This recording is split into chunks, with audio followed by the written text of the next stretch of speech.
Chapter 341, Unilateral.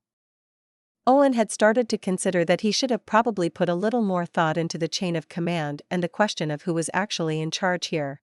Well, the ultimate commander was, of course, Tim, even if he still hadn't been a prince of the empire, although he would still be champion, but that didn't resolve everything when he was away and in only sporadic communication.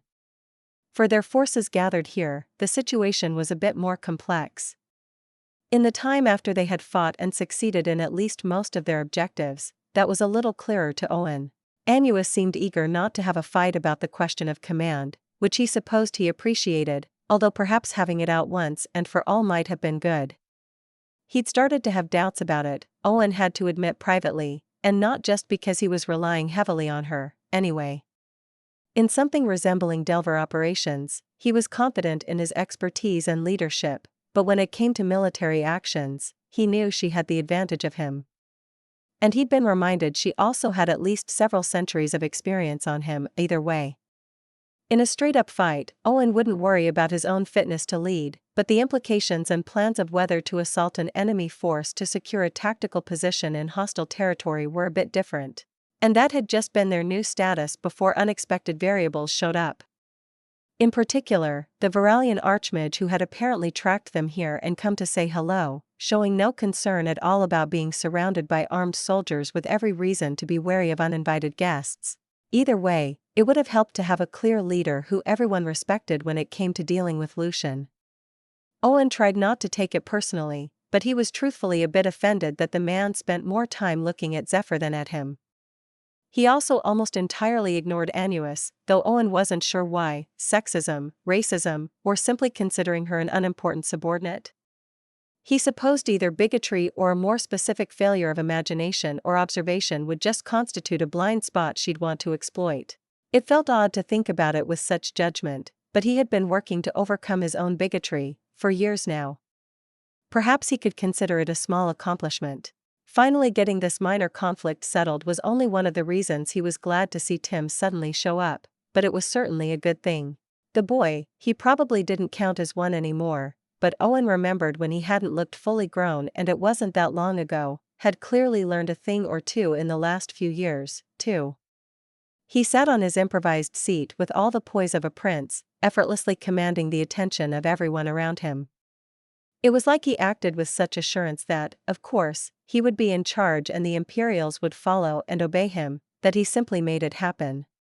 The soldiers and even the other officers just seemed to fall into place behind him like swarm drones in the hive, he supposed. Metaphorically at least. The only one immune to the effect was Zephyr, who looked almost bored. Owen suspected it was a habitual reaction when he was involved in anything resembling royal politics. And, of course, Lucian, who simply smiled politely but with a distinct edge of smug satisfaction. Clearly, he thought showing up here to surprise them was a grand victory. Well? Tim asked after a short silence, raising an eyebrow at Lucian. You said we had things to discuss. I take it you sought me out to ask a question? The archmage smiled. Quite, young prince. I would like to discuss your travels so far.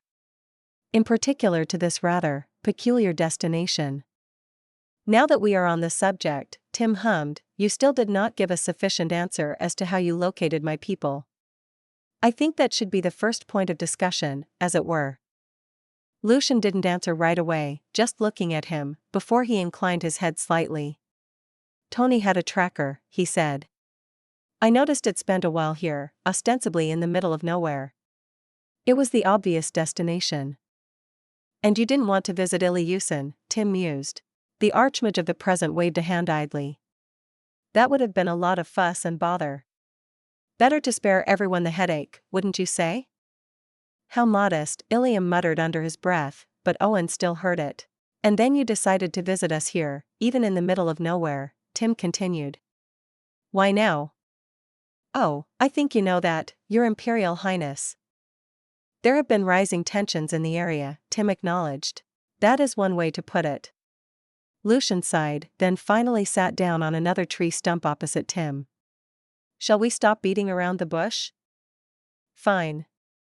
Then, do you know what there is here? I have some idea. The Archmage glanced at the rest of the gathered people, before he focused on Tim again.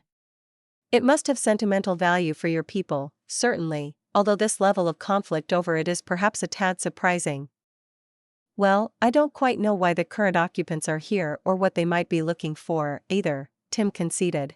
Owen cleared his throat softly and gave Tim what he hoped was a discreet look. They did, in fact, know a few important things now. They simply hadn't had the opportunity to inform him yet. Putting it in a letter to Ilyusin would have been foolish. Regardless, Tim continued smoothly, the question that suggests itself to me is why you might be interested. You or the city of Varigals as a whole.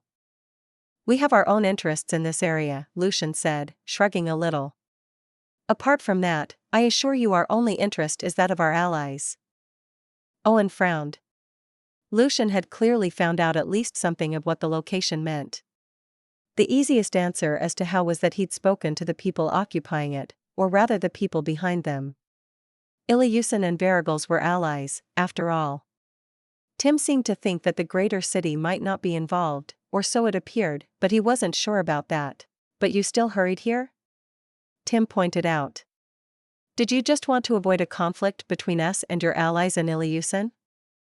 Zephyr stiffened slightly, but Owen was paying more attention to Lucian, who raised an eyebrow. Maybe it was his imagination, but he looked a bit more tense now, too. That would imply that the people you might be fighting are our allies in Ilyusin. Tim leaned back, studied nonchalance draped about him. Well, I don't know, Thanda. They're a group of men from the Southlands with conspicuously coordinated equipment but no banners, emblems, or signs of any affiliation. Rather like other groups that have been roaming around this area, aren't they? So they are, Lucian mused, leaning back on his own seat and frowning finally. I see. Don't tell me you have no idea who they are, please. The Archmage paused. I wouldn't insult you by pretending we have no eyes in the area, he finally said. Of course I have heard reports of these groups, as you call them. I'm almost certain they're from Ilyusin, Tim said. His tone was sincere, almost open. Owen wondered if he'd become a better actor or was just trying to weaponize the truth. And not just from there, but based out of the city, working on the orders or at least in accordance with the city government. The signs are all there. So you don't have proof? Perhaps not, but do you need proof? Tim leaned forward again slightly, fixing Lucian with his gaze. Will you only accept what I tell you and act on it if I can deliver evidence up to your standards? Because that would raise some questions in my mind, you see. Regarding just how much you do know about what your allies are up to, and who might be involved. The Archmage straightened up. Do not treat me like a criminal being investigated, Tim, he said, voice hard. I am not under suspicion here. Tim leaned back fractionally. Perhaps not, but then, aren't you, he mused. They are your allies, more than we are. Why shouldn't I be suspicious? Do you have any assurances that you knew nothing of this? Will you only believe me if I give you hard evidence as assurance? Lucian asked, turning his question back on him, eyes narrowed. Whatever that may even look like. Do take care not to burn your bridges. That is the last thing I want, Tim told him, smiling faintly, although I am not as isolated down here as you may seem to believe. His eyes flicked to the others present, finally, sweeping across the people standing around and watching the conversation like a particularly tense game of cards. Owen cleared his throat, deciding he might as well take this opportunity to step in, and perhaps he could defuse the tension a little. He didn't think Tim really wanted to fight with their visitor. Regardless of alliances, we do have enough strength gathered here to take our objective, if that is His Imperial Highness' wish, he said. It would be valuable to have assurance that we will not have to worry about further hostility. Clearly, your alliance with Ilyusin is not something to take lightly or to throw away without cause, Annuus added. But the game has, as they say, developed. The good lords of Ilyusin may appreciate some counsel from their friends. Or they could use it, even if they don't appreciate it, he thought. It would be in everyone's interest to de-escalate, and make sure there was no unnecessary conflict. Clearly Varigals would not wish to be dragged into something like that, would it? beyond what your plans here already entail. We don't judge. Precisely, Tim agreed. Our interest is merely in this site, and accordingly, securing the area. I am willing to let the matter rest at that. Owen was pretty sure he knew what they were saying, that Tim was willing to ignore or forget it even if Varigals, or Lucian, had been involved with Ilyusin's plot, as long as they stopped now. It was a very political move.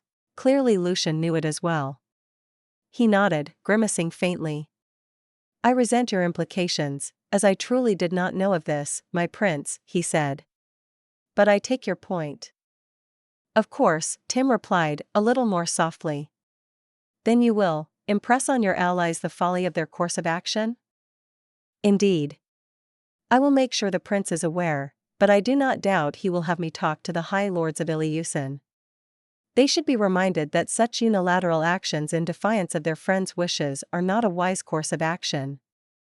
Tim nodded, and Owen saw some of the tension draining out of everyone.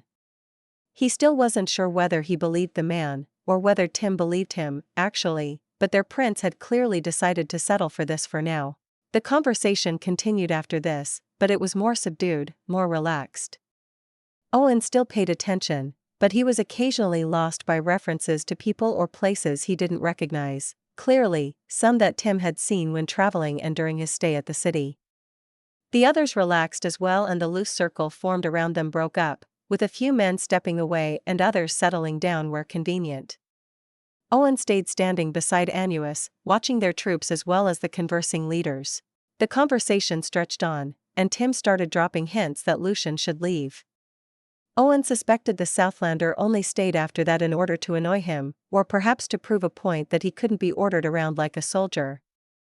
However, he did leave before Tim had to get more forceful. Standing up, the Archmage offered a stiff half-bow. I will proceed as we have discussed, Prince Tim. Please accept my well wishes for your success here. And please take care of yourself, it would grieve me to hear you were injured. Tim bowed his head in return. Thank you, Thanda. I will certainly take care, and I hope you will as well. Don't underestimate these people, they certainly haven't started all this without some resolve to see it through to the end. Safe travels. There were a few more words, before Lucian turned and walked off. After a few steps, his form almost seemed to blur as he sped off down the path. Some kind of modified haste spell, perhaps? Owen didn't suppose that he would travel the entire way to Varigals like that, but if he had other means of transportation, he clearly didn't want them to see. Tim sighed, rolling his shoulder. He looked tired suddenly, and Owen felt a brief pang at the thought of adding to his burdens and keeping him from sleep. Unfortunately, they did have important things to discuss. I notice you didn't quite agree when I said I didn't know what they had, Tim said, turning to him. Did we find anything out in the meantime? Yes. Well, sort of. Galatea showed up with Dan, she had important news for us. From back home, if you can believe it, Dan added, taking a step closer. He'd been very quiet, which Owen suspected was purely due to not wanting to get roped into further diplomacy.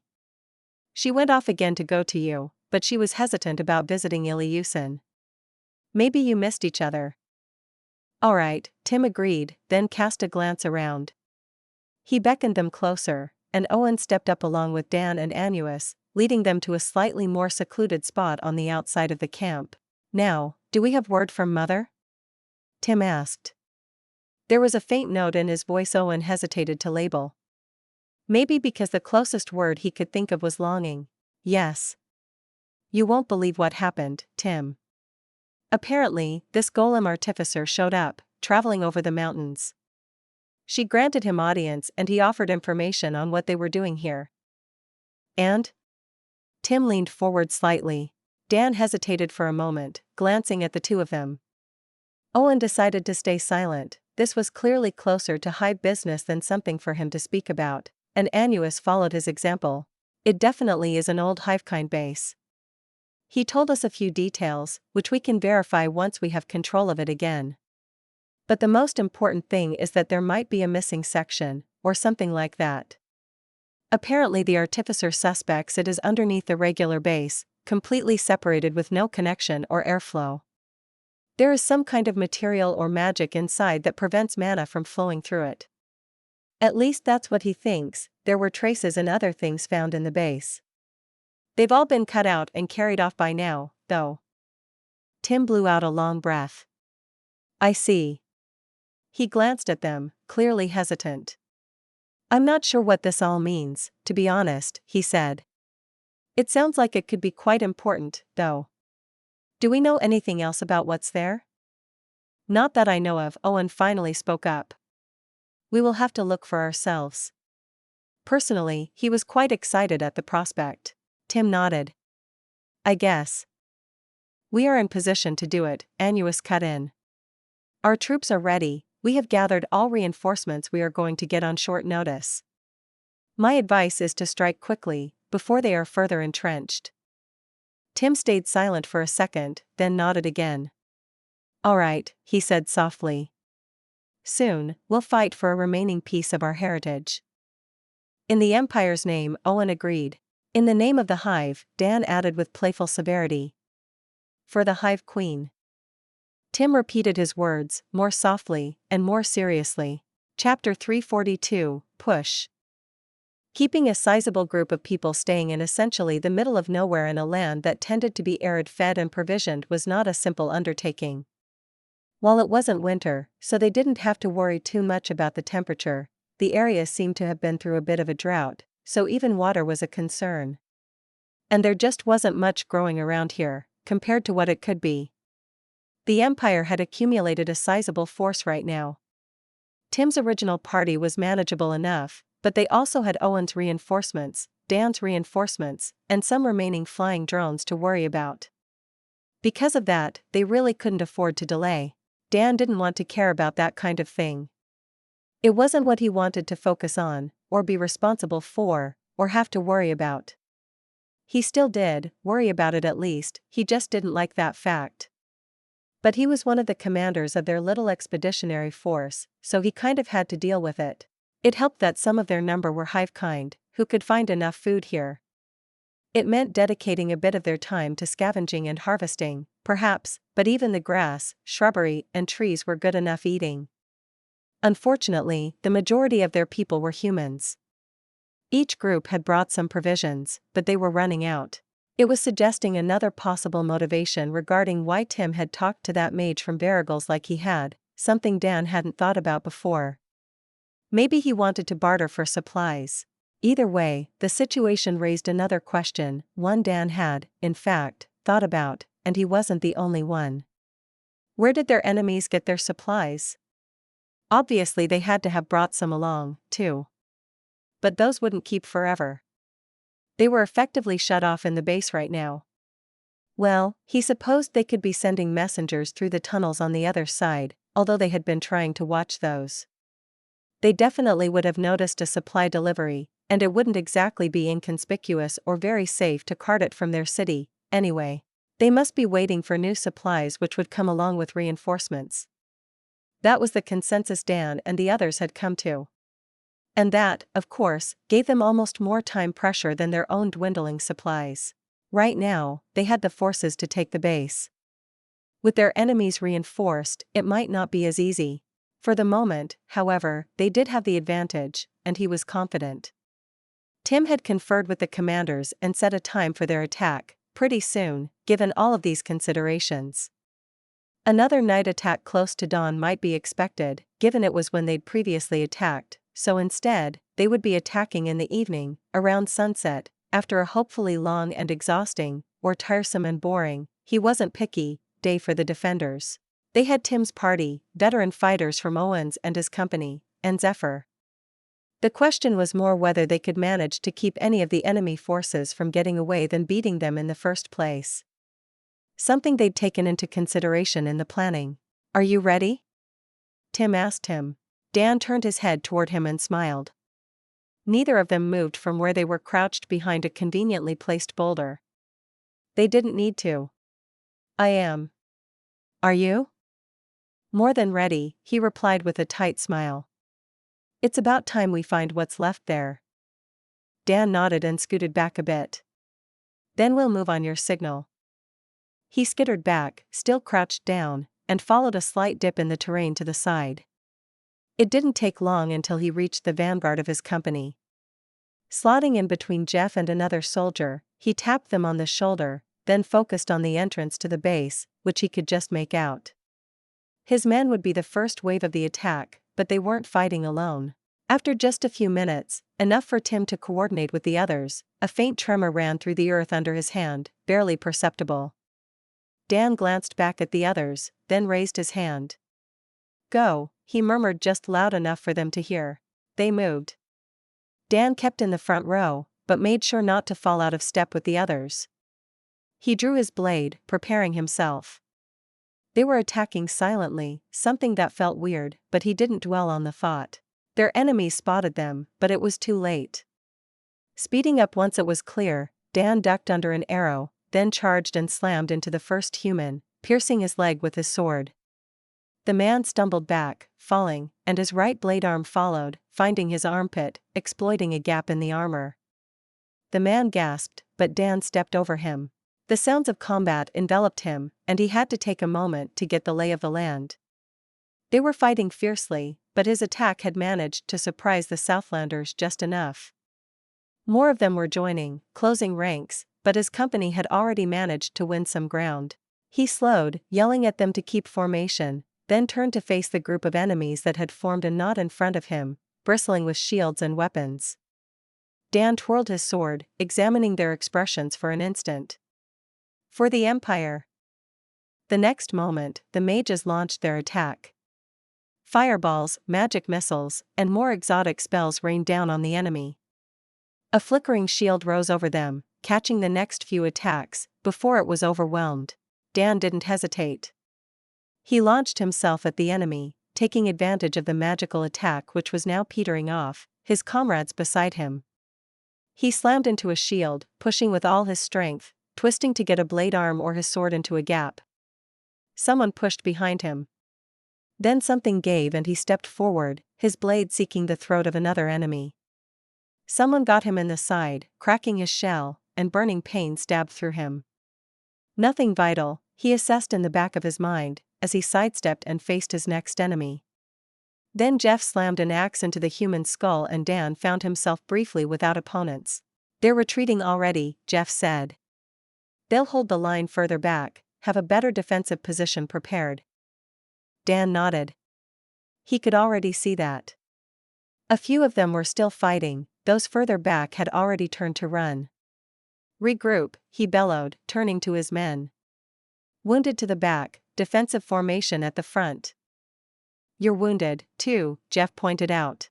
Before Dan could respond, and assure him he was fine, a healer had already stepped up to them and was catching his hand, using the physical contact to more easily work the healing magic. He grimaced as he felt his side knit back together, the hard material of the shell pinching as it slid into place and fused. "Interesting anatomy you've got there," Zephyr commented. "I see I neglected a few other important discussions I could have had with the Empress." Dan gave him a dirty look, but left it at that.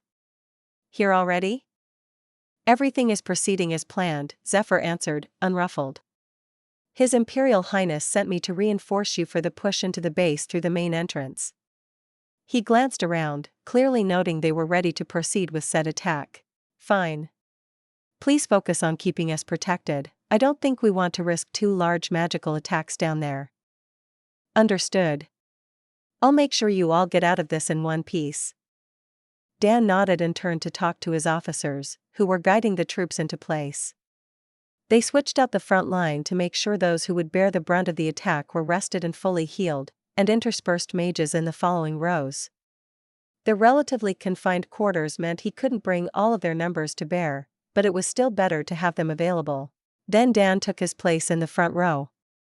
He preferred to lead from the front. "Company, advance," he called. "Hold steady. Keep tight ranks. Let's show these bastards what we're made of. For the Empress." They repeated similar calls, and advanced. Dan trusted his men to have his back, to keep in step with him, and marched down the entrance at a fast pace. It took longer than he'd thought until they met resistance. Clearly, the enemy had decided to set up at the exit of the tunnel into what Tim had called the vehicle bay. It made sense tactically, since it would give them more room, but it also meant he only had to overcome one choke point before they were in. Magic swelled around them, letting him almost feel it like a static charge in the air around them. Dan hefted the shield he'd picked up somewhere and his sword, then sped up.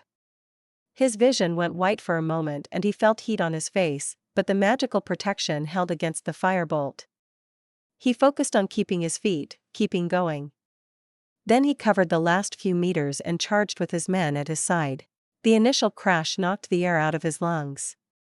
He had to take a moment before he could remember to push with all his strength, relying on those behind him to give him momentum. The human men forming a small shield wall in front of him staggered back just a little. Dan pressed on. Someone thrust a spear over his shoulder, and he shifted his weight around his shield slightly to catch a blade that would have gotten his side. Then the enemy in front of him fell away and Dan moved into the breach, stabbing out with his blade arms. Something slammed into him and he barely kept his feet. He stumbled, crashing into one of his men. A moment later, the human fell away and he almost bounced off the rocky wall of the cavern. Not far enough, he thought dazedly. We're not far enough. Someone grabbed him and he almost stabbed them, only his blade arm was twisted at an unnatural angle, and then he realized it was Zephyr, who was pulling him upright. Some kind of magical attack had scattered his men, but they were already reforming. Some bodies laid on the ground, but he couldn't focus on that now. A quick look showed he still had enough men. To me, he shouted, raising his sword. Push them back. For the Empress, Zephyr muttered, just a bit of irony in his tone. He snapped his fingers and a few torches the enemy had placed around the cavern exploded, sending tongues of fire at Southlander soldiers. Others repeated the battle cry, and they pushed forward again. Dan lost himself to the rhythm of combat. The push and pull, stabbing and blocking and thrusting his blades into vulnerable spots. He liked to rely on passive skills instead of active ones, so he rarely activated any abilities. Others did, and the flashes and sudden jerks of increased movement shaped the battlefield's rhythm, but Dan was an experienced dancer of such halls. He worked his way forward, barely seeing past the enemy in front of him and yet intimately aware of the flow of battle. Suddenly, he found himself at the opposite end of the cavern, and facing someone he hadn't expected. He blinked, wiping a hand across his eyes to soothe the stinging of blood spattered across his face. Ash? We did it, Dan. His little brother grinned. We've taken both entrances, and Owen's men are securing the corridors as we speak. Dan looked around for Zephyr, then grinned as well and slumped a bit in relief. Now that he was looking, he saw more of the second and third teams. Zephyr had helped open another path before he joined him, which Annuis and her people must have taken, and Tim and Owen had taken the other entrance from the tunnels. There were more of the golems on the other side, I assume? He asked. Ash nodded. That's why you had to deal with most of the men. Where are their commanders? Dan wiped his sword on a convenient piece of cloth armor. Let's see about them. Fortunately, he didn't have to look for very long. One of the wounded his people were taking into custody had been identified as the enemy second in command. The commander himself was unfortunately dead, fallen to a stray ice spear while trying to defend the bay. That must have been around when their resistance crumbled. Dan was glad they had good scouting reports to work with, and just hoped there was no critical top-secret intel only the commander had known. That seemed unlikely, though.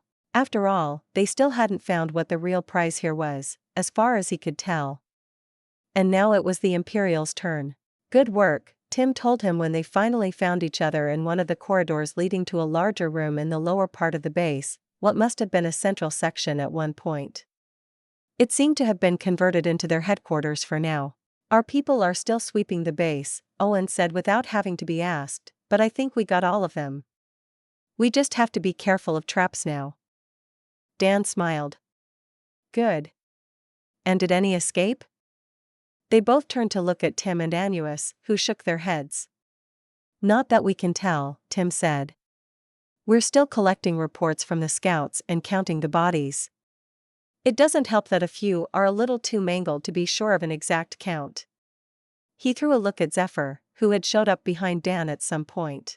The mage shifted his weight and grimaced a little. I remember how many there were, if that's a problem.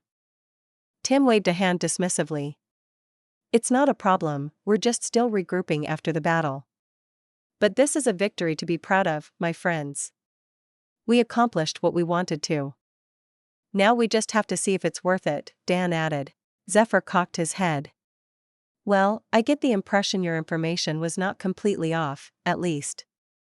I wouldn't have noticed it if I hadn't known there was something to look for, but the ambient mana in the lower reaches is just the slightest bit off. It will need more investigation, but I am certain we can find it. Dan nodded, as did Tim. None of them were mages, and Zephyr was definitely the most powerful and skilled one here, so they'd have to take him on his word. At least until Galatea showed up. He'd given up wondering where she was off to. She'd said she was going to talk to Tim, but Galatea, Dan was starting to learn, might not be the best at sticking to a plan, even her own. She'd turn up sooner or later. Maybe even with word from their Hive Queen.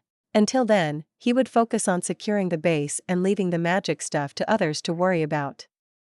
They might still get enemy reinforcements sent this way, after all, and someone had to make sure those were defeated just as crushingly as their compatriots.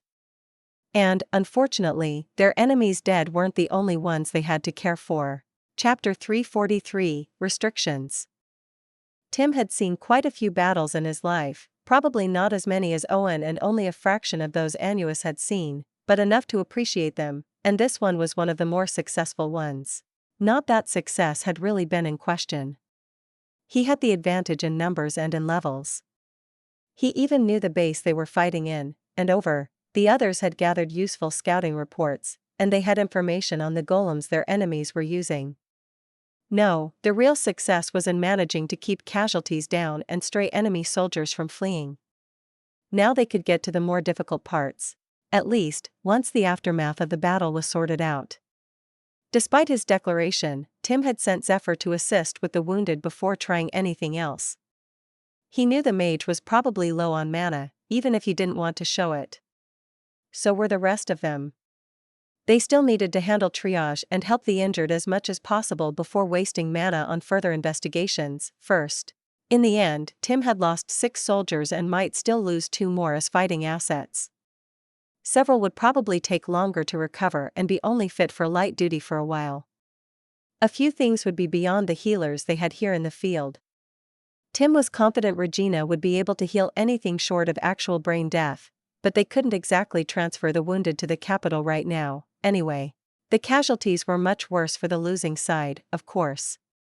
The enemy fighters had lost about a third of their number.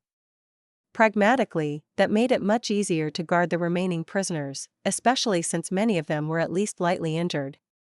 Tim had a feeling that wasn't the most important consequence, though. Still, he was actually more interested in the golems. They unfortunately didn't have any of self-destruct or neutralization mechanism, at least not one that could be used at range. Tim and his men had had to get up close and personal. At least the information Galatea had conveyed from their artificer had been helpful. Right now, it meant that 3 of them were completely destroyed, 3 were neutralized and only lightly damaged, and 1 was more heavily damaged but probably salvageable. That meant 4 golems they could use in the future. The one the others had captured previously was of course already in use. Right now, Tim was pacing down in the vehicle bay. It had quickly been chosen as the location of their improvised infirmary and in the process of becoming more than that, given it was the largest available space and close, but not too close, to the outside. Not to mention a hotspot of the fight. No one wanted to carry stretchers down staircases too often, he supposed. Breathing in heavily, they smelled the scents of battle, blood, metal, and more pungent odors. They would take a while to dissipate. He could also almost smell the despondent fear of their captives. Tim swept his eyes over them, looking for weaknesses and hidden points of concern, weapons, or attempts at resistance. So far, he wasn't very impressed. Ash glanced up, then stood to join him.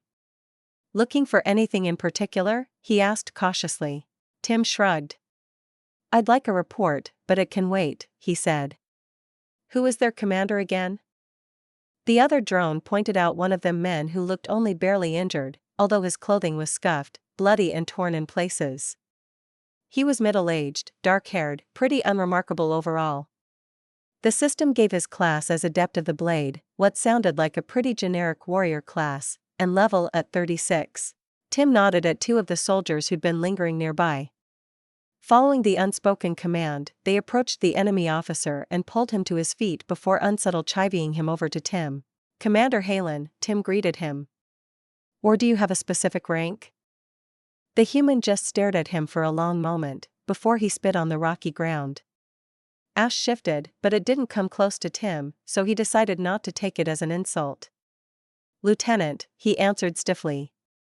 "What about you, monster blood?" This time, Ash wasn't the only one who moved. One of the soldiers, who Tim didn't know although he noted his loyalty, looked like he barely held back from decking the man. "That would be Prince Monster Blood," Tim replied calmly but with a slight smirk he made sure made it into his voice. "The likes of you may address me formally." Ash muffled a snort, and a bit of the tension in the gathered soldiers seemed to relax. The Southlander officer just stared at him, before he visibly gritted his teeth and bowed his head. "Understood," he grated. "What is it you want with me, honored prince?" The emphasis on the last two words was probably not meant to be mocking, Tim decided. "First, I would confirm that you are the highest ranking of these prisoners and thus in command?" The man frowned. "I am, yes," he confirmed, shooting a wary glance at the imperial soldiers. "Good.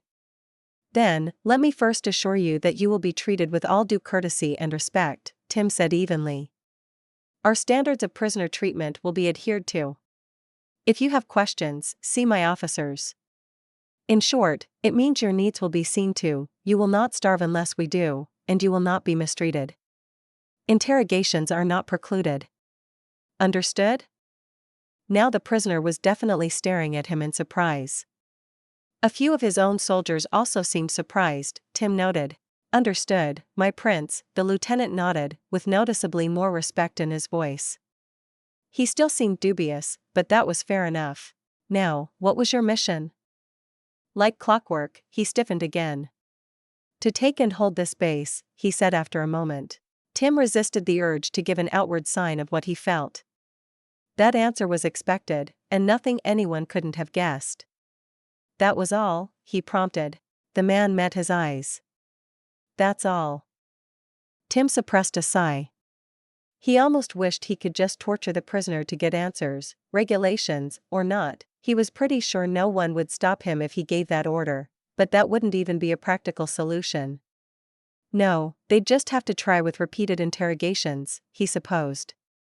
More detailed ones, so they could catch other details, like proof that he was from Ilyusin.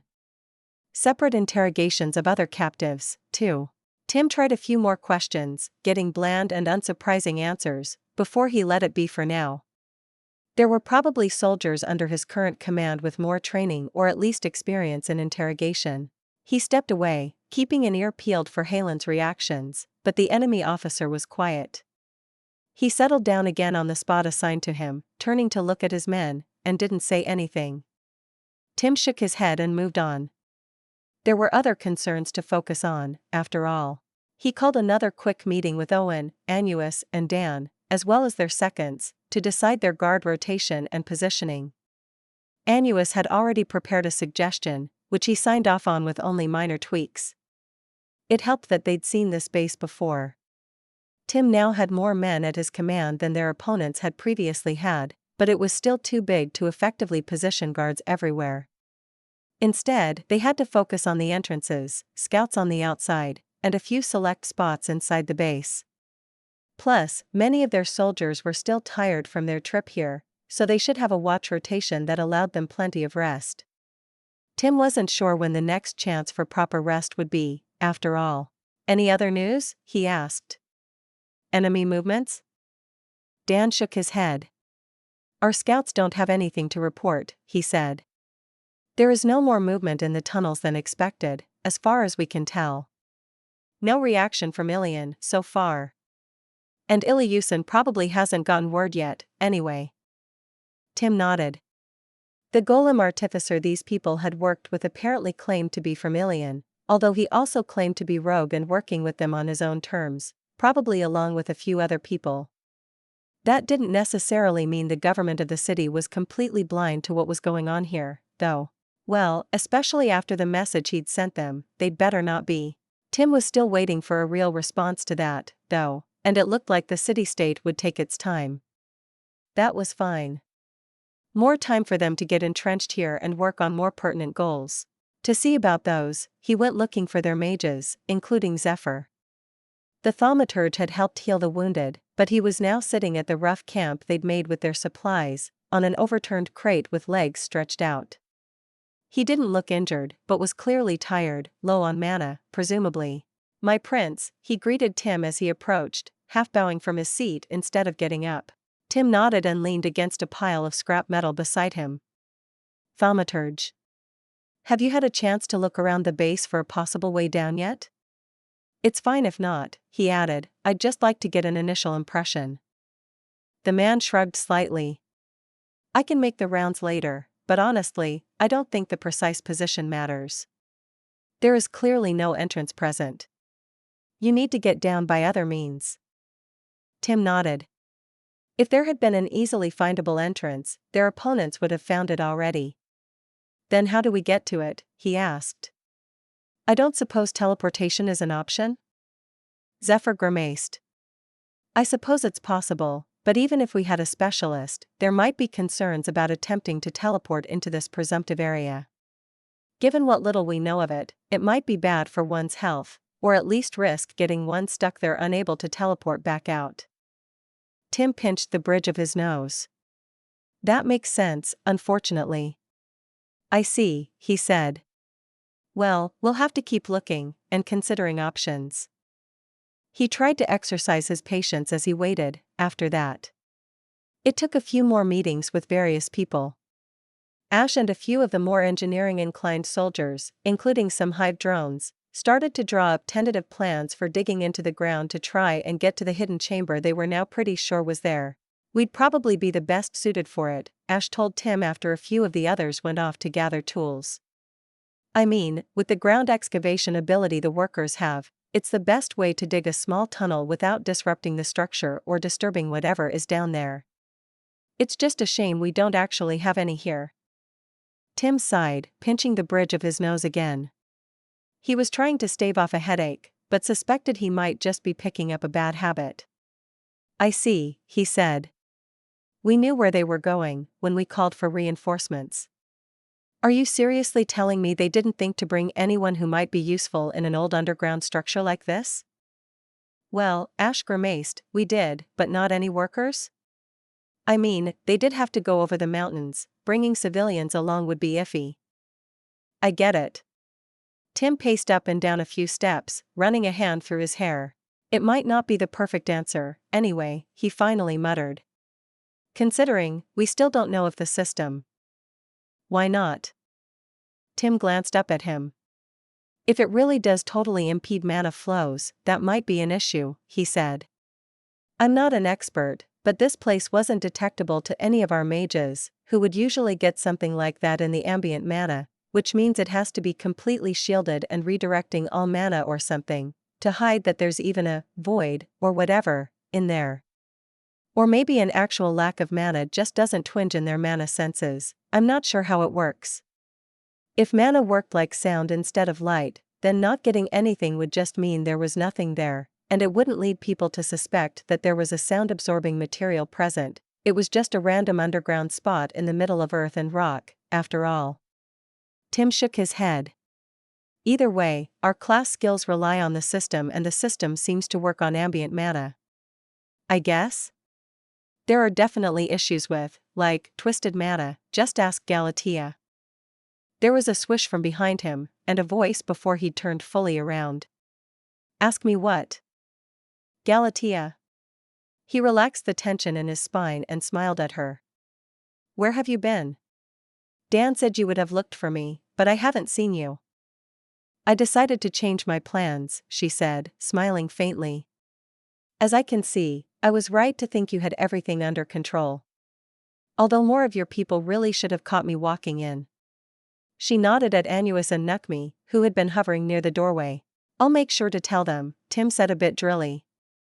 Not that he wasn't going to have a word with the soldiers. Though I somehow doubt you just walked in. Galatea shrugged elegantly. I went on a more extended trip, a little further afield, she said instead, answering his question. It occurred to me there was one person I knew, an old acquaintance, who might be able to answer a few questions. Someone with a chance to maybe know a little about these things. Well, besides the obvious. She gave him a meaningful look. The obvious? Ash asked. It took him a second. Lion, Tim muttered, keeping his voice quiet enough no one would overhear. Galatea didn't confirm it verbally, but that was confirmation enough.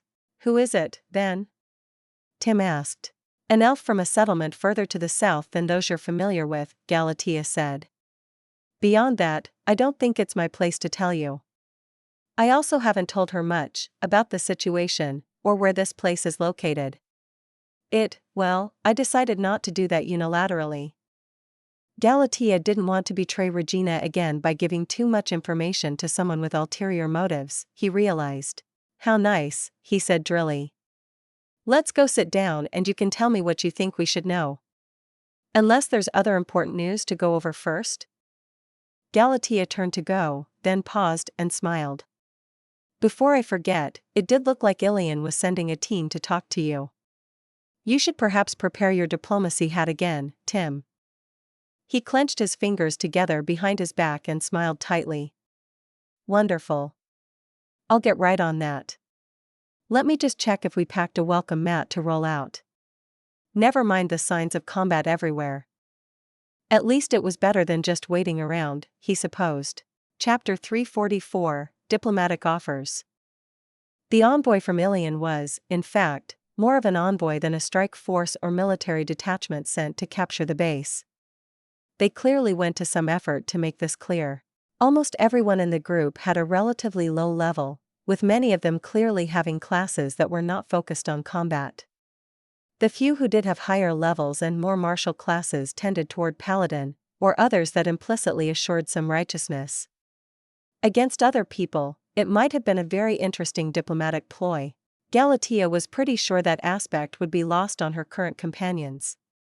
Drones like Tim didn't exactly have the same cultural conditioning as local humans, and Owen and most of the lower-ranking officers were Delvers, with a slightly more complicated relationship with it.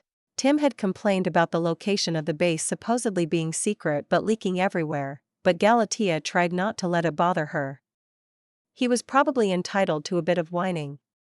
Still, he probably also knew that the secret was pretty much out already. Lucian had tracked its location with his adventurer. Iliusen obviously knew about it, and it would have been unrealistic to hope that Ilian hadn't noticed the battle, even if they'd missed the previous occupation. No, secrecy was not a defense that was going to hold much longer, even if it wasn't already completely frayed at the edges. Still, that didn't mean one had to reveal all their cards, or so Tim said, so he met the Ilians inside the base but almost directly by the entrance, stopping them from getting a better view or, hopefully, from gauging the size of the place. The soldiers had managed to drag some tables and chairs together and there were some refreshments available, even if the quality could probably be improved. Sitting down and talking over food was still a much more relaxed and amenable atmosphere. Galatea would have suggested doing it this way if Tim hadn't decided on it himself.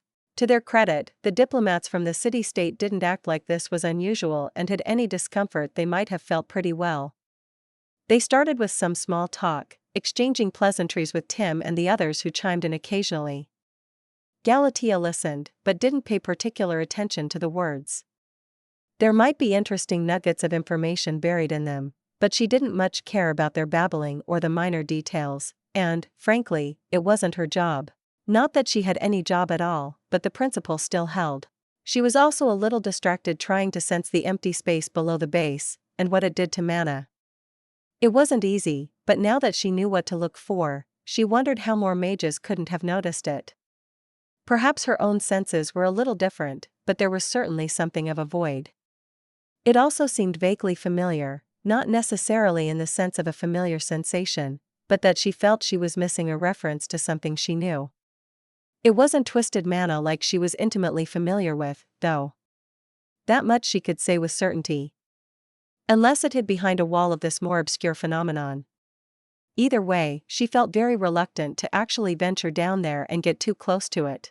She still might go down, while exercising healthy caution and taking care not to draw closer than necessary, but if they did end up trying to rely on teleportation, she wouldn't volunteer. An area, material or artifact that could completely disrupt and cancel out the flow of mana sounded particularly dangerous to a mana form like her. If she was to test her immortality, she'd prefer not to do it in quite this stupid a way. Galatea tuned back into the conversation enough to make sure Tim didn't say anything stupid regarding this little discovery. Fortunately, he didn't. He was smarter than that. He managed to steer the conversation away from the base or its contents pretty well, only satisfying their curiosity with some surface-level observations, metaphorically and literally. He managed to get the fact across that there was little to be found here, everything of value long since taken or destroyed, without quite coming out and saying it. Luckily, that seemed to be enough for Ilian's agents. They seemed a little more interested in the political situation than the historical side of cultural value to the new people, anyway. Of course, I understand, however justified the war, conducting military operations requires a lot of resources, Tim was saying understandingly. The logistical burden is great.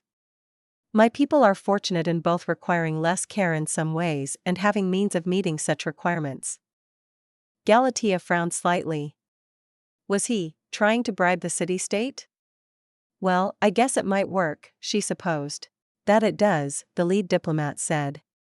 He looked rather unimpressive, more of a scholar or bureaucrat rather than a warrior, but a warrior might have been a worse envoy for them in a negotiation like this. We cannot simply give up out of fear that expenses will be too high, unfortunately. Our enemies will not, and having our fields and villages burned is unlikely to make the financial situation better. I am sure you understand that as well, given your empire's recent war. True, Tim agreed, leaning back a little and projecting confidence.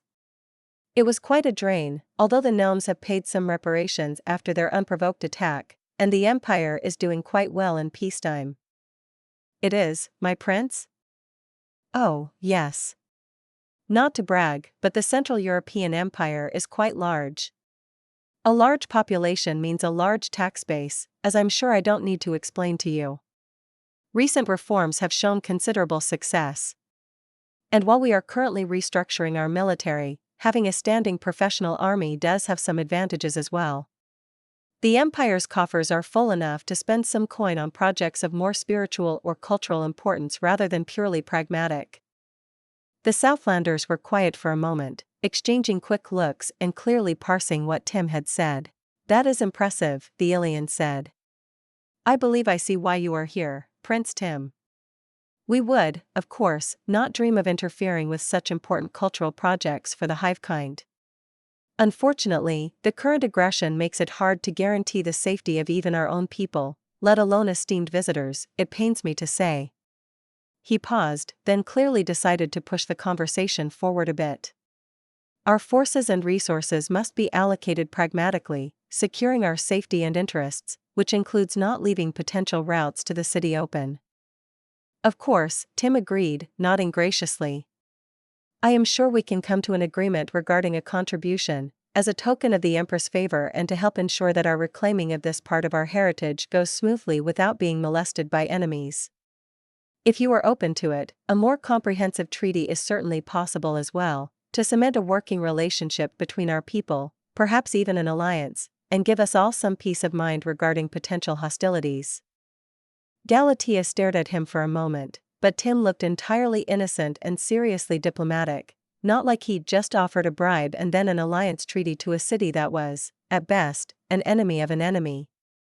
She hoped he knew what he was doing, but then, he probably had some specifics and defined goals in mind, and it wouldn't be much of a real alliance.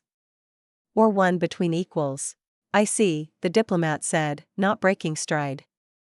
That is a very gracious offer, Your Imperial Highness. We would be more than pleased to accept. They kept talking some more, going into a bit more detail, but Galatea let her attention drift as it was clear they'd come to an agreement.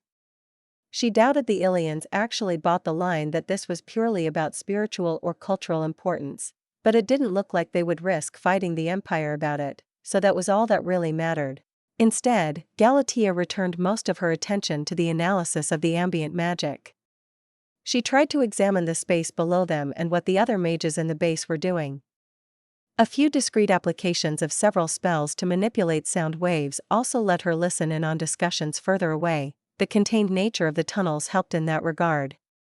Zephyr was apparently methodically examining every meter of the lowest levels, while others were still more focused on healing the injured, doing other tasks, or simply resting. It took a while until the negotiation was finished, and both sides signed a draft agreement they'd come up with. Galatea had read over it, but didn't see any cause to comment. As she'd told Regina, the political aspects were not really her area of interest and Tim seemed to be doing well enough. He had managed to come to an agreement with the city, with the possibility of further cooperation in the future. That was what they'd wanted. She doubted Regina would be upset about paying a fee to the city government so they'd let them operate in their backyard. Especially not when she could just conjure the gold and diamonds she could use to pay them easily enough. A minor detail Tim had neglected to mention. Eventually, the envoys left, and Galatea stayed with Tim as he lingered after seeing them off, watching the group disappear through the tunnel. "So, what do you think?" he finally asked, turning to face her. Galatea shrugged, crossing her arms. Normally, when people talk about bribery in terms of diplomacy, it's a bit less literal. But if it works, it works. I think you can be pretty sure they're not going to attack, at least. Tim nodded. Yeah, I think so too. It would be pretty stupid of them, anyway. They got what they wanted either way. Beyond gold to finance their war? Well, that too, now, but I meant that it's in their best interest to let the Ilyusans and us fight over this base. At least it will cost Ilyusan soldiers they can't send against them. True, Galatea conceded. She tapped her fingers against her sleeves, adding a slight ringing noise, and the sound waves traveled through the tunnels. I don't think Regina is going to be very happy that you basically ignited a war between all these cities just for cover to help your goal here, though. This visibly made Tim pause. His posture wilted slightly, and his head dipped before he raised it to look at her, eyes slightly wide. You really think that's, he trailed off. Sorry, I should have put that better. Galatea smiled reassuringly. And even if Regina might be angry, she knows you're doing the best you can and she won't blame you for hard decisions in a difficult position. Besides, we all know they are fighting or would have been fighting anyway. Perhaps not as hard or as long than if Tim hadn't come here and kicked all of this loose, though. Arranged a deliberate increase in tensions and incidents, offered to pad the war chest of one contender. Then again, who knew? The base was still here and people had been searching for the same thing they wanted. Should I have done it differently? Tim wondered, running a hand over his head in a gesture that reminded her of Regina. I don't know what else you could have done, she said honestly. Besides, it's too late to change course now. Maybe these city-states will work things out without an actual war. We still need to wait and see what Lucian does with Ilyusan. For now, we should focus on the issue in front of us. The political situation seems to be sorted, for now. Right. Tim straightened up, putting a bit more emphasis into his steps. This woman you thought could help us, you still haven't told me much about her. Do you want us to wait until we can talk to her to continue? I think we might as well start digging. Besides, it's really something I want to get Regina to weigh in on. I was going to check in with her anyway. You don't seem very enthused, Tim noted, taking a corner into another room and slowing down. They were pretty alone right now. Galatea sighed, another affectation that was becoming a habit. I don't know. She's the second choice, anyway. Who I really wish I could talk to about this is Lion. But she's still unavailable? It seems so. Galatea waved a hand airily, dismissing the matter. It was bad enough talking about it with Regina, she didn't need Tim to start acting concerned about whether she was missing a friend, too. In reality, Galatea wasn't, or well, she was only a little bit worried. Mostly because she didn't know where Lion was. She had a suspicion, but is that even possible? Either way, there was nothing she could do about it until the goddess in question answered some attempts to reach her. She didn't think that would take too long. Lion would know better than to go incommunicado for very long. She knew the situation was a bit delicate at the moment. And unlike Regina, Galatea wouldn't worry about the other gods doing something nefarious. She doubted they could actually stop Lion. Not forcibly. I'm going to guess this mystery woman has something to do with it, then, Tim said drily. Galatea hesitated for a moment, then acknowledged that there was nothing for it. She might as well say this much. Yes. Her priestess or something like that. I don't know all the details. I didn't think she had an actual cult and temples. Maybe not, but it would be stupid to assume she has no agents in the world, wouldn't it? Tim conceded the point with a nod. He was probably thinking that Regina would want to talk to this priestess for her attempts to talk to Lion. The thought had occurred to her, too. Regardless, I'm going to let the others start digging downward, Tim said. You're welcome to watch and advise. I promise we'll be careful. Maybe you can even bring a worker with you when you come back. Galatea gave him a look, but nodded slightly. I'll see what I can do. Good. And I'll write a letter. Maybe a few letters this time, he muttered. Galatea smiled and briefly touched his shoulder, even if he wouldn't be able to feel it much. You do that, she said. I can drop letters for your siblings off. In all honesty, she was a bit impressed that Tim hadn't cracked but had lasted this long without asking if she could bring him back for a visit, or anything like that. The temptation had to be big. But his Hive Queen had sent him here and hadn't recalled him yet, so he'd continue to do his duty to the Hive and fulfill his mission. Loyalty, Galatea mused, is a strong force. Innate and encoded or not. Chapter 345, Drills and Digging. The drill spun once around itself with a screeching cry like a few monsters he'd heard, then clanked against the rocky walls of the cavern. Ash swore softly in a low tone, something he must have picked up from one of the human soldiers, and jumped down to right it. Tim resisted the urge to go after him and pull him back out. This was fine. They wouldn't turn it right now. The drill was a cobbled-together thing, barely more than some metal bent roughly into the right shape and propelled more by the arm strength of some people with high STR stats combined with the help of a few spells or skills than its engineering. It would have worked perfectly fine against normal earth and dirt, Tim was sure, but the rock of the cave the base had been built into gave it some problems. Still, at least they'd already made some progress. How long is this going to take? He asked, sighing. Annuus, beside him, shrugged calmly. As long as it takes, she said. We have no immediate cause for worry regarding the timing, our position is secure for the immediate future.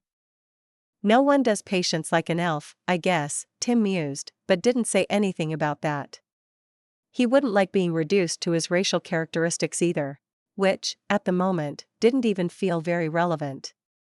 He really wanted to feel the psychic embrace of his hive again, to use poetic phrasing, but it didn't seem to be happening in the next few days. Presumably, the sooner they made some progress with this particular discovery, the sooner he could actually go home. Of course, he'd rather not rush things and mess something up because of it. Don't worry, sir, Jeff called from the other side of the contraption. We're getting the hang of this. The next few meters should go much more smoothly. As if to give the lie to his words, the drill clanked again when they started turning it, but then they seemed to manage to stabilize it. Some of the mages added a bit of pressure, which he couldn't feel, but was obvious in the way the shape bent, and it resumed its work with the same racket it had made before.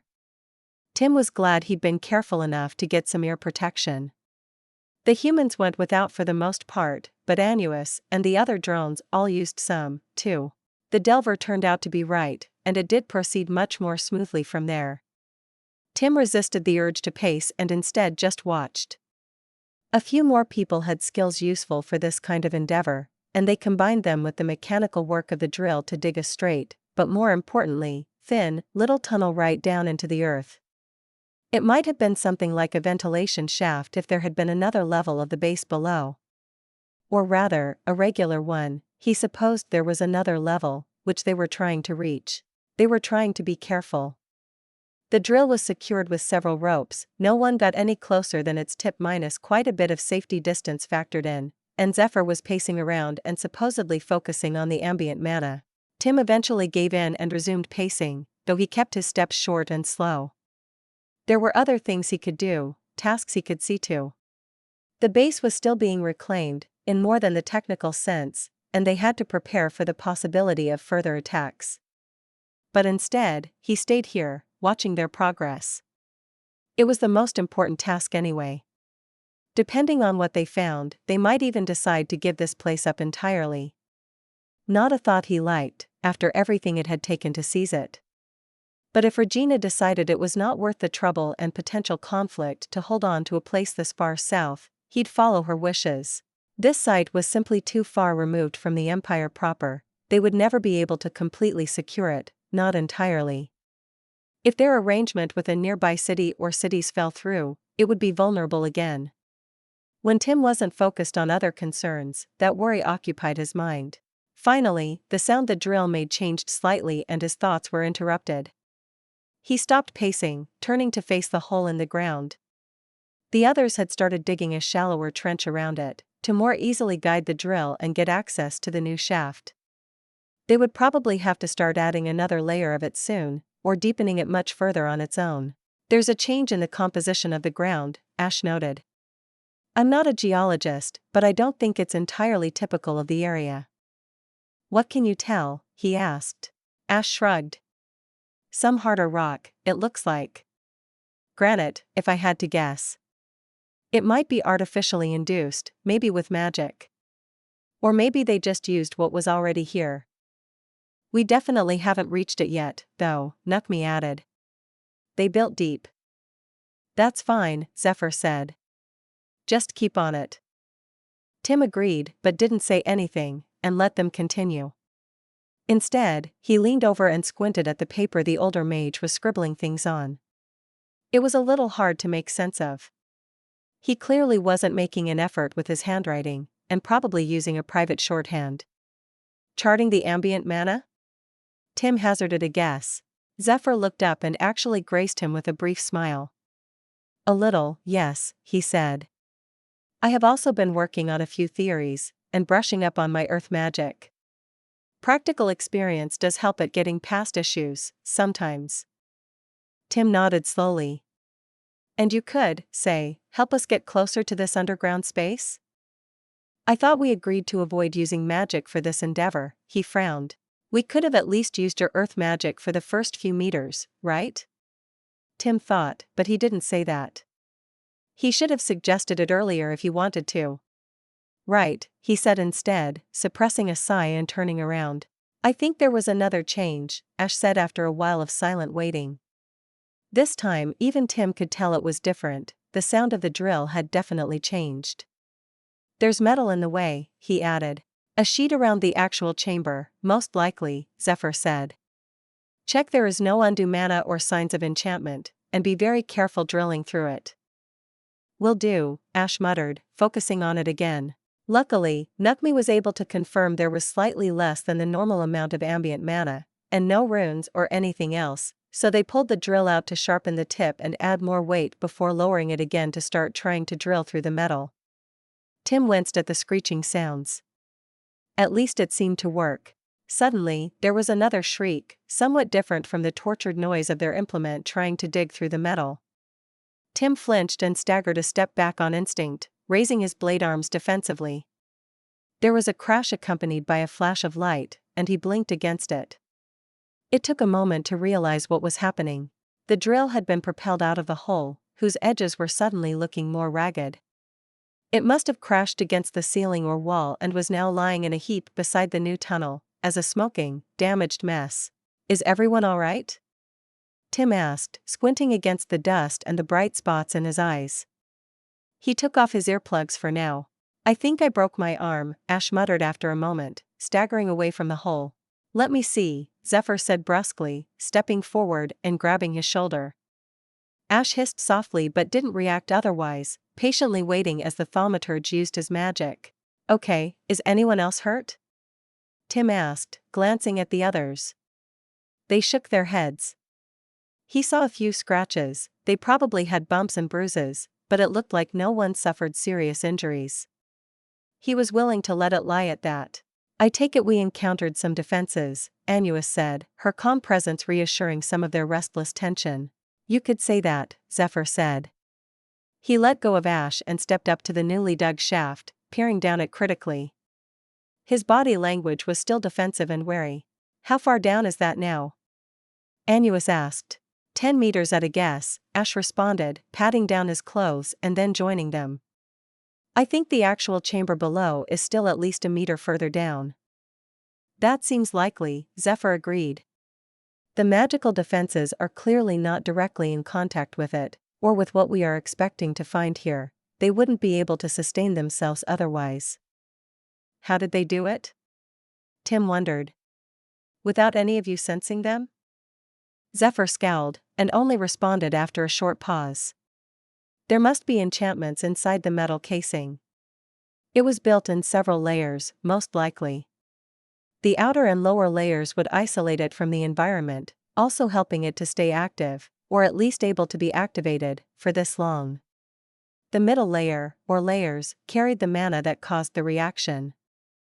I would guess it's a more passive measure, Nukmi added. Something that would not need to be directed or controlled by any external component, simply automatically active when the shell was breached. Like some chemical substances that react violently when exposed to air or pressure changes, Tim mused quietly. Interesting. Yes, that's a good comparison, Zephyr agreed with a brief smile. However, even if it was still enough to react, I doubt there is still as much mana contained within as when it was first made. Some of it must have dissipated over the centuries. It is impossible to completely isolate enchantments from the mana flow of the outside world. Tim crossed his arms, examining it for a moment. So, we could probably force our way through if we expended all that mana? It sounds like a risky course of action, Zephyr. How much would it even take? Impossible to know for sure, although I can do some estimates, he responded, unperturbed. Do we have other options? Annuus asked. There was a minute of silence, as they clearly all thought hard. Tim started pacing again, trying to come up with a plan of action. Unfortunately, if magic, at least direct magic, was out, he really didn't see any way but to brute force it. Or, of course, they could rely on that contact Galatea had mentioned. Continue with this, but be careful, Tim decided. I assume it will take a while. I may look into what Galatea suggested. It would probably be useful if and when they broke through and found whatever there was to find down there, too, anyway. We'll need to build new drills, Ash finally decided. You do that, he said. I'll look for Dan. And write a letter. He'd initially planned to wait until he heard back from Galatea, from their Hive Queen. But it shouldn't hurt to make initial contact, and he didn't need to pursue it if he didn't want to. But he also needed someone he could trust to take care of it. You want to saddle me with yet another diplomatic mission? Dan asked, crossing his blade arms stiffly behind his body and tilting his head. I'm not sure I would call this a diplomatic mission, Tim prevaricated, glancing up briefly and then deliberately gluing his eyes to the pen and paper in his hands. You're sending me to talk to someone instead of fighting, that counts in my book, Dan pointed out. You could have just sent me to check on your golems. Tim hummed. They were in a side room of the base, but there was no door, so he kept his voice low. He was using a stone shelf built into the wall as a desk, but it wasn't very comfortable. You can check on them on the way back, if you like, he offered distractedly. Dan snorted. I'd need to know the details of where you sent them first, he muttered. The first golem has probably been picked up by Ilian by now, Tim said, pausing and looking up. That was always the plan, anyway. We just needed to send it around to cause chaos and distrust, give the impression that a certain group was attacking. The others are still held in reserve, I just put them into different locations for security. It's not really important now that we actually have their creator available. Dan uncrossed his arms and visibly slumped a bit as he stepped forward. I'll do this, of course, he said. But please keep in mind it's under protest and assign me to a nice, clean fighting mission next time, okay? No promises, brother, Tim grinned. He checked his letter one last time, then rolled it up. Pity I don't have a signet ring or something. Then again, might be best if it's not super official. Instead, he just closed it with some twine and then handed it to Dan. Take one of Owen's men and either Tyria's or Alval, he instructed him. On the way back, make sure the campsite we first used is clear. Direct her to the closest village if she agrees to come, that should be the 120 kilometers east of here. I know, Dan grumbled, but took the letter and nodded. We'll be back soon. Try not to blow up the base in the meantime, oh glorious prince. Tim tried to swat at him, but Dan dodged nimbly, before he walked off, now grinning. Tim shook his head, cleaned up his writing utensils, and then meandered back to the lowest level. There was probably a lot of waiting in his future. He stood quietly for a while, before he gave in and took another tour of the base, to check on his soldiers. As a result, he missed the next explosion. By the time he came back, they'd already almost finished the next drill, although this one was rather different. At least some of the men had learned how to put their applicable class skills to good use. Finally, after several hours he deliberately refused to count, Zephyr jerked upright from where he might have been sleeping standing up and took a step forward. We're through, he said. That's right, Ash said. He pulled on a rope they'd put up with a rough wooden scaffold, and the others started heaving the current drill out of the hole. At least there seemed to be no more defenses, Nukmi added, smiling. What is it? Tim asked, peering curiously at the tunnel even if he knew he wouldn't see anything. Zephyr was silent for a moment. Well, I think it is apparent the important thing was not whatever might have been hidden here, he said. This truly is a void in the ambient mana. I can sense it a little better now, but I would not like to come too close. Few of us should. Whatever this chamber is made of is like nothing I have ever seen or heard of. It's not simply stopping all ambient mana from touching it, it's almost like it is actively expelling it. Devouring it, even. Tim pulled a face. That sounds delightful. We will need to investigate, he said after a moment. Well, I suggest you do not send a mage down there. Zephyr looked like he wanted to add something, then hesitated. And perhaps not a demi-human, Annuus murmured. Owen shifted audibly. He'd shown up a while ago but said little. Perhaps a human as close to a baseline as possible, he suggested quietly. Yes, that would be advisable, Zephyr agreed. Tim nodded, understanding what they meant. He knew Earth used to have little mana, while Haven, the original home world of the other races except the hive kind, did.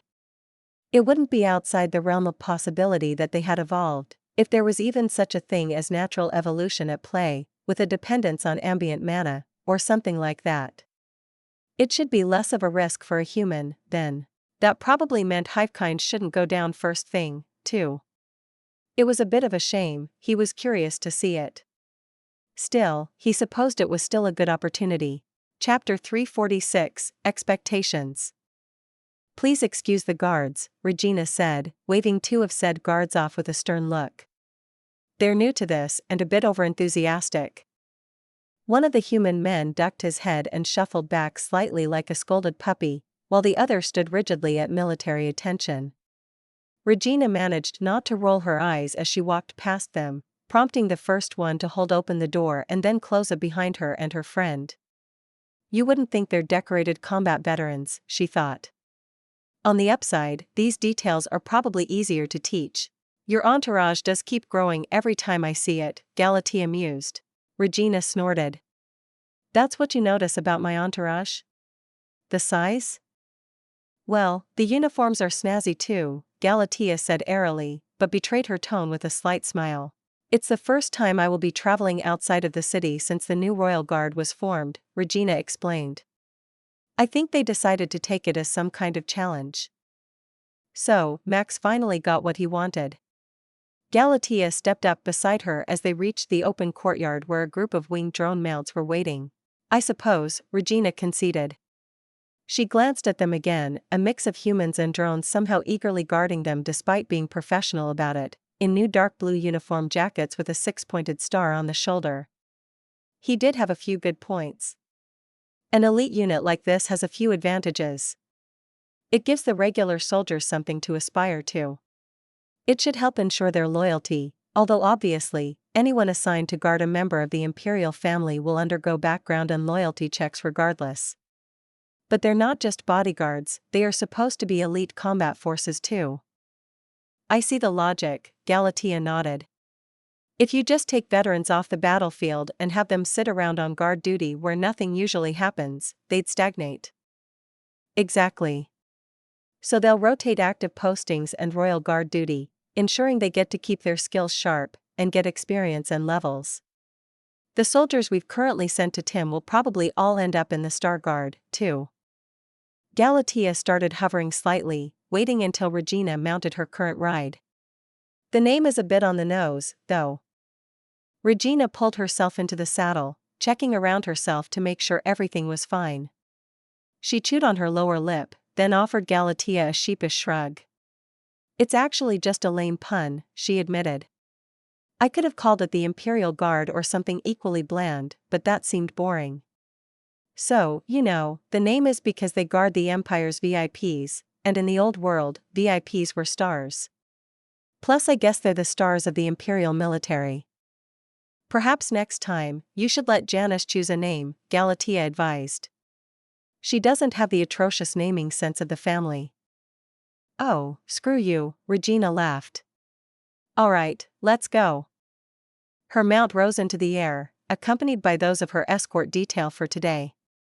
Galatea was still flying on her own power, not bothering to pretend that she had physical mass or was inconvenienced by it. It still felt a little weird that Max wasn't among the group, but as the new commander of the Imperial Elite Royal Guard Regiment, unit size subject to change, he had too much to do organizing it to go herring off on her trip. And she had reminded him she didn't need him to keep playing personal bodyguard. It wasn't like they were going anywhere dangerous. You wanted this trip, though I'm not happy to accompany you, Galatea noted. She kept up easily and was probably using magic to project her voice, not that she didn't do that usually, but it was as clearly audible as if they were just sitting together. I thought that, with everything you told me, it couldn't hurt to try contacting Lion again, Regina shrugged. And we can check on the progress of the temple anyway. Makes sense. And you jumped at the chance to get out of the palace for a bit. Maybe. I guess the new guard force made you stir crazy? Max isn't even sticking around you as much anymore. Although I doubt he likes that. A bigger guard force would be worth that for him, though. Regina chuckled. I think Max hasn't thought it through. He hasn't yet realized he'll get a guard detail, too. Galatea echoed her chuckle for a few seconds. That's the price of being a prince. I imagine he'll put up with it, though. Then she turned more serious, turning her head to watch Regina. I wonder, though. Yes? She didn't speak right away, and they watched the city passing below them, followed by the countryside. You're restructuring the military and raising a new elite force. Some people could see it as a sign in terms of policy, reading your intentions. Oh, God, no.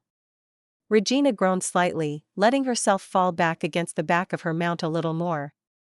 I'm not planning to conquer anyone else, Galatea.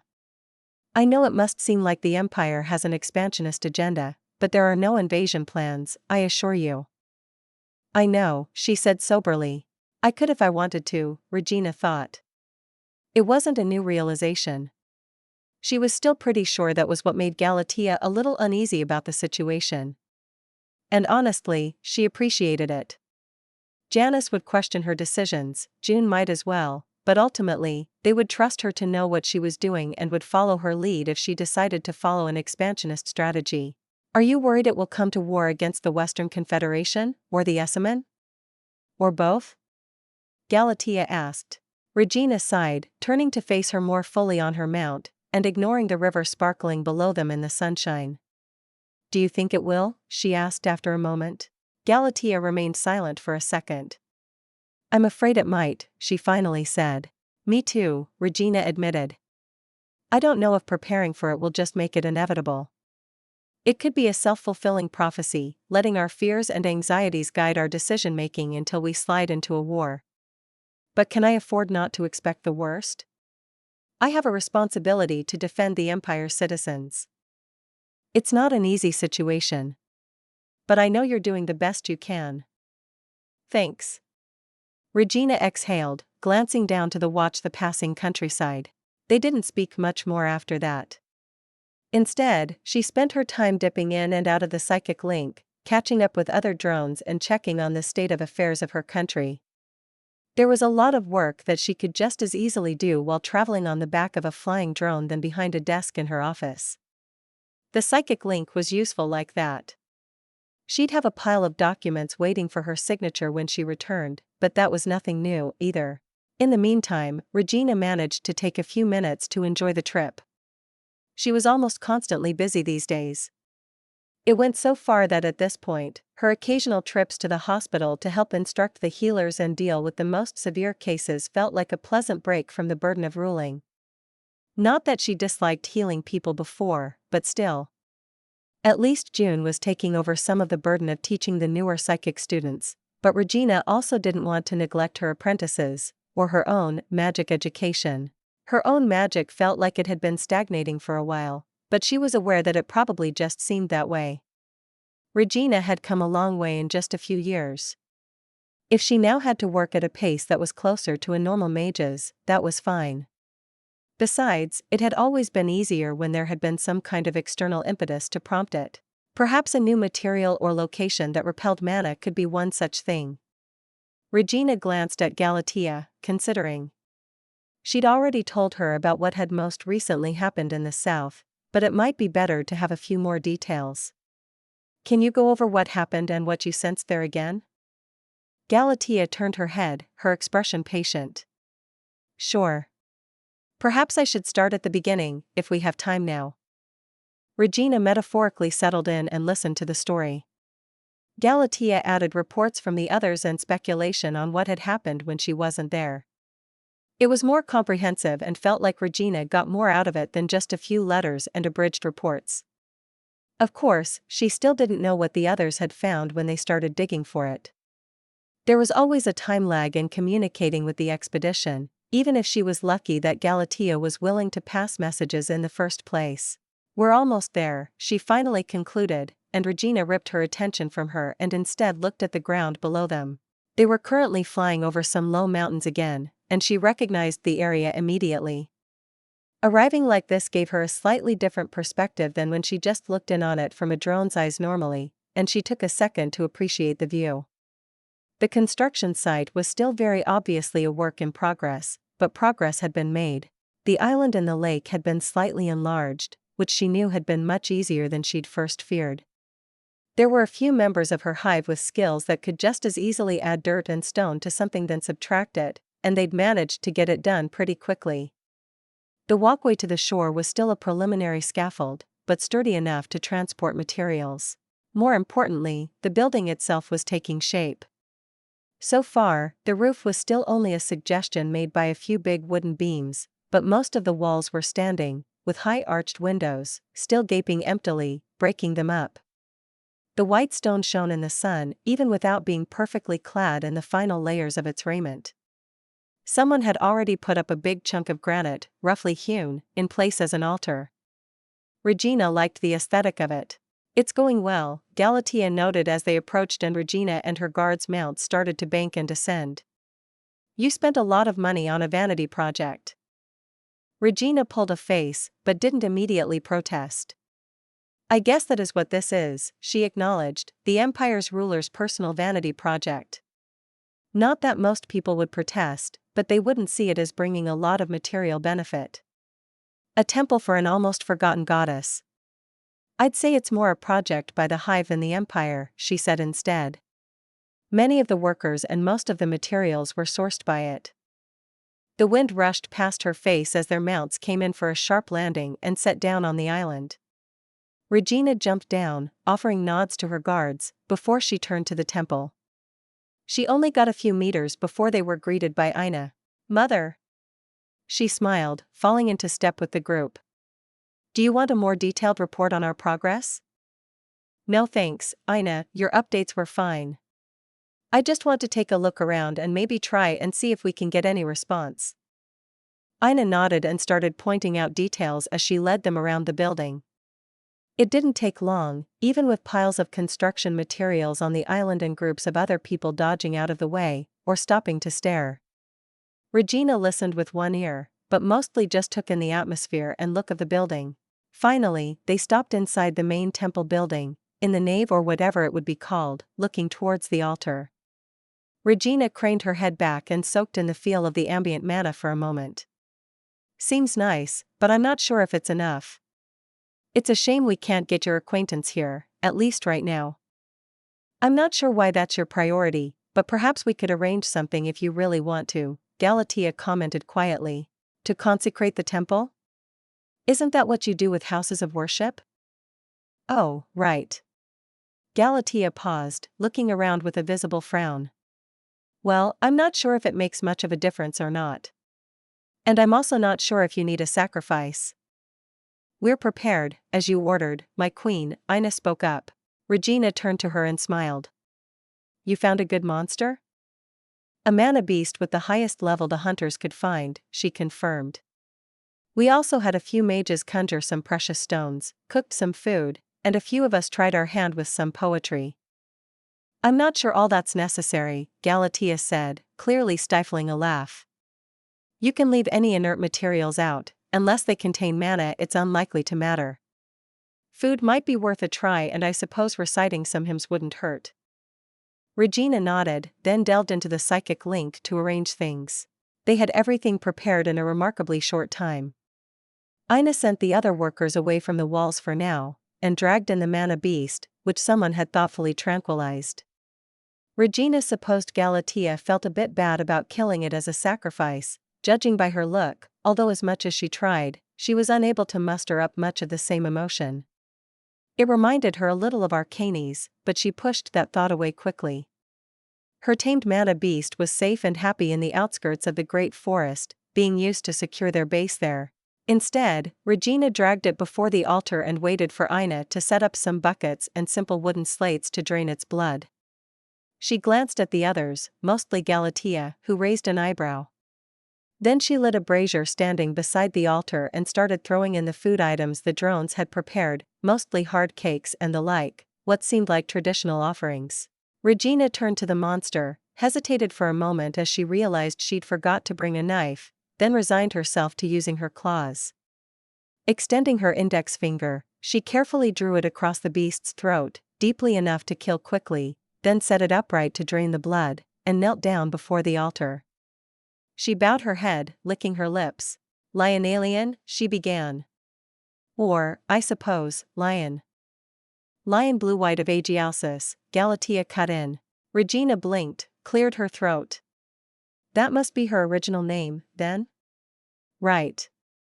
Oh, Lionalian, also known as Lion blue-white of Aegialsis, the last Aeshan, she who remains, former goddess of transportation on Haven. I invoke you, I beseech you to turn your attention to me. Please grant me your ear, and your presence.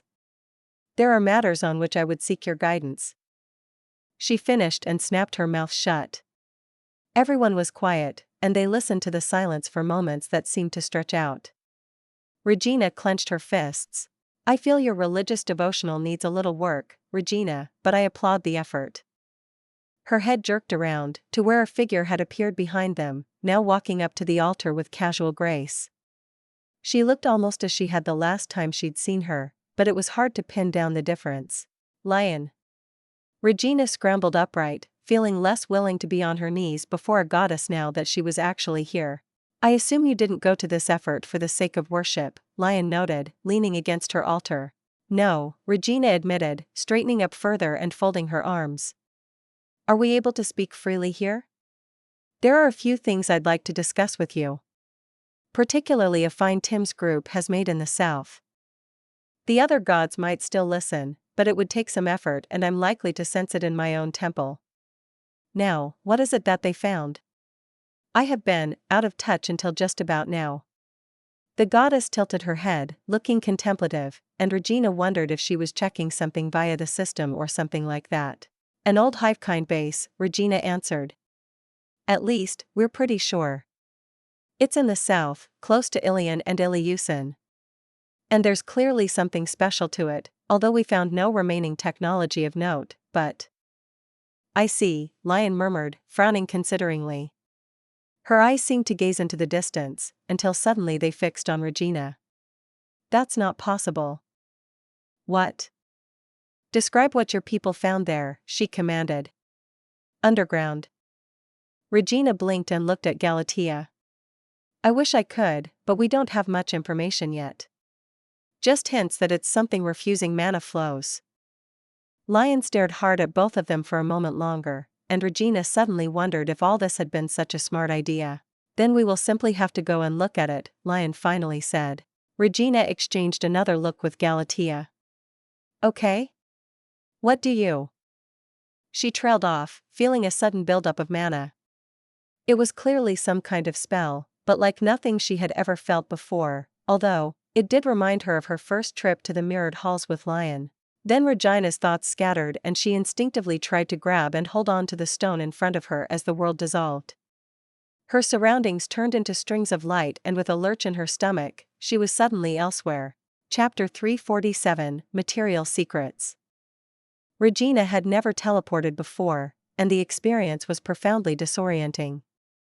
It didn't even come from the teleportation itself, which on its own would probably only be mildly disorienting. Suddenly being somewhere else, the sounds and smells and ambient mana very different.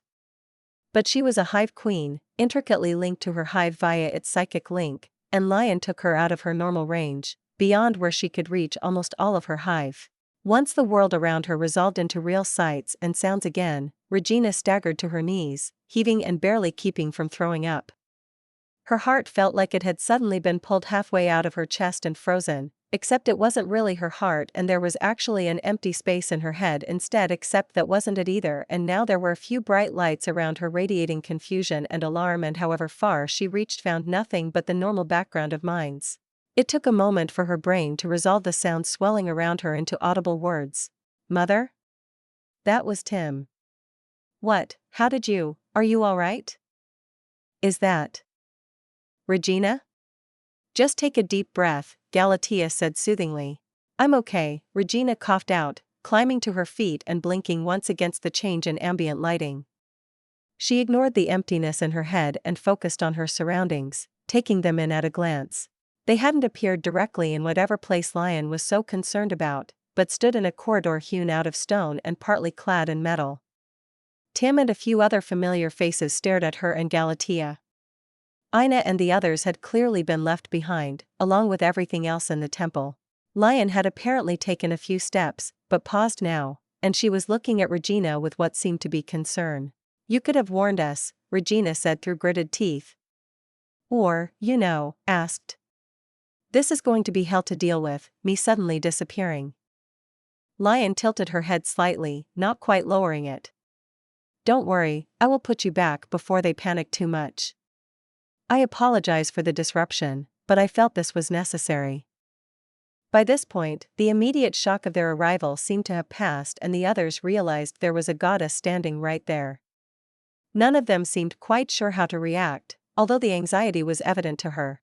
Regina glanced at Tim and those standing right beside him, currently Owen and Annuus. Clear the corridor, she told them.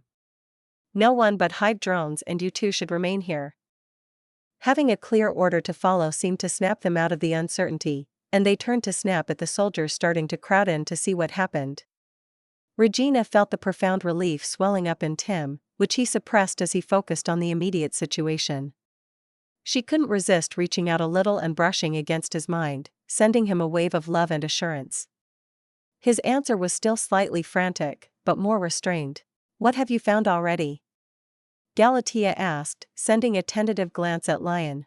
I went down to see a large cave with some sort of crystalline material on the walls, but it was otherwise largely empty, Owen reported. Tim had me return after a brief visit to be checked out. Lion's expression visibly darkened. I will see for myself, she said, come if you like. The next moment, the shaft the others had dug expanded as if by itself and grew a small winding staircase cut into the sides, and Lion disappeared, but her presence immediately reappeared further down. Regina glanced at Galatea before she hurried to the staircase and started climbing down. Whatever this was, she had the feeling leaving Lion alone was not the best move. Regina had felt the difference since they'd arrived, but naturally, it had been overshadowed by the shock of losing the connection to her hive. Now that she was focused on it, she picked up a few more details, and a part of her really didn't like the idea of getting closer. She pushed past that, knowing it was irrational, but an interesting data point nonetheless. She'd never sensed an area without mana since she'd first become aware of it, possibly as far back as she could remember, and it was interesting to feel it now. Or not feel it, as the case may be. But she focused on Lion's presence instead and hurried. Galatea followed her, a bit more slowly, while the others hesitated. Down at the end of the new staircase, the cutout ledges vanished into rock and she dropped the last 2 meters or so. They'd apparently opened into something of an antechamber rather than the real chamber itself. The really important part of the structure seemed to only be an inner section of the hollow that had been dug out here, but the rest of it was still covered by the phenomenon. As she took a few steps forward, she realized that the crystalline material Owen had mentioned lined the walls of this inner chamber, although room or hall would be a more appropriate descriptor given the size. And crystalline wasn't a wrong word, either, but it felt insufficient for the material she saw. It was a gray verging on silver but almost transparent, without truly letting any light through. Its structure looked like nothing she'd seen before. Parts of it were smooth, others pockmarked or fluted and corrugated in geometric patterns she couldn't make sense of, although there might be some logic behind it. They caused the light in the room, coming from a hovering ball Lion had clearly put up, to behave oddly, throwing shadows and clear spaces that felt disjointed and making the edges of the room look unsteady. Beyond the walls, there were 2 low counters of shelves made of some black, unreflective material.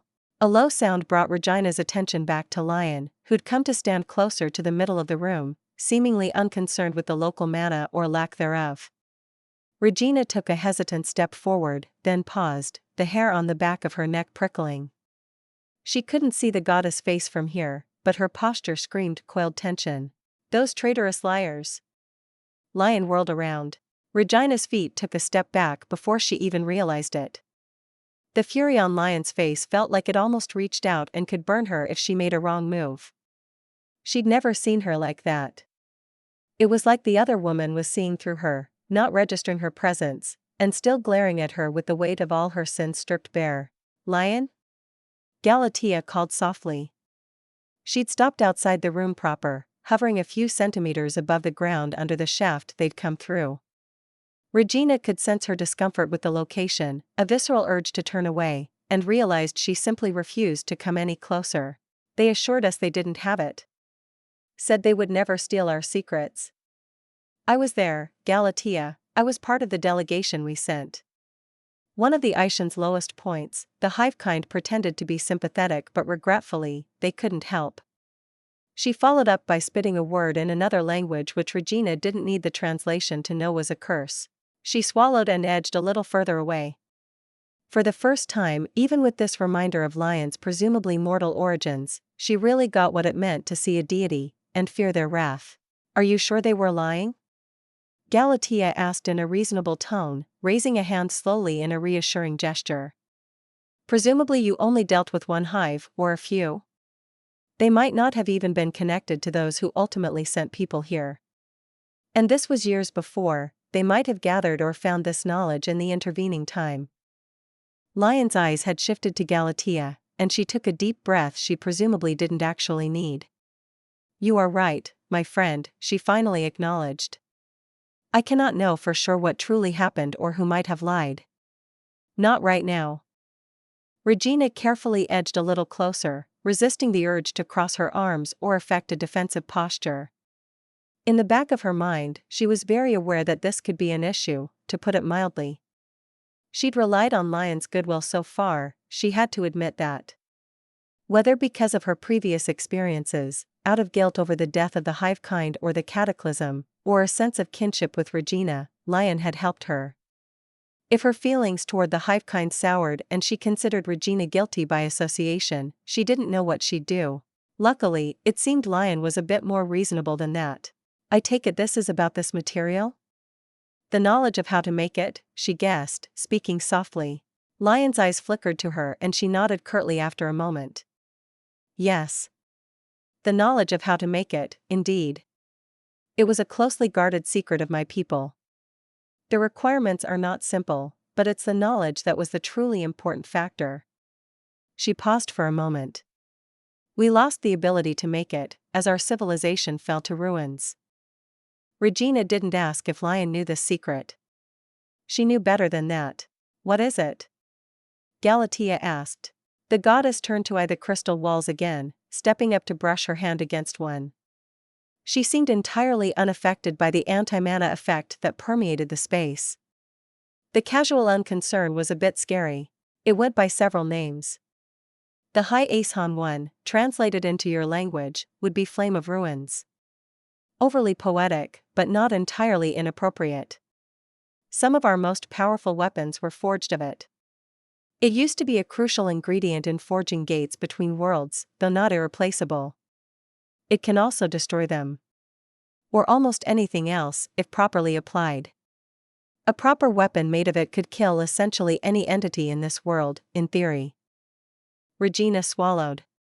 It did sound impressive, and presumably explained why it was this deeply hidden and why people wanted it. Still, if it was everything Lion said, this reaction almost seemed too subdued. Our enemies could use it to make weapons that would kill anyone? Lion huffed dismissively. In theory. In practice, no one from this world, or Haven, is anywhere remotely close to being able to properly work it. Regina nodded.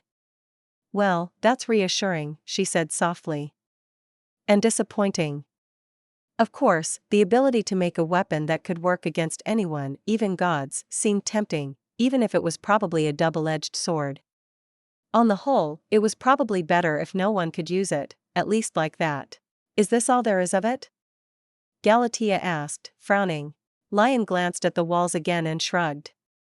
It does seem unimaginative of the hive kind to have used it only for hiding a room, so perhaps not.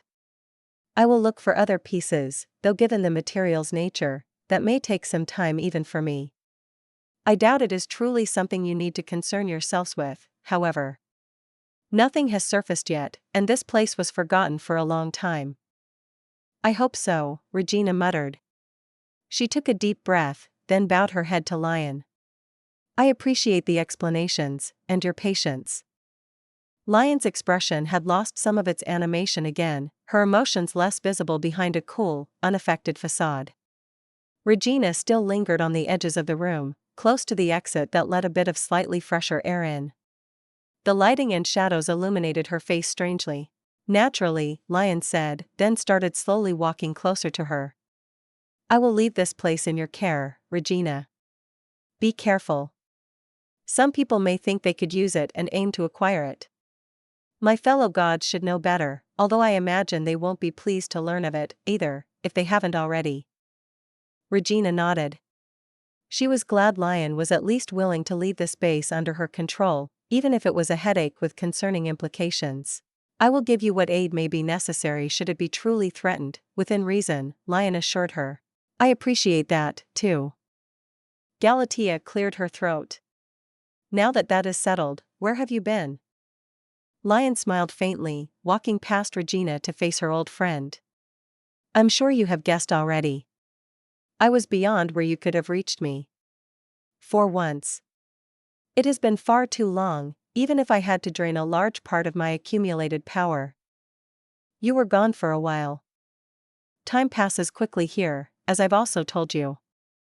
Regina blinked, but those details were pretty clear. Wait, you were off-world? Yes. Don't vanish right now, Galatea warned her. We can speak freely here, can't we? Yes, but I don't think it is conducive to either of your health to stay here for long, Lion said. Come on. They went back up the stairs Lion had created, leaving the strange manovoid chamber behind, but Lion paused halfway up before they reached the corridor. You should guard access very carefully, she advised Regina. And make sure those who saw us come in don't talk about what they've seen. Your psychic abilities should be more than enough for that task. Regina frowned. I don't like the idea of taking their memories. Especially if it's against their will. You can just blur it out, Make them aware of everything else but leave key details vague, Lion shrugged. And ask for their agreement. Besides, these are all members of your armed forces. Simply put a gag order on the information. If they don't agree to any psychic influence, you can still transfer and demote them, though. She nodded, suppressing a sigh. That would be kind of interesting, but probably unpleasant. I didn't think of that, thanks. Don't mention it. Also, Lion sighed. I believe we should talk. It's past time. I owe you a few explanations. That sent a flutter of nerves through Regina's stomach, but she nodded in agreement. The chance to talk to Lion wasn't something she'd pass up. Back to the temple? Galatea asked. Lion tilted her head slightly. Would you mind going back up and reassuring Regina's followers that everything is fine, Galatea? I'll take her to a secure place and we'll be back soon. Galatea crossed her arms and stared at them for a few moments, but Lion held her gaze. Eventually, she gave in to the unspoken request to let them talk privately and nodded, turning back to the stairs. Lion held out her hand to Regina. Shall we? Swallowing any urge to hesitate, Regina took her hand and braced for the sensation of teleportation again. This time she at least wasn't ripped out of most of her Hive psychic network. Chapter 348, Past. Regina recognized the mana of the place they arrived in before she recognized anything else. It was thick, heavy, flavored with a certain sensation. And on second glance, it was obvious she wouldn't recognize anything about this place in particular, either. She didn't think she'd ever been here. It did feel faintly familiar in a more general sense, though. She was standing on a white beach, watching a few idyllic palm trees dotted about, and could just make out the facade of a structure a short distance away. It was a nice, peaceful scenery, almost too much so to be real. Although that might also be because she checked the horizon and confirmed it was considerably closer than it should be. We're in the mirrored halls, she said. Astute, Lion commented. She waved a hand and a couple of beach chairs and a table appeared in front of them. Regina kept glancing around for another second. The landscape was staying stable this time. Will you get in trouble for inviting me here? This is my own little corner of the celestial home, Lion said. She sat down, ostensibly relaxed. 2 glasses with little umbrellas in them appeared on the table. That's not a no, Regina thought, but didn't press the point. She sat down and enjoyed the sea breeze for a moment before focusing. Lion had previously told her that a mortal shouldn't stay in the mirrored halls for long, or something like that. She didn't remember the exact words. But it meant their time here was limited. And even if she hadn't disappeared without notice, she didn't like the feeling of being so disconnected from her hive. So, she said, I was wondering how you knew so much about the hive kind. You mentioned you were part of a delegation from the Aeshan to the hive kind, is that why? Lion idly twirled the glass in her hands, conveniently not looking Regina in the eyes. Yes and no, she said. I was a very junior member. This was back before things went entirely to hell. I must have been 16, 17, or so. Most of the adults who raised me had recently died in another great battle and I was largely on my own, so I wouldn't call myself a kid, but they didn't let me into the high-level discussions. The adults who raised you? Regina interrupted, curious despite herself. Your parents? Lion smiled wanly. Yes and no, again. I was Deliata, raised by the village, basically. My lineage conceived me in an ill-fated plot to take control of a new world once the empire stabilized, which of course, it never did. I was born in the very last gasps of it, the last time anyone thought it could simply be salvaged. Either way, none of them wanted to raise me full-time, so I was raised collectively, at least by those living in the main estate. It wasn't that uncommon for Aeshan. But you don't want to talk about my cultural peculiarities, do you? How long did it take the Aeshan to fall? Regina asked. Decades. Centuries if you count the decline. I was about the age you would have been when you took their offer when I was captured by a Mesan warlord. Much like the Roman Empire of your world, its fall wasn't a single event and it took more than one cause. In this case, civil wars, epidemics, including one that took Aeshan especially, economic unrest, all the consequences of the collapsing portal network, Mezen rebellions, and more. Regina wanted to ask more about the Mezen, but she'd also noticed something. You never fully answered my question. What about the Hive kind? They were independent and loosely allied at this point, Lion said. They were created and gained their independence long before my time, without too much violence. The company that made them was destroyed and its property distributed. Everyone politely pretended it hadn't almost entirely belonged to the government, and they managed to drag us into a civil war of their own later. But to answer your original question, I learned more when the Hive kind approached me to sound me out as a candidate for joining them. Regina almost choked. You were a candidate to become a Hive Queen? Yes. It didn't work out that way. Things turned to shit, the Hive kind retreated. In hindsight, I don't think I would have gone through with it, but I suppose we'll never know.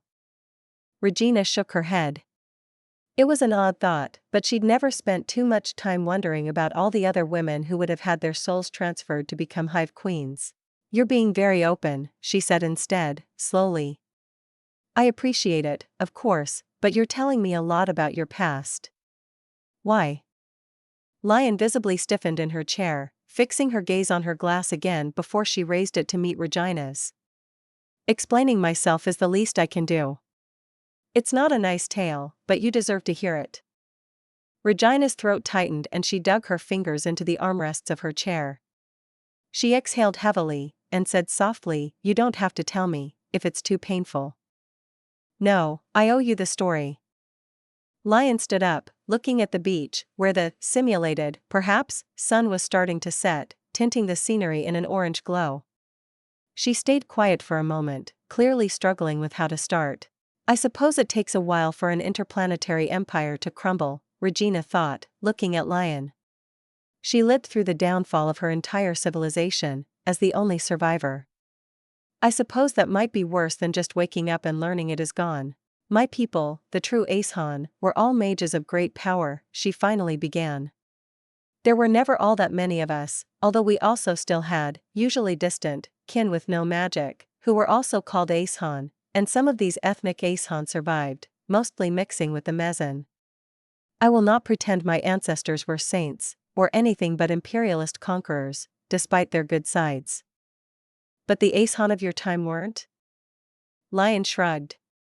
There had not been any new conquests for quite some time when I was born. They simply didn't have the opportunities. Fair enough. The Mezen were part of your empire, then? The people who attacked Haven and drained its mana? The goddess grimaced. The term has shifted in meaning over the centuries, but yes. At the time, the Mezen were arguably second-class citizens, which is still better than people without citizenship. They are not an ethnicity, actually, more like a collection of them. Anyone from the homeworld or their descendants who were not Aeshan. Under Aeshan rule, Mezen could be, and were, lawyers, doctors and judges, even governors. Perhaps that was a mistake, since those places rebelled most easily. Regina nodded slowly, trying to square this information with the admittedly little she'd heard of the Mezen before, the impression she'd gotten. She hadn't even realized they were human, or close enough, apparently. But as interesting as all this was, she still wanted to hear more about Lion and the lead-up to the cataclysm. Alien Eyes said you were as much a tyrant as any of them, once, she ventured. Lion had turned to look at her again, and before she'd even finished the sentence, Regina saw her clench her jaw and something flash through her eyes, too complicated to be sure what emotion it was. Regina stiffened a bit, but Lion only shook her head after a breath. Did she? Her tone was scornful. I think that is a mischaracterization, but I can't argue she was lying. She crossed her arms behind her back and took a step back toward Regina. I suppose the story really starts after I was made head of my lineage. There were only a few of us left, though I was the youngest. I tried to do the best I could to protect my people. Everyone there. You have to understand. I was the closest thing remaining to a lawful authority in that sector. Regina nodded. She was starting to get the picture. There were several warlords rising at the time, but one in particular was gathering many Mezen under his banner and gaining a lot of power. Lion grimaced, clasping her hands behind her back. His sole name was Tyrant, and that should tell you all you need to know about him. I will not dignify his memory by uttering his real name. I did not have much time before he set his sights on me and those under my protection. I tried my best, and I managed to hold them off for a while, but eventually. You were captured, Regina completed. Yes. It didn't help that Baron Greengrey had recently murdered my family, or I might have managed to hold out for a bit longer. Regina blinked, opened her mouth, then closed it again. The tyrant captured and tortured me for 3 years, Lion continued, briefly closing her eyes. He hated and usually killed all Aeshan, but I was the last to resist him and also a pretty young woman. He tried to break me. It was. In those 3 years, all the scraps that were left of the Aeshan crumbled, all of my lineage and Aeshan acquaintances died. I will not go into details. Eventually, I managed to escape, and lacking any other prospects, I went to Haven. I'm sorry, Regina said quietly. There was nothing else she could say. The gods of Haven gave me sanctuary, Lion continued. I accepted it. I knew they wanted to use me. I was not happy with the prospect of becoming a goddess, immortality included, but I saw little choice, so I accepted their help. I was too hurt. For years, I'd been raped, tortured and maimed. My condition was so bad that even our medical technology had trouble with it, and there wasn't much remaining, but ascending cleared all of that up. It even helped piece my mind back together, although it has a stabilizing effect, which means I have not grown as much since then as the years would suggest. Then the Mezen led by the tyrant set their sights on Haven. I was not in a good state of mind back then. Which is not an excuse, but it is all I can offer. I disagreed with the others about the gates, but I did not dare to speak up. Regina breathed in sharply and nodded, a bit jerkily. I see. They needed your power for the gates? My knowledge, yes.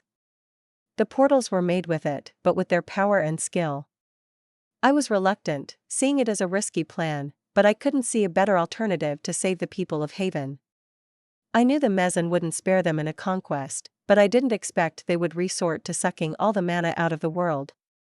I tried to close the gates when I realized what was happening, but they overpowered me, and I wasn't able to stop them from completely destabilizing the portals, only buffer it somewhat. I see, Regina whispered. I would never have gone along with it if I'd known what would happen. Lion took another step closer, swallowing visibly, and bowed her head. I'm so sorry, Regina. I know my apologies are next to worthless, but you're the only one I can tell it to now.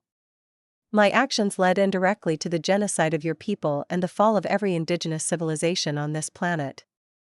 I know I can never make up for it. Regina stayed silent for a while. She was reeling, unsure what to think, what to feel. To finally hear an apology, a real and heartfelt one, but Lion was right. What good could words do after all that had happened? And yet, who was Regina to say how these events should be judged? She'd been hidden away in a hive-kind egg in stasis, and it was pure luck she'd survived, for a given value of the word, when so many died. And is Lion the one I should be angry at? She's not the one responsible for wiping out civilizations, is she? It was all such a tangle, and even this story had only left her with further questions, many of which she'd never know the answer to. Thank you, Lion, she finally answered. I can't say I forgive you, but I appreciate your words, more than you can know. You're not the one most to blame for what happened. Maybe your actions contributed, but so did those of many others. It wouldn't be fair to pile it all on you. I can't say for certain how I feel about it, but I know that much. I recognize you've been doing the best you could. It's the Mezen who are most responsible for all the damage they caused, clearly. I don't know if I would have survived what you did and then be able to help anyone afterward. We just need to find a way to move forward, I guess. It wasn't forgiveness or even acceptance, but it was something. Lion seemed to recognize that. She rejoined her, sitting back down and sagging back into the chair. Thank you, Regina. They sat in silence for a while. Regina's thoughts circled back around Lion's story. She shivered, pulling on the collar of her jacket. Is there any way to fight the Mezen? She finally asked. Lion hesitated. People have been fighting them from the start, she said slowly. But it is not simple. Slave rebellions have broken out regularly, but most of them are quickly suppressed. Well, supposedly they've abolished slavery now, though I think if you asked many of the colonial laborers they would disagree. Some planets have managed to break away from them and kept their independence for decades. Powerful people with heroic soul names have caused trouble for them. But if you're asking if there's any way you can fight them to get revenge? I can't think of one. You traveled off this world, you said. Regina frowned. Yes, and it's not easy, even for me. Besides, and please take this advice in the spirit it is offered, do you really think it's the best choice for you to try and go herring off on some ill-fated quest for revenge? You have people depending on you here, people you are sworn to protect. Regina sighed. I suppose that's true, she said. I understand. Lion smiled bitterly. Believe me, I do. She stayed silent for a bit, watching the sunset over the sea, still wrestling with her feelings. Finally, Regina turned back to Lion. I have a few more questions, if you're up for answering them. Of course. Anything I can do. Regina smiled. Good. Then tell me more about the hive kind. Tentatively, Lion started smiling back. As you wish, Hive Queen. Regina settled back into her seat and closed her eyes for a moment, preparing her mind to focus on and memorize the information Lion gave her. Chapter 349, Aftermath. Regina stumbled as her surroundings materialized around her, but this time she managed to keep her feet. She still felt a bit nauseous, but she was determined to make it pass quickly without giving in to the feeling. It still took a second until she really registered the world around her, because she'd finally slammed back into her psychic link and it was a little overwhelming. Not as bad as being ripped away from it, especially because she'd known to expect it, but still disorienting. She reached out mentally and projected her presence. She should probably send more than that, but it felt like too much right now. Mother? Ina reached out to catch her shoulders, and Regina leaned into her touch for a moment before she straightened up fully. Hey, she said. I'm back. A quick glance around her showed that the temple housed a few more people, but otherwise not much had changed. They'd left the body of the mana beast here for now, presumably because they hadn't had the capacity to worry about it. It wasn't even on Regina's list of concerns right now, either. It was reassuring to be back, but she couldn't help but worry she'd made the wrong decision. Lion had offered her the choice, and she'd decided to return here directly. Tim and the others would be concerned. Still, judging by what she could feel from the psychic link, it was good she hadn't delayed any further. Their talk had already taken longer than she'd anticipated, but she couldn't pass up the opportunity to speak with Lion and gain more knowledge she wouldn't be able to find anywhere else. She needed to determine how they should proceed with regard to the hidden chamber and what it contained, not to mention Lion's advice to ensure the secret and news of their visit couldn't get out.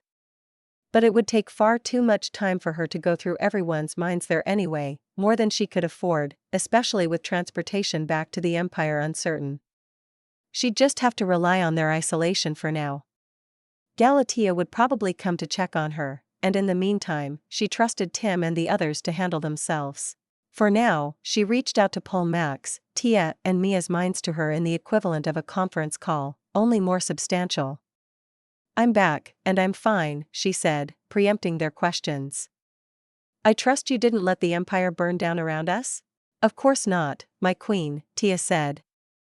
Her mental voice was a bit exasperated, but she could sense the worry behind it that had only been partially assuaged by sensing her presence again. But what happened? Lion took Galatea and me along on a trip to the south, to the old base, she said, then briefly recounted what had happened. Regina didn't go into detail about her conversation with Lion in the mirrored halls. She was still sorting it out in her own mind, but she already knew she wouldn't be putting this one into the psychic link. Only some of the information she'd gained from her, at most. For one thing, it felt private, and she wasn't about to share the vulnerable details Lion had revealed of herself with thousands of other people. Besides, they had more important immediate concerns to talk about. What happened while I was gone? She asked. I presume the psychic link didn't keep functioning? Unfortunately not, Max said soberly. We all got quite the shock. The court is on high alert and we only barely managed to avoid general panic once the news spread. The capital was almost cut off from communication with a few other places, since we relied on drones using the psychic link, and they might have overreacted. Ben decided not to put the army on alert, though. I'm not sure if Janice is coming home. We sent her the news and an order to put her security detail on alert, but haven't heard back from them yet. I guess I'll send them the all clear now. It's a good thing that the link's back without any trouble now, though, Mia added. At least as far as I can tell. I'll check to make sure there were no unforeseen problems, Regina assured them. For now, I'm traveling back to the capital. Please make sure everyone stays calm and that anyone who needs to know is informed that we're safe. Don't give them details on where I was yet, though. Of course, Mother, they chorused. Regina gave Ina another mental nudge of reassurance, extending it to the other drones present, then turned to leave the temple. She supposed she'd have them keep building it for now, even if Lion hadn't said much about it. A thank you would have been nice. Then again, I guess she had other worries. For now, she focused on the psychic link again. Regina reached for Jem and several of the senior keepers, asking for a report on the state of the link and the mental health of her drones. Jem assured her everything was fine under the circumstances, and they'd get back to her with a more detailed report. She'd barely stepped out of the temple before several men surrounded her, getting a bit closer than she would have wished for. Regina gave them a stern look. Our deepest apologies, Your Imperial Majesty. The current commander of the Star Guard detail, a human captain named Woods, bowed. I will assume full responsibility for this failure in our duties. Give me a little more space, she said irritably. She knew she shouldn't take her feelings out on them, but Regina was feeling a bit worn right now.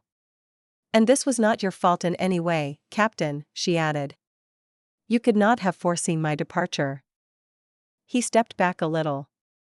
Of course, my apologies, he repeated. Thank you, my Empress. If I may be so bold as to ask, is there a chance this will be repeated? Is there still any threat to your person? Not at all, she answered curtly. I was not in serious danger, anyway. But we will be returning to the palace straight away. Please coordinate with the guard forces there. Of course, Your Imperial Majesty, he murmured. One of the drones in the unit had already called their mounts over, and it didn't take long for them to get ready for departure. Regina took the highest level winged drone mount, though none of them were sentient. She barely noticed their departure or the first leg of their trip, since she was too focused on the psychic link. There was still a lot to do and to sort out. If nothing else, this little excursion had shown a few vulnerabilities that they needed to address. And she needed to consider how to handle the base and everything else in the south. This material, flame of ruin or whatever, seemed important and potentially dangerous but also, as such, not immediately relevant. It didn't seem like anyone was actually able to use it, anyway. It wouldn't help her defend the site if it came to that, either way. But she also couldn't give it up, even without Lion's words and her implicit promise to take care of this. Regina was going to need to sit down with Ben and Max and a few others and figure out the parameters of their operations in the southern lands. Whether to send new reinforcements, and perhaps some kind of structure so they could keep up a military presence indefinitely without inviting attack. Alliances with southern city-states would probably be important, even if she didn't like the implications. There were also the dwarves, with whom they needed to finalize an agreement. Regina made a mental note to prepare a proper address to inform at least her court about the matter, and perhaps a public statement as well. They should at least know the Empire was in talks with the dwarves, who probably wouldn't object to that information becoming public since it would also give them more potential weight in the south, anyway, either. At least now that she actually knew what there was to protect in the southern base, she could finalize some plans. And in a little while, she could send Tim and the drones with him home. Not only had Regina missed him, they really deserved it after what they'd accomplished. Regina focused on the southernmost edge of her psychic range, quickly cycling through a few drones scouting the mountains, then to the larger collection of their mines. Her abrupt disappearance had also not done their forces here any favors, but she noted that they'd been smart enough for a tactical withdrawal and to hunker down, remaining on the defensive for a while. There had been no major battles since they'd cleared out the monsters there already. All in all, it could have gone a lot worse. Regina did a quick sweep to ensure there were no particularly dangerous monsters remaining near them, then focused a little more on the strategic situation. They'd set up a small chain of outposts by now, in carefully chosen locations. Each still needed substantial forces assigned to them, since the threat of monster attacks was constant. Still, things were largely quiet, for the most part.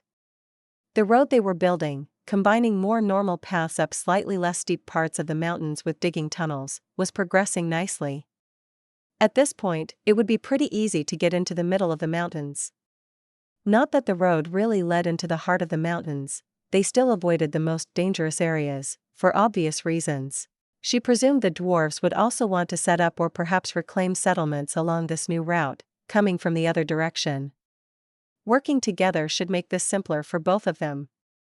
And, although Regina didn't like what it meant in other terms, having a region crawling with monsters so close was probably a good thing for the Empire in some respects, basically a source for monsters to fight so their soldiers could train and level up. In that sense, completely clearing the mountains would be foolish, anyway. The trip passed in a blur. Regina was starting to feel pretty tired, but she knew she wouldn't be able to rest for a while yet. There were too many people to talk to and too many things to sort out. As much as she wanted to just take a few hours to reflect on her conversation with Lion, she couldn't afford that right now. Finally, they reached Sarah, their current destination. She'd considered just heading to Forest's Haunt, but most of the government was still in the Cernlian capital. The drones didn't take any time to circle over the city like they usually might have. Instead, Regina guided them straight to the royal palace.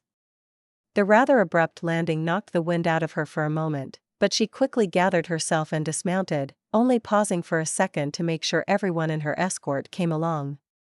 Turning, she strode to the back entrance into the palace. Perhaps surprisingly, Kiara was the first person she met. The young queen looked relieved. She must have heard Regina was fine, but clearly seeing it helped. "Welcome back," she greeted with a bow. "We were worried." Regina pulled her into a quick hug. There weren't many people around anyway. "Thank you, Kiara. I'm fine, and I know you had it under control." Before the conversation could continue, Max, Tia, Ben, Ira and June joined them.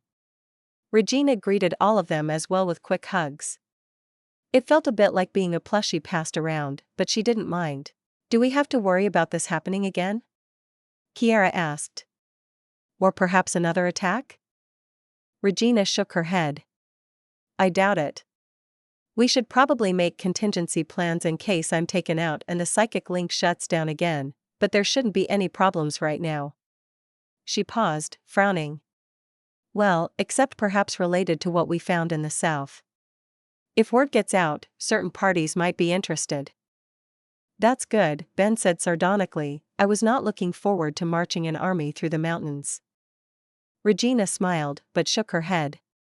"Don't get too comfortable," she teased him. "It might still happen." Tia frowned, quickly turning serious. "Is that a real possibility?" "Let's hope not. I don't intend to wage war in the south." "There's another issue," Ira spoke up soberly. Regina turned her attention to her. She could already guess, given the impression in the psychic link. "Yes?" "The eggs. They haven't hatched while you were away. I think some are beginning to, now, but their hatching was definitely delayed." "They are," she confirmed.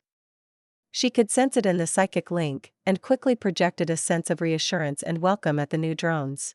"Will there be any side effects?" June asked. She sounded concerned. Regina hesitated. "I don't think so. The psychic connection to a drone is fully anchored shortly before they hatch. It makes sense that being outside the psychic range would delay or even stop their growth or hatching. But once it stabilizes, I don't think there will be any further issues." They're not aware before being hatched, after all, even the sapient drones. So, you can't just transport wagon loads of drone eggs south and have them hatch there to grow an army, Kiera mused. Regina pulled a face. Not something I would do anyway, but no, that wouldn't work.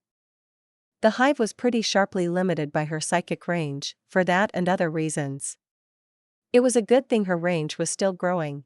She'd been staggering the hatchings across the day, anyway, so there weren't that many affected. For now, she would make time to visit the nursery soon, and add more eggs to their little hoard. The number was getting low, and she was starting to feel a familiar tightness in her core. Maybe some food first, though. Can we continue this conversation over dinner? She asked. I haven't eaten in ages and I'm famished. That quickly derailed the conversation, and they followed Regina further into the palace, although she could tell several of them were already preparing to discuss important affairs of the Empire. It was a good thing Janice was coming back, actually. Maybe she could pass off some of the work of sorting out this mess to her. Chapter 350, Acolyte. Tim really had no idea what to make of what had happened this day. They'd finally reached the secret chamber beneath the old Hivekind base, great. Judging by the reactions of the mages, it wasn't some place you should blindly wander into, even if Owen's description didn't seem that concerning. Then, just as they were discussing sending him down again with some way to take measurements, he suddenly felt the presence of his fellow drones in the south again, and, of course, his Hive Queen. He wasn't sure what had happened on their end, the details had kind of gotten lost in the shuffle, but it didn't seem to be anything major or urgent. Lion, who was apparently available again by now, had simply heard something she found alarming enough to teleport Regina and Galatea along to the base. And now, she'd taken Regina away and the link had been cut again. Tim honestly wasn't sure if he'd rather the brief visit hadn't happened, in terms of his own feelings. It had been invigorating, but now the absence of the hive felt even starker. But he had other things to focus on, so he pushed it to the back of his mind and turned to Galatea. You're sure there's nothing else important? And that you want to leave right away? I've told you everything I can, Tim, Galatea said irritably. She paused for a moment, and if she was biological would have probably taken a deep breath. Regina will be safe. Lion will watch over her. Don't worry. She's probably back in the Empire by now.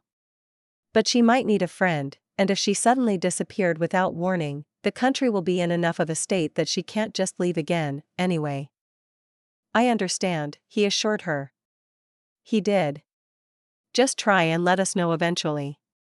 I'd rather be informed if the Empire is having a serious crisis because the psychic link was broken or something. I will, she answered, then paused again. It's probably best if you don't send anyone down there for now. It's not like we can do anything with it, but prolonged exposure seems to be hazardous, and we need to keep this as quiet as possible, besides. I'll cover the entrance for now, he nodded. We've got things under control. I know. See you, Tim. He watched her go for a moment, then turned away. Galatea could take care of herself. Like Regina. He just had to hold the fort for now. Tim wasn't sure what to make of that apparently top secret and ultra-dangerous but also inaccessible and unworkable material they'd found, or of Lion's involvement. After a bit of thought, he'd decided it wasn't his problem. His queen and their senior magic users could worry about it, it wasn't like he'd have much to contribute. The site itself, the room cut off from mana, was probably a strategic asset of some kind. He was a little more qualified to think about that. Even if they couldn't safely use it for now. Still, he focused on the tactical issues at the moment. Is that all you can tell us? Annuus asked when he called his commanders together and gave them a brief recap. Tim nodded, trying not to smile at the irony. Unfortunately, yes. And the room itself or what it contains is not our immediate priority. We simply need to secure it. To that end, have you taken account of who saw the Empress, Lion Alien, or possibly the entrance to the hidden vault? So it was the goddess Lion Alien after all? Owen murmured. He shook his head. Sorry, Commander. We've spoken to the men. It's possible that we missed someone, but they all know not to go speaking about what they have seen, Annuus added. We are also quite isolated here, there is no one for them to talk to in the first place, anyhow. Tim nodded. He supposed that was true, but it wouldn't last forever. If that's all, you should get some rest, he said. I intend to sleep for as long as I can manage, myself. That got a few smiles from them, and they quickly wrapped up the meeting. In the end, Tim had to sleep alone since his fellow drones were on watch rotation or currently active. He disliked that, but had gotten used to it after their travels here in the south, so it wasn't an issue. Despite his worries, he was exhausted enough that sleep came quickly. He only remembered bits and pieces of his dreams when he woke up, but they were chaotic and fire featured prominently, as did the faces of his favorite siblings. He got up quickly the next day, scarfing down breakfast. With their limited supplies, it was always the same and no great loss anyway, and then going for a tour of the base. Everything was still quiet. Tim lingered at the edge of the tunnel leading down to the underground chamber. Hesitantly, he took the stairs. Zephyr, who had been standing there and ostensibly guarding it, gave him a look but said nothing. Tim went far enough down until he could see the open, hollow chamber, then turned around. He wasn't a mage and didn't feel any mana, but it still gave him bad vibes, he supposed, and with all the warnings, he didn't want to risk anything. When he got back up, Zephyr stopped him before he left. Dan just came back, he said. You should talk to him. I think they're in the main bay still. Tim nodded.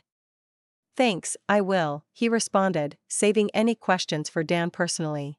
It didn't take him long to find them, and the way back to the main vehicle bay was almost automatic at this point.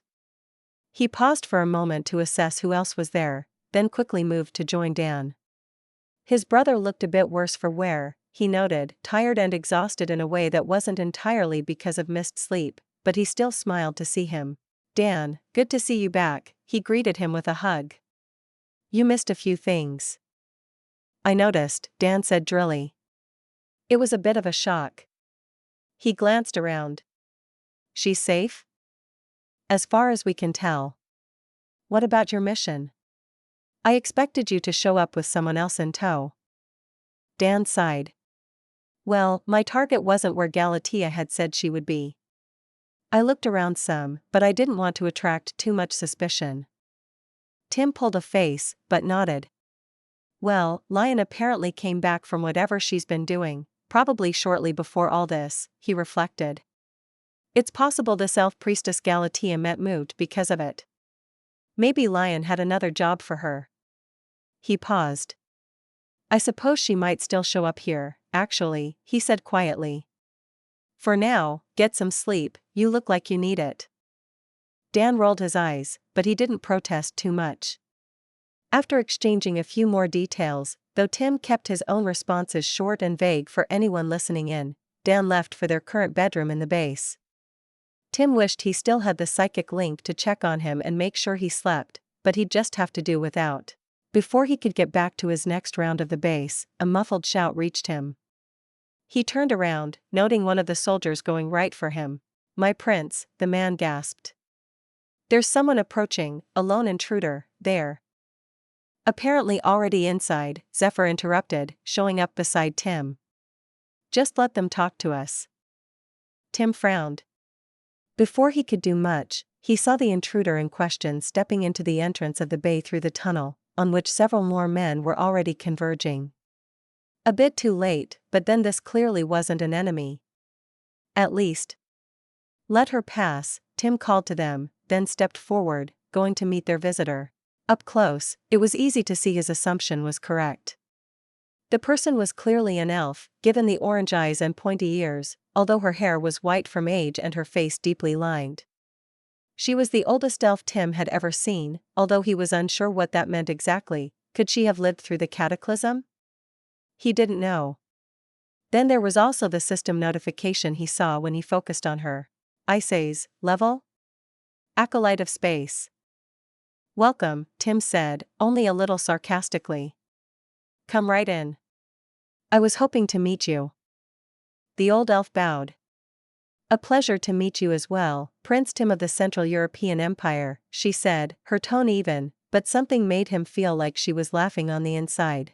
I assume you are Ices Alturiel? He asked. He hadn't known her class or level, although Galatea had shared the name, fortunately. He wondered just how high her level actually was. Judging by Zephyr's obvious tension, it had to be quite high, or she was very magically powerful, maybe both. The class name didn't sound very powerful considering all that, but maybe there was more to it. That I am, she confirmed. I see Galatea told you about me. How did you find this place? Zephyr asked, crossing his arms. Alturiel smiled slightly. A funny question, considering you sent a group to poke around my home which then went straight here. So, she'd followed Dan? Or wants us to think that. She might have already known about the place. But challenging her on it now would be more combative than he wanted to be. Do you know what it is we have found here? He asked hesitantly. Alturiel nodded curtly. I have been informed. May I see? Tim exchanged a look with Zephyr and Annuus, who had just come and was eyeing the older elf with obvious interest. Then he shrugged. Of course. She already knew about it and Lion would probably grant her access anyway. He didn't see much point in dragging it out now or causing a fight. Alturiel exchanged a few sentences with Annuus in a language Tim didn't speak, presumably Elvish, as they went. Annuus visibly relaxed a bit and even smiled a little. Then they reached the shaft they had dug to the secret chamber. Alturiel paused, before she started climbing down the stairs, with surprising grace considering her age. Tim waved the others back and followed her, sticking close enough to watch over her. To his surprise, she didn't enter the main chamber itself, just looked around with what he guessed was curiosity. Then she nodded and turned to him.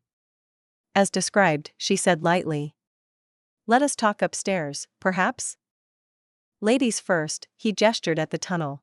She laughed and swept back up the stairs, with Tim following. He gave a last glance at the odd crystalline substance decorating the room before he followed. They regrouped in a meeting room on one of the lower levels, close to the entrance. Dan was still asleep, but Zephyr, Owen and Annuus were present. To his surprise, Zephyr had brought along the teleportation pad, or whatever it was, that his group had originally found here when Laniciosa escaped them with it. So much had happened since then that Tim had almost forgotten about it. Especially since they hadn't had any further insight.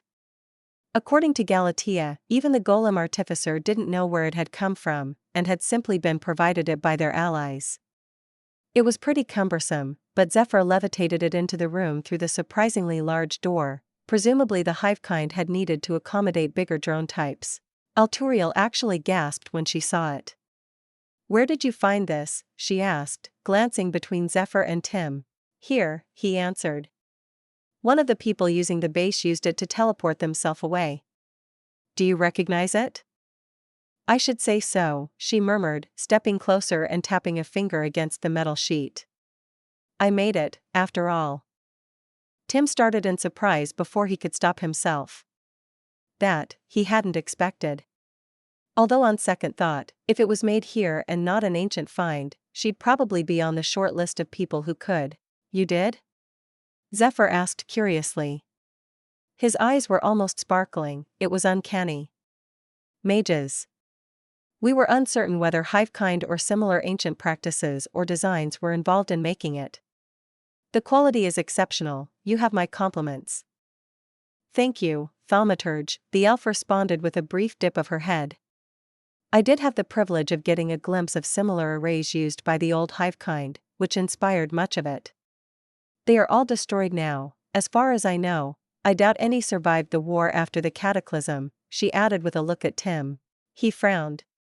You saw them personally? Not quite, she sounded a bit amused, probably by catching his attempt to determine her age. It was only in a memory.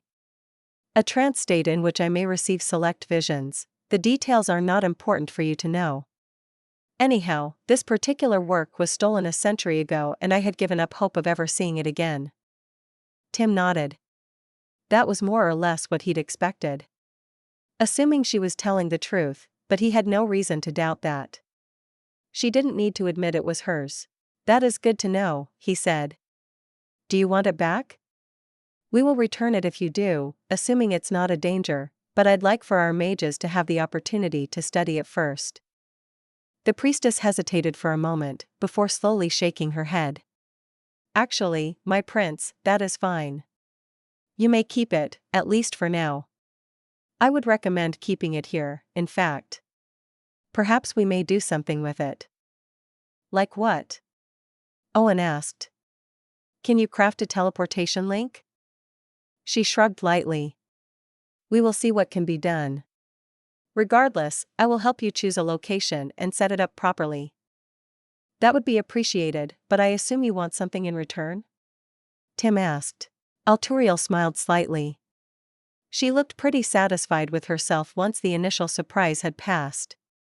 At present, I would simply like access to your Empress Court. I am sure there is much I may offer, and considering her apparent closeness with my patron, I do hope she would appreciate my advice on occasion. I would not demand a title of court chaplain or anything of the sort, though if it is decided an official title is necessary I won't decline. Tim didn't need to consider it for long, he was pretty sure what Regina would want. I'm sure that can be arranged. I'll write you a letter of introduction if you like, though I doubt you need one. Then there is the temple your country is building, she continued. As it is dedicated to my lady, I would like to oversee it. That's only reasonable, isn't it? Having only a temple without any priests at least stopping by would hardly be the same. Tim exchanged a look with Owen, who looked a bit disgruntled, and shrugged slightly. I'm sure they'll appreciate your input, he said diplomatically. He hoped it was true. After all, if his Hive Queen wanted to build a temple to Lion, consulting Alturiel did make sense, or they might end up with a design choice that was completely inappropriate and probably wouldn't help its purpose. I didn't realize you wanted a temple to preside over, Annuus commented mildly. Alturiel crossed her hands behind her back and smiled serenely. I was not very keen on it, but I have learned enough about your empire by now to be curious, and I feel it might perhaps be time to dedicate a little more of my time to, shall we say, pious pursuits. Tim regarded her for a moment, then shrugged again. He didn't really care in the end, and he wouldn't pry into her relationship with Lion. At least not right now. If nothing else, she seemed like an ally, and those were always good to have. Chapter 351, in order. In the end, it wasn't as bad as Regina had been afraid of. Her hive was important for the Empire, but there were still only a few thousand sapient drones, a veritable drop in the bucket compared to the country's population, and the government largely didn't rely on them. And there were other ways of communicating. Besides, they had been at peace. While there had been some concern at losing access to quick communication with more outlying regions, nothing had really been urgent enough to impact the stability of the Empire as a whole. Fortunately, the bigger problem really might have been everyone's panic at Regina's seeming disappearance. She was lucky she'd returned without too long a wait and that the drones had been able to let everyone know right away. Ultimately, Regina wrote it all off as a stress test for their new system and tasked a few people with going through the reports to find and evaluate ways of mitigating such things in the future, before she returned to her regularly scheduled work. One good thing had come of it from a personal perspective. Janice had returned to the Empire proper and was going to stay for a while. She'd already been underway when she realized that Regina was back.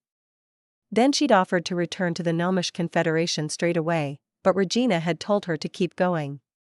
They didn't strictly need Janice there anymore, and she could probably use some time at home with her family and her girlfriend. A good ruler makes sure to keep her vassals happy, after all. Kiara should thank me. Not that she had put it in those terms, of course. 2 days later, Regina and Janice were sitting together in the inner garden again, going over another bit of imperial business that Regina had decided she should be involved in. There was no psychic training right now, and June was busy with other things, while a few of the students lingered on the other side of the garden, and Regina could sense Madras keeping a discreet eye on their efforts. She only checked in briefly, though, before returning her attention to the matter at hand. And her heir, who couldn't seem to decide whether she looked happy to be here or annoyed at the paperwork. The alliance won't be official until we've sent this back, then, she asked, gesticulating with a stack of pages. It was one of 2 copies of the treaty, though not the official version. Ira had written this down for them from the information in the psychic link. Yes, I'll wait for the paper copies to arrive, sign them and send 2 back and then we're official, Regina nodded. The dwarves wanted something more concrete as assurance, not just a verbal agreement. And they probably wanted to be extra sure the agreement the diplomats worked out was going to be valid, I guess. Janice pulled a face and read through it again. You gave them a lot of leeway, then. Regina shrugged. It was the only way. I wanted this to be done quickly and we couldn't wait to arrange a summit or anything. Besides, this is all fine. And as soon as the paperwork is properly in order, we'll have their help expanding the road project. I can see why they and the gnomes don't like each other, they're far too similar, Janice muttered. Regina snorted. But she wasn't wrong. She wouldn't have expected dwarves, of all races, to be sticklers for proper bureaucracy, but apparently that was the case. She supposed it made some sense for a people dealing with a precarious position like theirs in the southern lands. Not having their paperwork properly in order could be a vulnerability to be exploited. You didn't give them the same kind of deal as the gnomes, Janice noted after a moment. There is no requirement to join the Empire at any point. No, Regina said. They also didn't attack us or openly try to wipe out my people at any point. I'm hopeful for a closer relationship, and if they want to join later, I'd definitely welcome it, but I'm fine if they don't become citizens of the Empire. I'm not going to force them into it. Janice nodded, smiling slightly. She read through the paper for a minute longer, then put it aside. We will need to send a larger detachment of troops to secure all of the sites they want to reclaim and build settlements on, she said. Finalizing that list is probably the first thing you should do, too. And I would suggest involving the gnomes, maybe some of their soldiers can participate? They still tend to know the mountains better. And getting them to work more closely with the dwarves might be a good idea, Regina mused. We can certainly ask. They spent a few more minutes discussing the details of the agreement her envoys had reached with the dwarves. All in all, it was pretty comprehensive, considering the negotiations hadn't taken that long and they'd apparently had to get approval from several dwarven settlements, some of which were pretty far away from each other. The details didn't diverge very far from the outline Dan had brought to them. In addition to assurances of political support in the south, which were by necessity somewhat vague but which Regina fully intended to honor, the dwarves would have the Empire's help in reclaiming and perhaps building anew several settlements. They would be secured by both sides, and some of them would effectively be joint settlements. The dwarves would help the Empire chart, build, and secure a proper route through the mountains, as well as guide them in interactions with the southern lands. There was also a mutual protection agreement, which probably mostly meant that others would be discouraged from attacking the dwarves since that would mean facing the Empire, but it also meant the dwarves would send them a few troops if the Empire found itself at war. Regina was uncertain how much help that would be, but she wasn't going to turn away any potential support. There was a major power differential and everyone knew the Empire was the stronger and more dominant party. The contract even acknowledged it implicitly, but she was at least technically acknowledging them as a sovereign people and nation. That probably counted for something on its own. Regina wondered if others would start opening proper diplomatic relationships with the dwarves, too. The new settlements would at least make that easier, presumably. I think it's going to take a few years to really see the effects of this deal, Janice finally concluded, frowning down at the contract in thought. But it's still a good thing. I hope all or our future diplomatic efforts go this smoothly. We can only hope, Regina agreed drily. Her time dealing with the gnomes seemed to have given Janice a little more confidence, made her more self-assured about her political position. She was happy to see it. They sat in silence for a while, simply enjoying each other's presence. They both could have gotten back to work, but Regina wasn't in any hurry. Feeling Janice's mind beside hers was nice, something she'd missed. She was clearly thinking, but there was no edge of urgency or negative emotions to it. After a bit, Janice stirred and looked up again. Where's Galatea, by the way? I was looking forward to meeting her again. She's probably back in the south, Regina shrugged. She came back pretty quickly after that whole trip we took. She didn't need to explain that part, even if Janice hadn't had access to the psychic link, they'd talked about it before. After she checked on me, she headed off again pretty soon, though. She mentioned she was going to take a detour, and she might be hanging around to talk to that priestess acquaintance of hers, I guess. Janice nodded. She'll always come and go when she pleases, I suppose. I think she's getting a little tired of being the only messenger between me and the southern expedition, Regina admitted. I wish we could set up some other line of communication. Can't you? Janice frowned. You don't have some kind of technological solution for that in mind? I wish. I could try and set up a telephone line, I guess, but the terrain isn't exactly conducive to that, Regina sighed. It's something we can definitely think about for the Empire itself. But laying wires across the mountains? I don't know if that's even worth trying, given all the monsters. At the very least, we'd have to finish securing and probably building the road first. Underground lines might work, Janice mused. But I can see why that would still be an issue. There are underground monsters, too. And it would take a lot of effort in the first place. Exactly. The other options I'm aware of would use towers or satellites. The latter isn't exactly a realistic option. The former, maybe. I admit I don't know much about how cell towers actually work. We'd still need to build the road first at minimum. They fell silent again, although Regina could tell Janice wasn't thinking about radio towers. Not that she was either. It's so weird to think that we're only a small piece of a much bigger multiverse with many other worlds out there, Janice finally said. You told me about it before, but I guess I didn't really internalize it. And there are things out there that can even kill gods. Yes, Regina agreed. It makes you wonder. If some bastards can just come around and kill the people of entire worlds. Although Lion said it would take decades if not centuries before they could show up here, so there's that, I guess. She didn't seem worried about it? No. I suppose she thinks their empire is going to fall sooner or later. Like the Aishans did, Regina didn't add. Maybe she even wants to fight them again. Who wouldn't? Well, I suppose we should focus on making sure ours doesn't anytime soon, Janice said, sitting up straighter and rolling her shoulders. She set her jaw and Regina felt a renewed surge of determination from her. Of course. It took her a moment to realize why, when it should be obvious. I suppose it might be more your problem than mine, Regina said.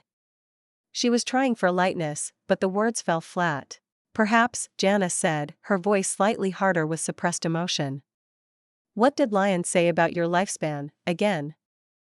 I can expect to live about 100 years post-hatching, Regina answered. That had confirmed what she'd already guessed. She sighed. I suppose that is still considerably shorter than your lifespan, isn't it? That's why I'm your heir, I thought, Janice returned, but she managed to relax a bit and her words were more playful. Her tone turned serious again for her next words, though. Yes. I actually heard about a few other descendants of elementals when I was at the Confederation. The data is still pretty spotty, but I'm pretty sure my projected lifespan should be several centuries. Regina nodded slowly. It was clearly something Janice had to consider, something she clearly felt compelled to dwell on to some extent. Anyone probably would in her situation. Have you talked to Kiera about it? She asked tentatively. Janice hesitated, and Regina could sense her mind drawing inward a bit in an instinctive defensive reaction. I told her, but we didn't talk much about it, she said. She prefers to avoid the topic, I think. Regina nodded.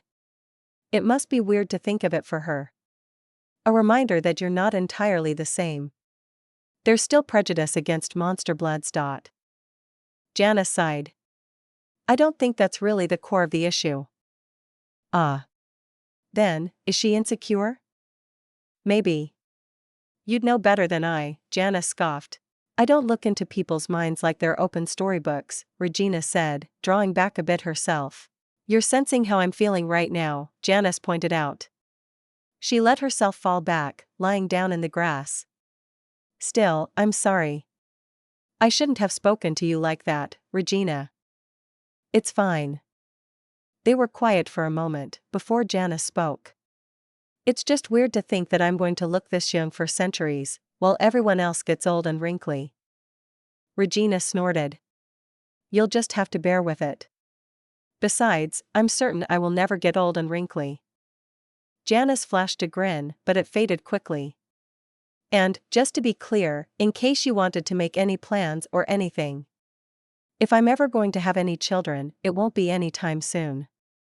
They'll have less elemental blood than me, unless I get a really unexpected partner, I guess, but come on, so they'll have shorter lifespans. So, no, not until I'm old. Regina nodded.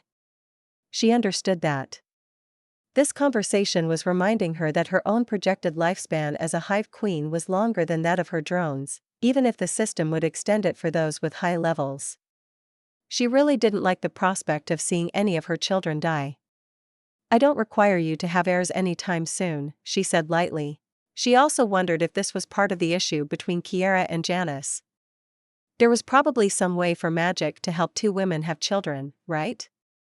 If not, it was definitely possible with technology, but it would take much more advanced tech than they currently had access to. Or maybe she was overthinking this. The two of them weren't even officially together to the world at large.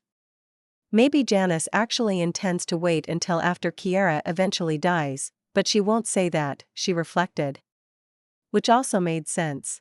We should get together at some point, Regina said, shaking off those musings. Do a girls' night or something. June can come, too. Janice smiled, her mind brightening noticeably. That would be fun. I haven't seen her in too long, either. Regina smiled back. Maybe you all can introduce me to some of your favorite stories or fun details from Cernlia, for a change. Janice stared at her for a moment, before she nodded. Sure, that would be fun. Regina ignored her look with, if she did say so, great dignity. No weird food, though, she clarified. I know I can eat anything, but that doesn't mean I want to. Janice laughed, and Regina smiled more widely.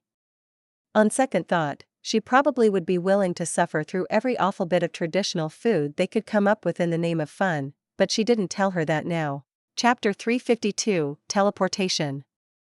Regina couldn't wait for the day her new capital was finished, or at least finished enough, and they could all move there.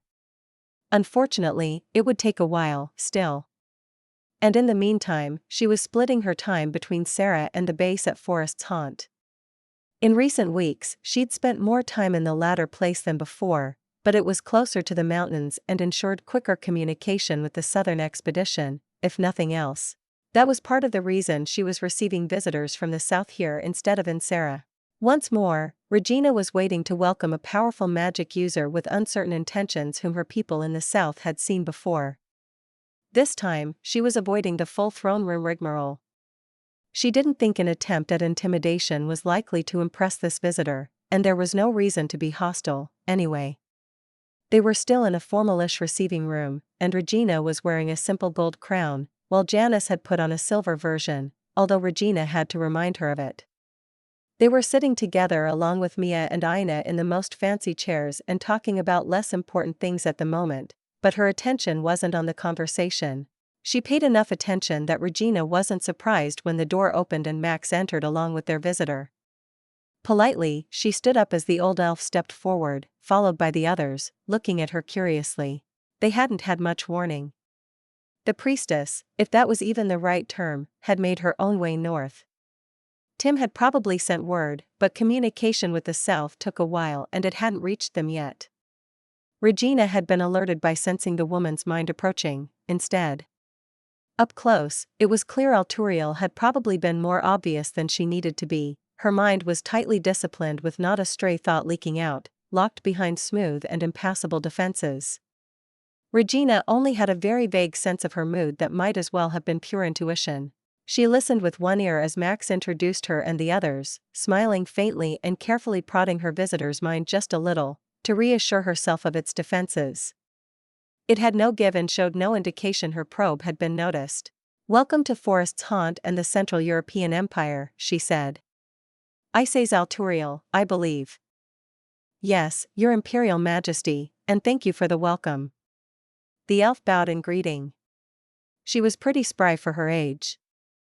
I am honored to meet you, and your children as well. It is my honor, Regina inclined her head. And ours, and indeed our distinct pleasure, Janice added, nodding at her as well. I confess I have been curious to meet you. One does not hear much of a priesthood of lion. That would be because there is not much of a priesthood, Princess Janice, she replied, smiling faintly. I am, of course, a devoted follower of my lady, personally, but I only claim the title of priestess because it is most convenient. For the most part, I do not act as one would expect of it, or in a typical capacity of clergy. That's not surprising, Regina commented, transitioning to speaking a bit more informally. Your goddess is hardly worshipped widely and needs it even less. Although, if you follow certain lines of thought, at least gods that do not demand worship would seem more worthy of it. Is that why you have built a temple for this goddess, of all the gods, Empress Regina? The elf asked lightly, but there was a bit of a glint in her eye. Regina smiled, taking the question in good humor instead of pretending to be offended. Not quite, although I doubt you expected me to actually be some eager worshipper.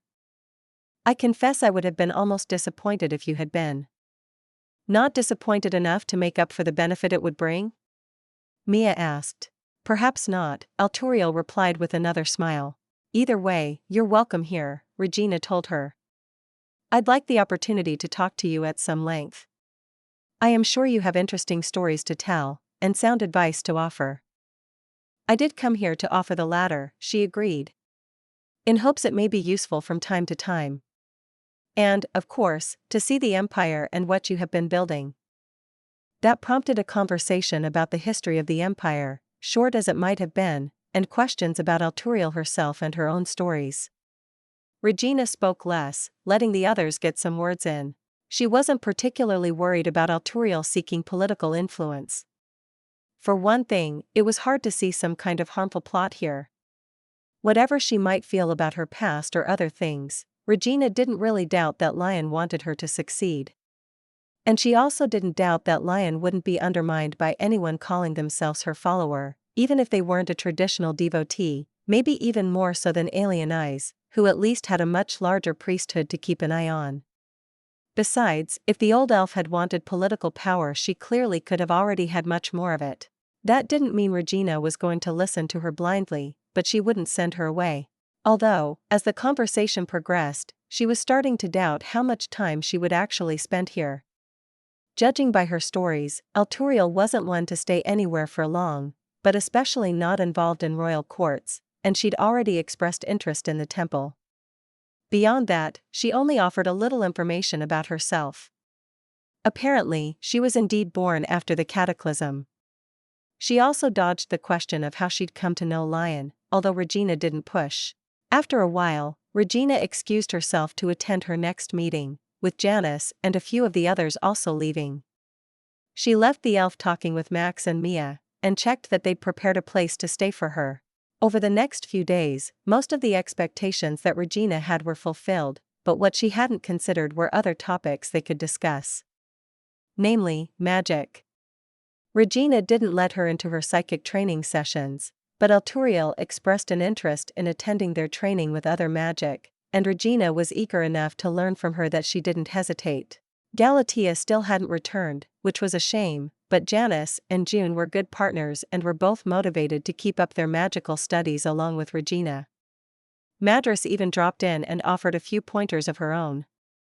While she might primarily be a psychic, the dark elf was also a high-level magic user with a few centuries of experience, so she was pretty good.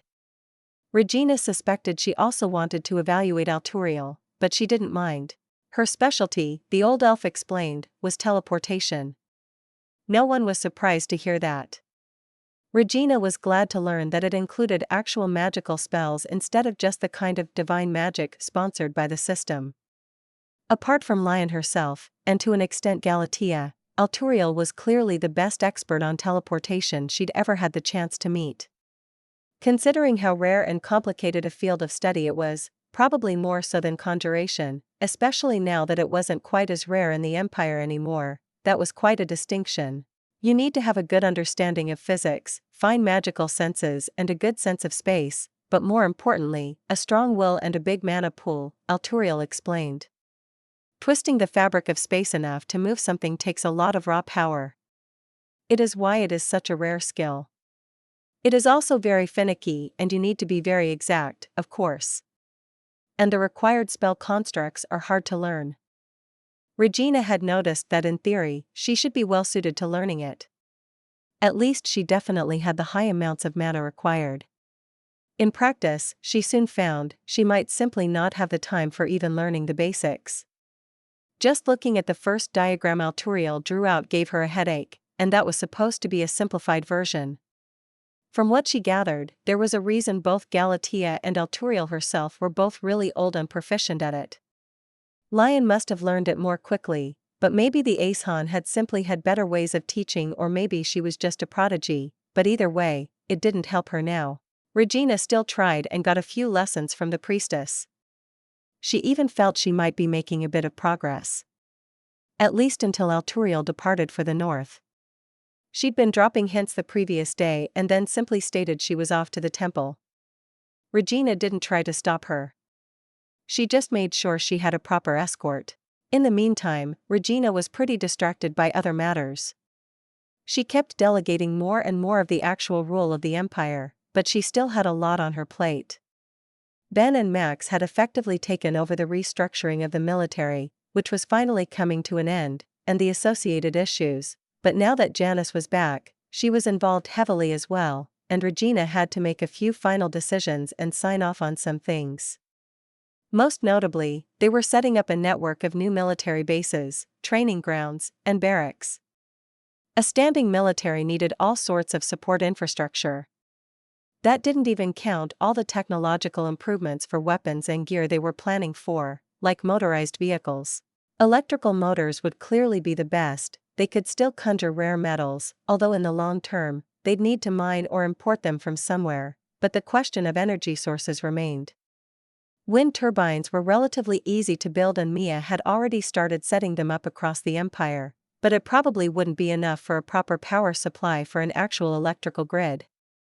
They were starting to experiment with solar panels as well, but getting those right was much trickier, and probably impossible without magic at their current level of technology. While she would have preferred to avoid using them entirely, for both environmental reasons and because of the inherently limited supply, Regina had already come to accept that she'd have to rely on fossil fuels at least in the medium term. Preliminary efforts to find oil or gas deposits were underway, though she wasn't expecting much in that regard. Coal might be easier, if the existing deposits hadn't already been mostly harvested. Charcoal was always an option, at least as long as they only needed to power a few trains or something. Biogas might be a better solution, but they still needed to build plants for that, and the material needs were in direct competition with not just local farmland to feed the population but the hive as well. She already needed more and more acres to feed the increasing number of swarm drones. In comparison to worrying about that issue, it was much more enjoyable to listen to Ben lay out their plans for new training camps for soldiers or argue with Janice about the eventual integration of the gnomish military and then sign off on new schedules and projections.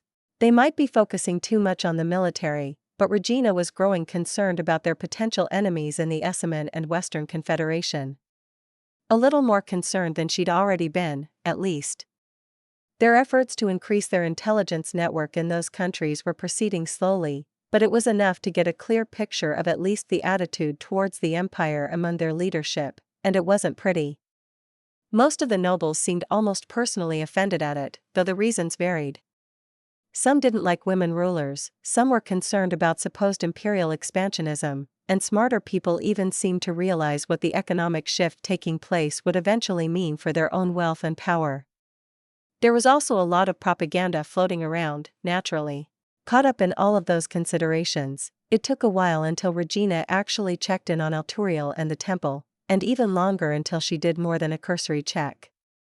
It was a tentative question from Ina that finally motivated her to pay a bit more attention. Apparently, the construction was progressing very well, and the temple did look a lot more complete now than it had before. They had also further expanded the little island it was built on, particularly in the direction of the shore, since the water was pretty shallow there, anyway. That was where Alturiel was currently standing, when Regina sent Ina to find her. My queen has questions about your plans, Ina told her. Alturiel turned to face her, smiling slightly.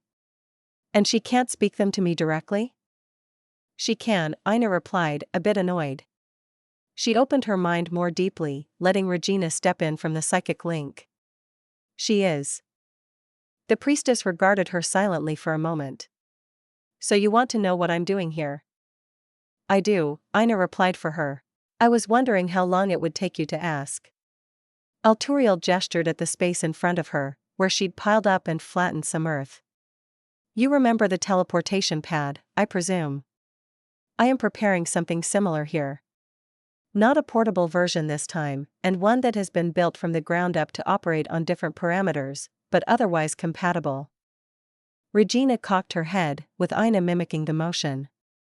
With such a teleportation circle as an anchor, would the other one in the south be able to be used beyond its normal range? Alturiel smiled, visibly pleased. I see some of my lessons stuck, she praised. Yes, indeed. That is the point of this endeavor. I have already made minor adjustments to the counterpart. Regina took a moment to absorb this. So, you would have two linked teleportation pads, allowing transportation from one to the other? A fast travel corridor that completely bypasses the mountains or any other obstacles? That would be huge, a big step, pun totally intended. It's a potential vulnerability, I suppose, so we'll need to guard the exits carefully, but it would help in securing the base in the south very much. In essence, but it will not allow easy teleportation for anyone who so much as steps inside, Alturiel warned her. There will still need to be a powerful mage providing a large amount of mana. It will simply make teleportation from here to there, or the reverse, easier. Regina nodded. I understand, she said. I assume there's a reason you had to build it here? The temple is here, I am drawing a little on the respective energies, Alturiel said with a little shrug. Besides, I assumed you did not want a teleportation point that could be a potential opening for invasion in your capital. True, Regina admitted. She supposed this location was as good as any. Close enough to the center of the empire to not be too inconvenient, in terms of travel times for moving people back and forth, but far enough away from any major settlements or other important locations to give them some time if it was ever seized by an enemy. Still, Regina grinned at the thought of what this meant, an expression Ina thankfully didn't copy. She'd be able to bring Tim and the others home much more easily than she'd feared, and the base wouldn't be as cut off from the empire, so they could maintain a real garrison. I am grateful for what you're doing, she told Alturiel. I won't forget it. The priestess nodded and waved a hand dismissively. Think nothing of it. This is too interesting not to do anything. She paused. And besides, I am not helping you for no reason or solely of my own account. Regina nodded. She understood. Chapter 353, Return. When Tim had first heard about the new teleportation link that Ices Alturiel was apparently setting up between the old base and the new temple, his first reaction had been intense relief, followed by creeping worry. Still, the prospect of going home more easily was enticing. He'd barely been able to think of anything else in the first few minutes. Now that it was actually happening, he was suddenly a lot more apprehensive. Partly it might be because he felt he was leaving things unfinished here, but he had to admit that it wasn't a very large issue. The base was about as safe as it was ever going to be, most likely, and while the fighting between the various cities hadn't finished yet, it didn't seem likely to come this way. It hadn't been that long, and said fighting had mostly only begun. Their hopes that a war would be averted and it could all blow over without violence hadn't come true. If Tim was honest with himself, he'd never expected it to come true. That was one thing he'd have to face the music for, when he returned to his mother. He wasn't looking forward to that. Not because he thought she'd be angry, even if she had been, she would have had a lot of time to calm down in the meantime, but because he hated the thought of disappointing her. At least it looked like it wasn't going to be a large war, here in the south, and it probably wouldn't spill beyond the bounds of this region or draw other city-states in. From what he'd heard, anyway. He'd received a few letters. Daragles was still propping up Ilyusin, but it seemed decidedly unenthusiastic and would probably press for some kind of settlement soon. Ilion was, he suspected, taking the opportunity for a land grab, to get some new territory in their claws, and then they'd settle when they had achieved sufficient success. Whatever issues Lucian or the other leaders of Varigals had worked out with Iliusin hadn't become public, but he could more or less guess how it had gone down. Either way, the people interested in this base should have far too many other worries to even think about coming back for more. No, while it felt a little weird to leave before the war was over, Tim wasn't really concerned about the base's safety. Especially not with this teleport link. Is everyone ready? Zephyr asked, glancing behind him at the assembled people. They would be traveling in groups, and most of the men stationed here would actually remain here for now. Tim and a few of the leaders, and all of the sapient drones, would return, to be switched with another group that was already preparing for a turn here outside of the psychic link. Whenever you are, the priestess who had actually built the conduit drawled, gesturing with a sweep of her arm. She'd come back a few times before this point, testing the teleportation capability. It had given Tim the opportunity to talk to her a little more. Once he got past the fact that she was a little intimidating, he found she was nice enough. She'd told him to call her Ices and had answered his questions patiently, for the most part. It was how he knew that it took a lot of mana to use this teleportation link, the amount increasing linearly with every additional person added, but with a high offset cost to activate it in the first place. So, taking an entire group at once wasn't that difficult, comparatively. It also took quite a bit of skill, apparently. It was why Zephyr was doing it right now, to show that he could, and so they knew he had the ability when it was needed later. Tim briefly wondered how many people his Hive Queen would be able to teleport, but decided he'd probably see that happened eventually, and the answer would change with time anyway, as the hive grew. Either way, Zephyr wasn't a thaumaturge for nothing and would be more than capable of this much. He raised his hand, and a light started to shine in front of him, just slightly.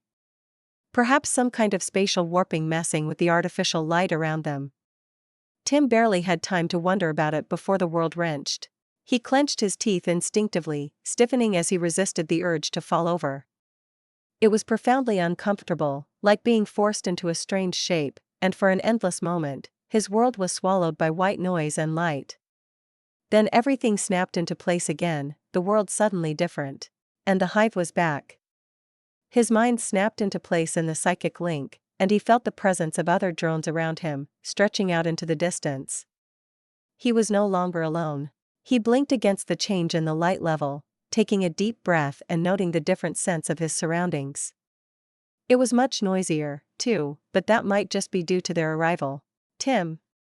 The first person he properly saw was Tia, stepping forward from a crowd who'd gathered to watch their arrival. Tia, he replied, grinning widely. The rest of it was unimportant as he stepped forward into her hug. Tim clutched her tightly to him, basking in the feel and scent of her as much as the welcome and joy she sent to him over the psychic link. Feeling his sister's presence again was a relief. He blinked hard. He wasn't supposed to have favorites, but if he did, he had to admit she would be his favorite little sister. Then he stopped focusing on his immediate surroundings as more minds clamored for his attention in the psychic link. In particular, his mother reached out to him. It was always easy to distinguish her in the psychic link. She was on a whole other level even when she wasn't trying to be overbearing. Now she greeted him with a wordless hug and he simply enjoyed it for a while. "Come back home," she told him finally. "I want to see you in person again." "Of course, Mother." She retreated, probably to make way for Max and Mia, who immediately greeted him as well. Tim sent positive feelings to them and got them in return, exchanging a few words.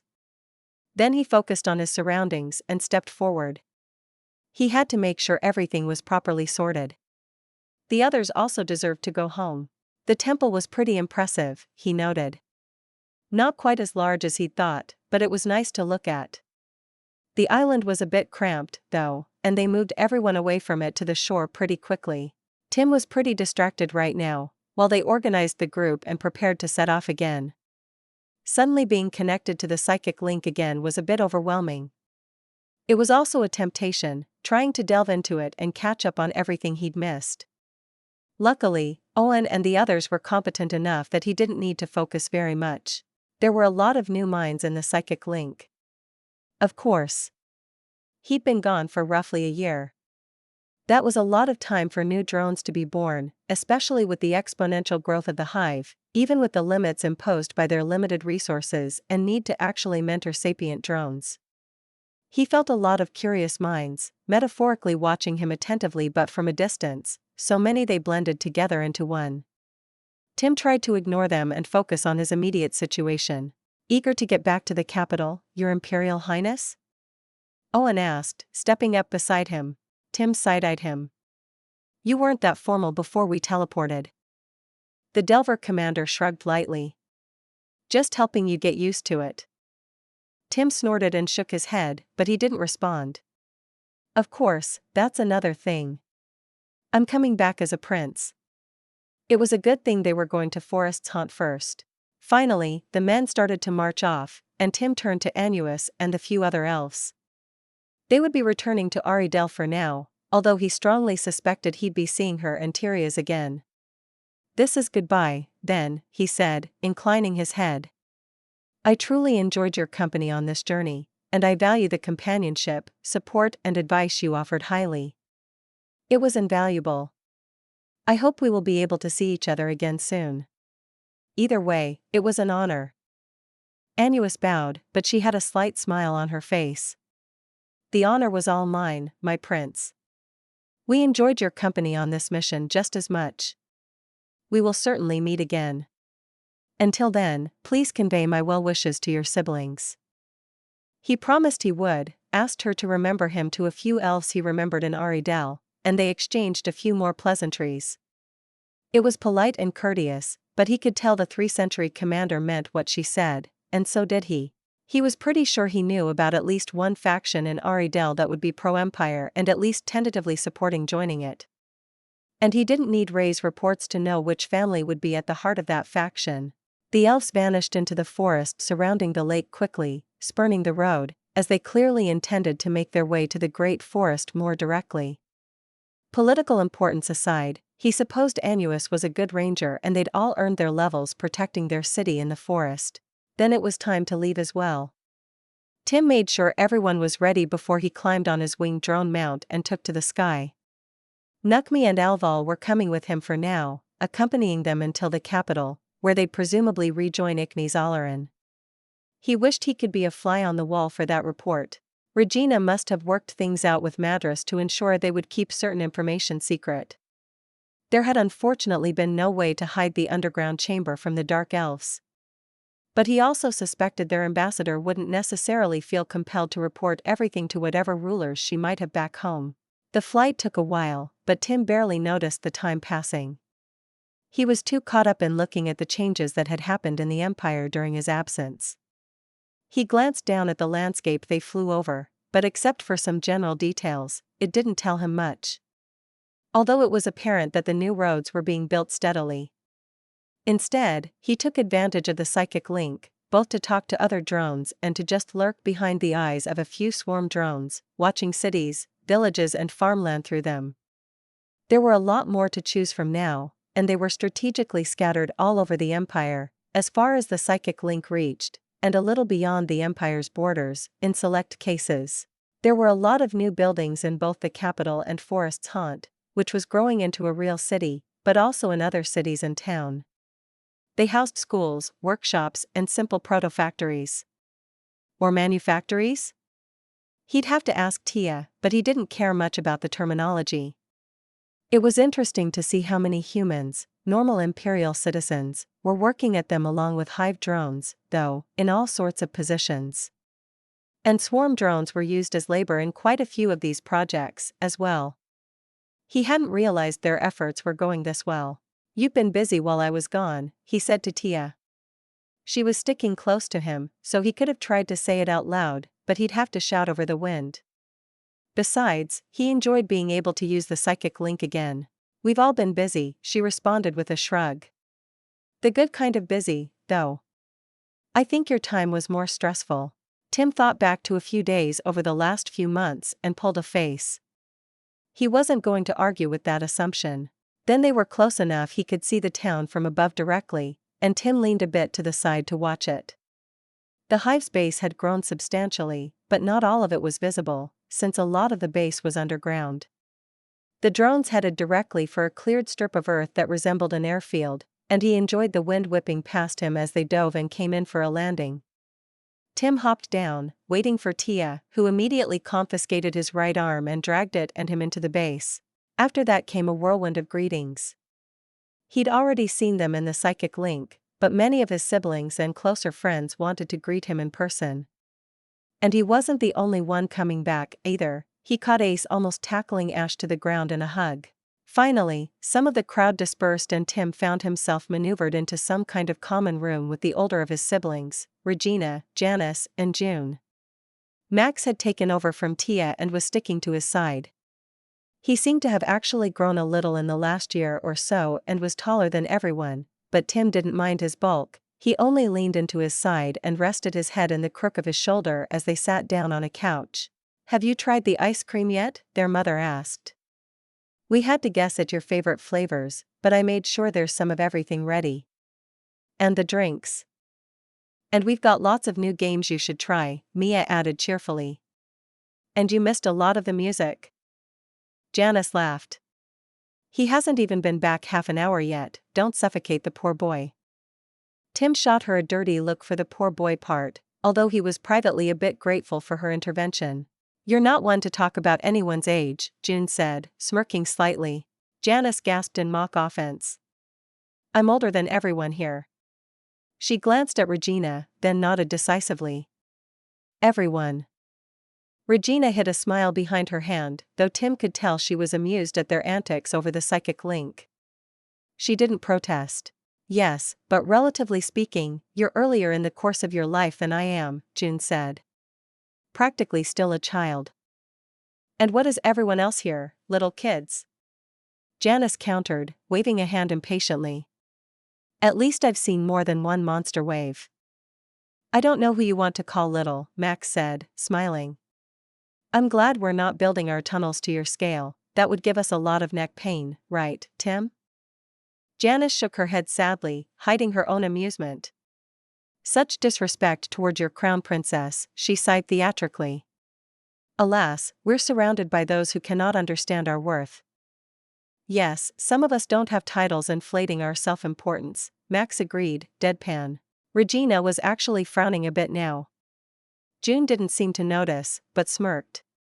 "Aren't you second in line to the throne, Max?" she asked. That seemed to sober the rest of them up, and Tim had a feeling he knew where this was going.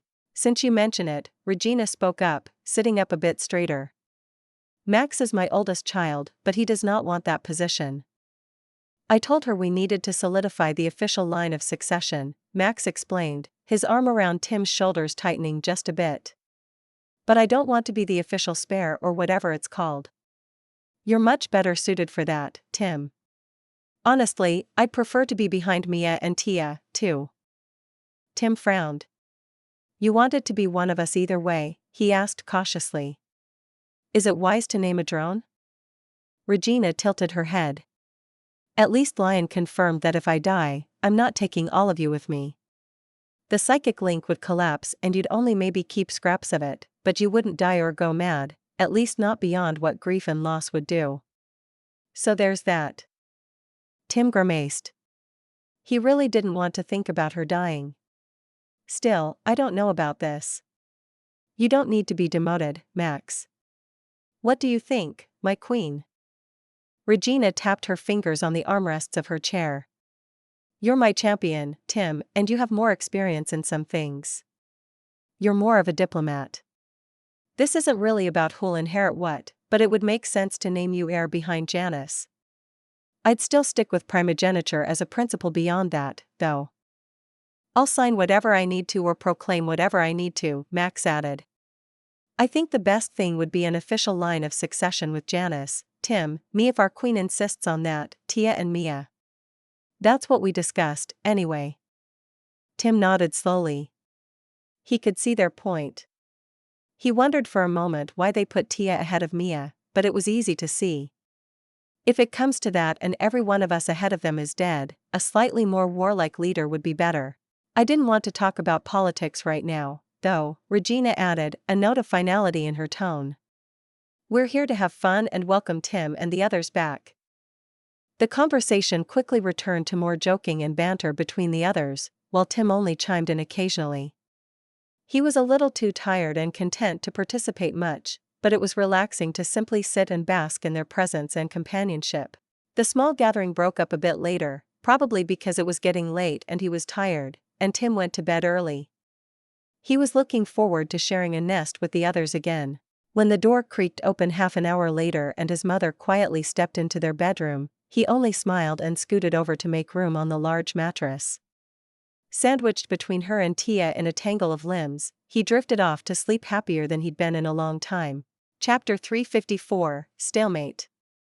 Regina hadn't quite realized how worried she'd been until she had Tim back. Having a tangible connection to the southern base with the teleportation link also helped, of course. It put her mind at ease about the safety of both what they'd found there and the troops they were stationing there to hold the site. Still, feeling Tim's mind in the psychic link again, along with Ash and everyone else, was really what made her relax a little more, letting go of some tension she'd been feeling. She should be fretting over the implications of having drones away from the Hive and the psychic link for a considerable span of time and how well they held up, but she was just glad they were back.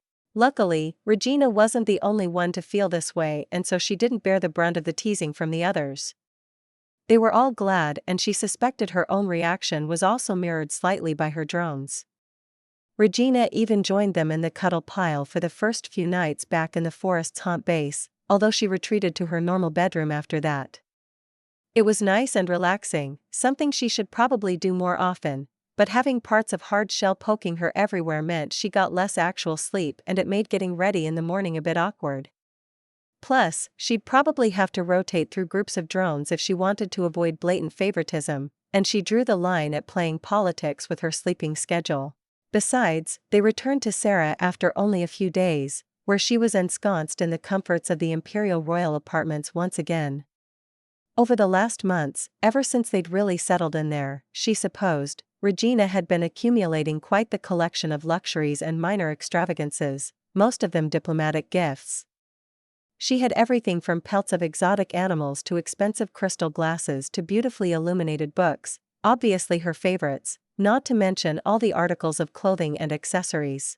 It was a little weird to think about at first, but she'd learned to accept it and take satisfaction in the proof that the empire was a very powerful country, and so, many people sought its, and her, favor.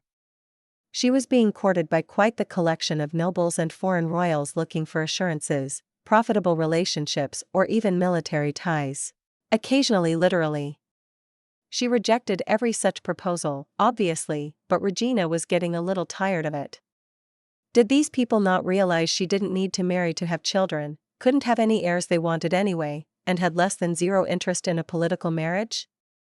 There wasn't even anyone that would qualify for that kind of alliance if she'd wanted to. For now, Ira had standing orders to burn such letters, a copy-paste template for rejections, and Regina tried not to think about how many of these gifts had been meant for courting or given with certain kinds of ulterior motives.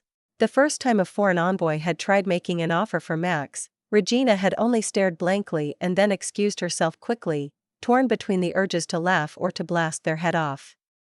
By now, she was unfortunately getting used to them. Mia and Tia even had an informal competition about it. Max had started speculating out loud if the offers would decrease if they actually accepted one. Then Regina had loudly contemplated how many people she could marry one of her drone princes or princesses to at the same time. The answer, she figured, was probably around 10 if it was restricted to nobility and functionally unlimited if not. He'd been quiet since then. When they returned, Tim settled in pretty well to these patterns. He joined Max and Janice in overseeing their efforts with the military and spent more time attending diplomatic functions and building political connections than any of them. Unsurprisingly, the amount of betrothal offers for his hand were soon double those of anyone else except Janice. Mia and Tia refused to let him join their game, citing unfair advantages. A few were even from members of the Western Confederation. Regina wasn't quite sure what to make of that. especially since relations continued to deteriorate, slowly but steadily. At least they were still talking to each other, for the most part. She entertained envoys from the Western Confederation, and sent diplomats to them in return. Her diplomats all reported that they were tightly monitored and their movements restricted, and they had to fight to even get the time of day with any of the real leaders of the Confederation. That was certainly not a good sign, although it was better than ambassadors being sent away. And Regina also had to admit she wasn't very eager to talk to Confederation diplomats either. Luckily for their diplomatic efforts, she now had the official help of Janice, Tim, and to a slightly lesser degree, Max, Mia and Tia, who all claimed they weren't diplomats and wouldn't do well. At least they could attend the more unimportant functions where what was said didn't really matter, but it was still good to show the presence of the imperial crown. That was half the benefit of having more princes and princesses. Luckily, politics aside, the empire was still thriving. The harvest had been good, with the weather that year thankfully cooperating or at least not burdening them with too many storms and floods. Many of the projects the Hive had started had come to be evaluated, and Mia was chomping at the bit to get started with the next cycle. The yields had been higher than projected for some crops and lower for others, but overall they easily had enough to get through winter, keep the stores full and even take into account an expanding population, which soothed some fears. Regina was keeping up with the projections pretty closely, aware of how important this was. The ability to feed her people was one of the most crucial responsibilities she had, especially in a world with a medieval technology level and mindset like this. Fortunately, the Hive's experiments in the chemical industry had also progressed, not just the mechanical and more flashy projects like rail lines. They had access to nitrate fertilizers now, even if the process of synthesizing them was still pretty dangerous and they were too dependent on magic in a few places compared to what she'd like. Still, this spring was the first time they were really using them on a large scale, not just in the territory the Hive controlled and administered directly. It had been a bit of a headache to figure out how to distribute their products, and Regina had eventually chosen to leave them free of charge but controlled with tax breaks and hikes based on the harvest once it was taken in. That meant farmers had free access to them and would remunerate the empire once they'd achieved a bigger harvest than usual while still profiting from it. This system would only work for now, while all of it was still getting rolled out. Eventually, such things would simply be sold on the market. But subsidies and tax incentives would probably stay. Unfortunately, they also still had to go through the local lords since it simply wasn't feasible for the imperial bureaucracy to keep track of every single person properly. At least for now. At least it meant she could pass off a lot of the headache of organizing this to the lower nobles, and they could hardly complain, since they were given help from the empire. Which would increase their incomes as well, since they were unfortunately still based on the old system. The winter had passed quickly, both because they were all busy and because the weather simply turned into an early spring. Regina didn't get to spend much time outside, only occasionally for training or when she could carve out some time to go for a flight, so the changing seasons barely affected her. She was a little more concerned with the effects it had on her populace, which she mostly found in her stacks of reports and by talking to drones in the psychic link. She'd originally hoped to move her court to the new capital this spring, but had to postpone it by at least several months. The project was rather ambitious. They were building an entire new city. Of course, parts of it were already built and she could technically move right in, but Regina wanted to move most of the imperial government, which meant a lot of space for the offices of various departments, and they also required a lot of other things in terms of support infrastructure. She'd decided it was better not to cut parts of it off and relocate them on their own. Moving everything at once wouldn't be possible either, but at least she could make sure the preparations were fully in place. Things had settled into a bit of a stalemate for now and Regina was enjoying the relative peace. Spring moved into early summer, her projects proceeded apace, the war in the south kept well clear of the old Hive Queen base and would hopefully be over soon, and her studies were progressing well. June was coming along as a psychic, to the point she could take over most of the instructions of the other students, especially new ones. It wasn't her focus anymore, but Regina still occasionally found someone worth teaching, or at least worth trying to see if they had potential. Others stopped or were sent home when they showed they couldn't get past a surface understanding or had no real skill in the psychic arts except for magic, so the size of the group fluctuated a little. Things were busy enough that she almost missed her friends and a few of her drones preparing a surprise party for her birthday, which honestly was just embarrassing. She had the psychic link. How could she not pick up something like this? So, she didn't let on that she knew, at least not by saying anything, but she also didn't act surprised when they finally revealed it.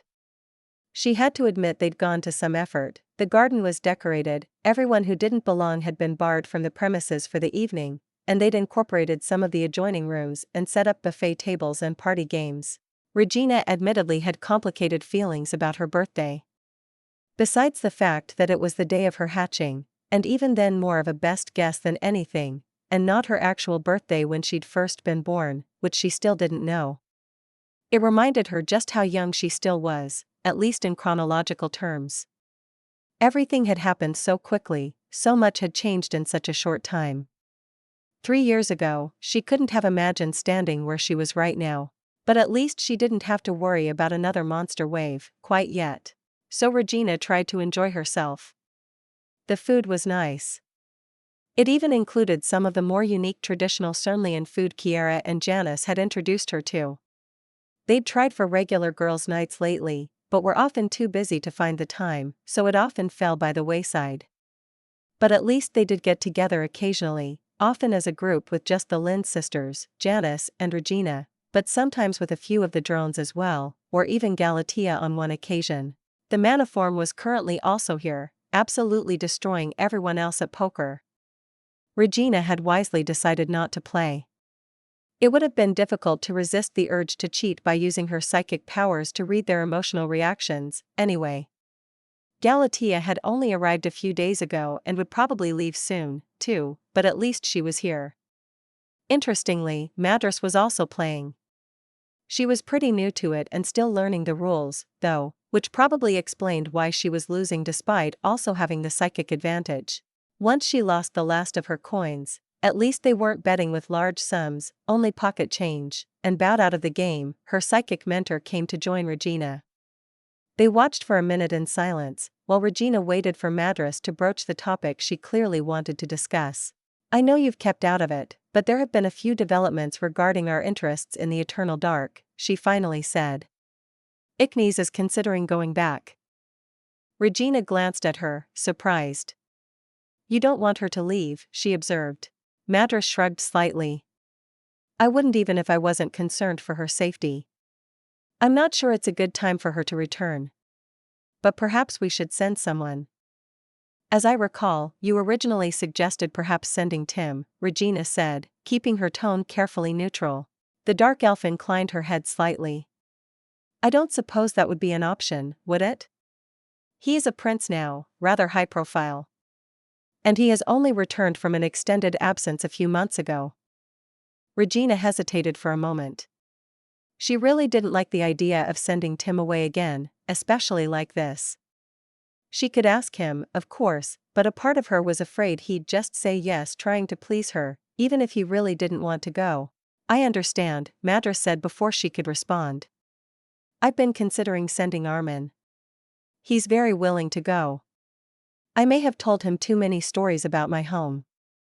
Regina smiled faintly. You're fine with that? I wouldn't say I'm not worried, but he should be reasonably safe. He's a member of my house, they can't really deny him entry. Iknes people will help him, too. Regina nodded slowly. He's like your adopted son, right? Even if he's human? What does that mean for his status? Somewhat, but not really. Madras pulled a face. I adopted him into the house, but that doesn't mean he's necessarily my son. It's complicated, family relationships among dark elves can be. She hesitated for a slight moment. For example, it wouldn't be forbidden for me to take him as a lover, despite inducting him into my house. It's also too small to really have an internal ranking structure, but if it did, it wouldn't necessarily put him at the top, although he is quite strong, so he'd be respected. Did you? Galatea asked. Neither of them reacted, they'd both sensed her coming up beside them. Regina only spared her a look and resisted the urge to roll her eyes. "I beg your pardon?" Madras asked. "Have you slept with him?" Galatea clarified. For a moment, Regina thought Madras would lash out at her. But the moment passed, and the dark elf only sighed, rolling her eyes. "I have, in the past, when I needed comfort. But our affair is decisively over," she finally said after a pause. "And don't give me that look, Galatea, we all know humans age differently and he was obviously a mature adult." Regina cleared her throat. "As interesting as that is, let's get back on topic. We would have sent Tim as an envoy of the Empire.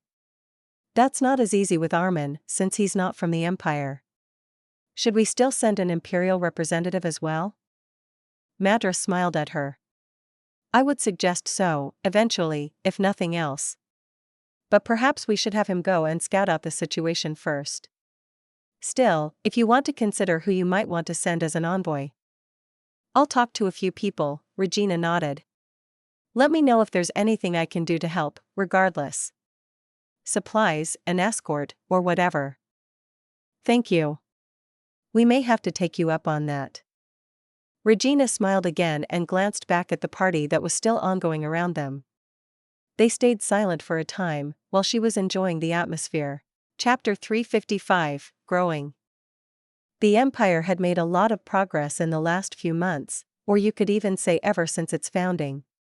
Still, they just hadn't had enough time to really get very far in the great scheme of things, which Tia found very frustrating. In principle, her job was to oversee the Hive's and Empire's capabilities in a more military sense. But in reality, it wasn't so easy to separate civilian and military infrastructure or capabilities, and she wasn't stuck just playing warfare logistics either. Mia would strangle her if she refused to help with other projects just based on them not being directly relevant for the army. As such, she was heavily involved in the development of the country as a whole as well as the various projects the Hive was sponsoring. The most progress had been made with the roads. It was a labor-intensive but not particularly challenging project, on the whole. And they weren't really lacking for manpower, especially since it was still pretty cheap to just hire people from the local region to help lay the roads. That boosted the local economy in addition to facilitating travel and trade there. By now, all the major cities in the Empire had been connected and they had made good progress in doing the same for other towns. It was going so well that Mia and Tia barely had to spend any time on it beside reviewing the occasional status updates. The railways were a lot more of a problem child in comparison. A few test rail lines had been laid, but it would still take a while until they were actually able to be used regularly. Building locomotives was still very money and time intensive, so much so she had serious doubts about its commercial viability just now. Especially since they probably couldn't, or wouldn't, stick to one power source for long. Mia even thought it might be best to put the entire project on ice until they were better prepared, or at least until they had secured more steel, but Tia had argued for keeping it going. In her experience, you didn't make any breakthroughs or come up with new solutions if you didn't try to work on it. Materials were becoming a real issue, which was why she was glad that trade with other countries had risen sharply. They were importing iron from quite a few countries now, even if these countries mostly couldn't offer very much. Not at the scale of their fledgling industry, at least. Tia was also overseeing an effort at increasing mining operations in the Empire itself, which would hopefully help. She was particularly interested in the south, including the mountains. Who knew what sort of resources might be hidden there? It was obvious they'd changed a lot from the Alps in Regina's time, if all the monsters weren't enough of a clue. The cooperation they were starting with the dwarves would hopefully open up a lot of opportunities. It also provided a good excuse for her to go and talk to Tim and Dan, who had actually met the dwarves. Tia could have probably relied more on information shared in the psychic link, but she wouldn't let an opportunity to chat with her favorite brothers go to waste. Well, favorite brother and somewhat favored brother, Dan was okay, but he wasn't Tim. "Why don't you just go there and see for yourself?" Tim suggested. "I don't think Mother would stop you. And it's not like anyone else would." Tia shrugged. "We'd need someone to power the teleportation, and honestly I don't really need to see this thing for myself." It would be a lot of fuss and effort. I have your impressions and I'm less interested in this material than the rest of it. She wouldn't pretend she wasn't curious, but not enough to go herring off outside the range of the psychic link. True, you probably shouldn't try to work with it anyway. I don't think Regina would allow that, Tim nodded. It seems to be dangerous. But what about the rest of your projects? They're going pretty well, she told him. Sensing his interest, Tia launched into a quick explanation of her current progress. She knew Tim was keeping abreast of the general developments, but she mostly talked about her issues. They were interrupted by a shriek, and Tia glanced up. She noted that Tim instinctively went for the dagger he wasn't carrying today, but ignored it. The two of them had been walking through the palace, especially to the inner gardens. They were still in their outskirts, where an open promenade led into the greenery.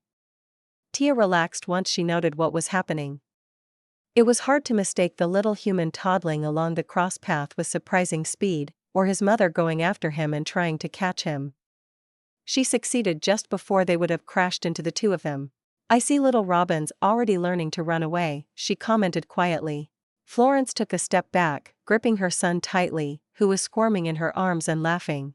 Please forgive the interruption, the woman said, bowing surprisingly gracefully despite the toddler. Your Highnesses. Tia suppressed the urge to make a face. She still wasn't quite used to that. No need for the formalities, Lady Florence, she replied after a quick glance at Tim. It is always nice to see you, and the little prince. God, he's growing really fast, isn't he? Florence smiled politely. Indeed, he seems to become more of a handful every day, she agreed. After a moment, her smile turned a bit more genuine. I don't suppose Hivekind have much experience with such things. Not really. Tia took a step closer, curious despite herself, with Tim copying her. She'd seen the kid around, of course, as well as others, but she didn't spend much time with children. Especially one so young. Robin Lynn smiled at her.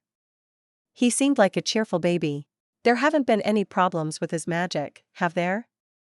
Tim asked, sounding concerned. He reached out tentatively, catching the boy's attention, but stopped short of actually touching him. His mother shook her head. Not at all. The Empress has still checked him regularly, and June is quite committed to monitoring him, but neither of them has seen any issue. He seems to be developing as normal despite any irregularities with his mana, or so they say. That's good, Tia muttered. She raised her gaze, focusing on the woman instead. Florence wasn't that old, as far as Tia knew, maybe 40 or early 40s at most, but she looked a bit older. Part of the reason for that might be the strain of repeated pregnancies, not to mention many miscarriages, which could probably do some damage beyond that. Tia wouldn't underestimate her because of it, though. It took strength and resilience to keep going like she had. But the lady was also polite and politic enough that Tia wasn't sure how she really felt about many things, like the hive as a whole. Now that he is growing up a little, you must have more time for other things, Tim commented. I heard you've started a regular soiree for ladies in the capital, along with your laudable efforts with the Cernlian Crown's charity projects. Florence inclined her head. Thank you for your kind words, Prince Tim. I do try. More than try, Tia chimed in. If it wouldn't be a bother, perhaps I could attend one of these evenings? Not to put you on the spot, of course, you can let me know your decision later, and I won't begrudge it if you'd prefer to keep it to your current circle. I've heard nothing but good things of your charity efforts, as well. I know that takes more effort and finesse than it might seem. The Queen Mother smiled slightly. Thank you, Princess Tia. They are traditional ventures of the Cernlian Queen. Since my daughter is busy with more important matters, I am simply trying to contribute where I can, to lighten her load a little if I am able. It is the least I can do. Clearly, Tia thought. She'd never heard Kiera say much about these ventures, although June had mentioned them before. I am certain Kiera appreciates it, Lady Florence, Tim said earnestly. Janice had nothing but praise. Florence's expression was very neutral at the mention of Janice. Of course. Speaking of, would either of you know who I should speak to regarding matters of the imperial household? I promised Princess Janice I would help with getting her aunt settled and integrated. Tia raised an eyebrow slightly. If not Regina herself, I would talk to Ira, she really runs things around here, I think. Or perhaps Max. He was more concerned with overseeing the security, but he is also heavily involved with other matters regarding the court and household as a result. That is helpful, thank you. She glanced down at her son, who was reaching up to tug at her hair and clearly demanding attention. I should settle Robin down for his nap. If you would excuse me? Of course, Tim said, as they stepped aside. It was a pleasure to talk to you again. Florence bowed her head and walked off, transferring the boy to the other arm. He laughed again, the sound following them down the hallway into the building, as the two of them looked after them. Something is still going on with that family, Tia said. Tim snorted slightly. Maybe it always is. He paused, considering. Do you think Florence likes Janice? Tia frowned, thinking back to various conversations with the girls. I think she likes Janice just fine on a personal level, but she's not a fan of their relationship for other reasons. But she's also not going to say anything or make a fuss, and she will support Kiara for the same practical reasons.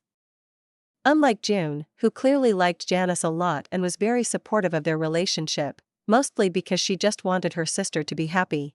At least neither of them was actually homophobic. Though, from what Tia could tell, a homophobic attitude was decidedly out of fashion in the court of Sarah, anyway. She didn't have the impression that Kiara and Janice's relationship was an open secret that everyone knew, but it was definitely not the most tightly held secret, either. A lot of people probably had their suspicions but didn't do anything about them. Presumably because shit-talking either the Cernlian queen or imperial crown princess was bad enough, and both at once would be worse. Though Tia didn't pay much attention to gossip, so maybe her evaluation was off. It's going to be weird to move out and no longer live in the same palace, Tim commented as they kept walking. Tia shrugged. She'd kept abreast of the progress of the new capital, although not in any real detail. She knew how far it had come, though. Maybe, she said. We already moved here from the base at Forest's Haunt. Not to mention the base in the forest. I think I've actually stayed here longer than at any of them, though. Probably, Tim said. It feels like a very long time ago that we were building huts in the forest. He paused, frowning slightly. Now I'm building military barracks in several cities, and not personally, but just on paper. Tia hummed. She personally liked building things. Even if that didn't usually mean she worked on them with her own hands, when it came to buildings. Contributing to the planning and design was still fun. But she still understood what Tim meant. You are building a lot of these garrisons, she said lightly. Tim cocked his head. I blame Max. He seems to take our security so seriously, he's extended it to mean the security of the entire empire. Tia laughed. Tim smiled weakly but didn't join in. After a bit, she trailed off, clearing her throat. I guess he's not entirely wrong, she admitted. There were a lot of them now. Thousands of drones. Tens of thousands, even. They still weren't growing as quickly as they could have, but the last, peaceful months had still seen a significant growth in the hive. And their security was directly correlated to that of everyone else in the country, to its security as a whole. Do we really need that many military bases? She asked after a moment. I mean, don't get me wrong, I'm not complaining. I will gladly help build them and I like making cannons for the army as much as the next girl. Tim shrugged. I think we're all looking to the next war, he said. As much as I might prefer to avoid it, I don't think the Esseman or the Western Confederation will let us just build and expand the empire in peace. Besides, you never know when we'll run into a new enemy. And we're pretty well set up for war. Speaking of, how are those cannons coming along? Tia nodded. She knew they could easily win against their neighbors if they went to war. It was only because Regina didn't want to attack them that they didn't. That was her decision, of course. Like everyone else, Tia wouldn't question it or complain about it, but she'd also help her hive conquer their surroundings if the Hive Queen changed her mind. That was, as far as she could tell, the hive-kind way. They're coming along well, she said, refocusing her thoughts on one of her longer-running projects. We managed to make qualitative improvements to several of the models. The mortar's range is significantly greater and we've managed to improve their precision even more. The heavy artillery is also a little lighter now. We've been trying some prototypes of lightweight, field-portable versions. Most would still do better with horse-drawn carts, or with stronger and heavier swarm drones working to transport them. I've actually got a pretty nice model of a portable grenade launcher, too. It still needs a bit of improvement, but with a bit more work I'd feel comfortable outfitting the army with it as a standard weapon. Tim smiled. His eyes went a bit glassy, and she could tell he was looking through information in the psychic link. I'll have to test them a little more closely, he said. You've done good work, as always, Tia. Tia shrugged. Thanks. Gotta admit, I'm actually looking forward to seeing how everything will actually stand up in battle. He smiled slightly. Yeah.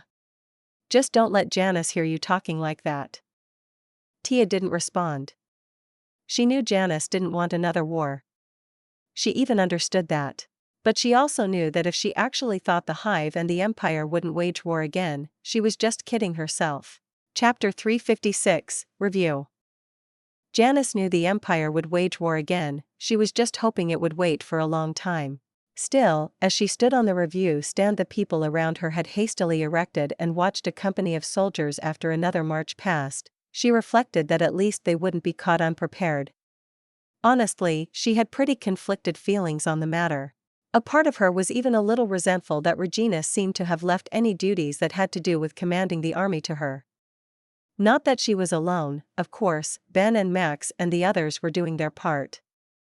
But Janice was the crown princess and she was the crown's designated representative for leading their people in battle.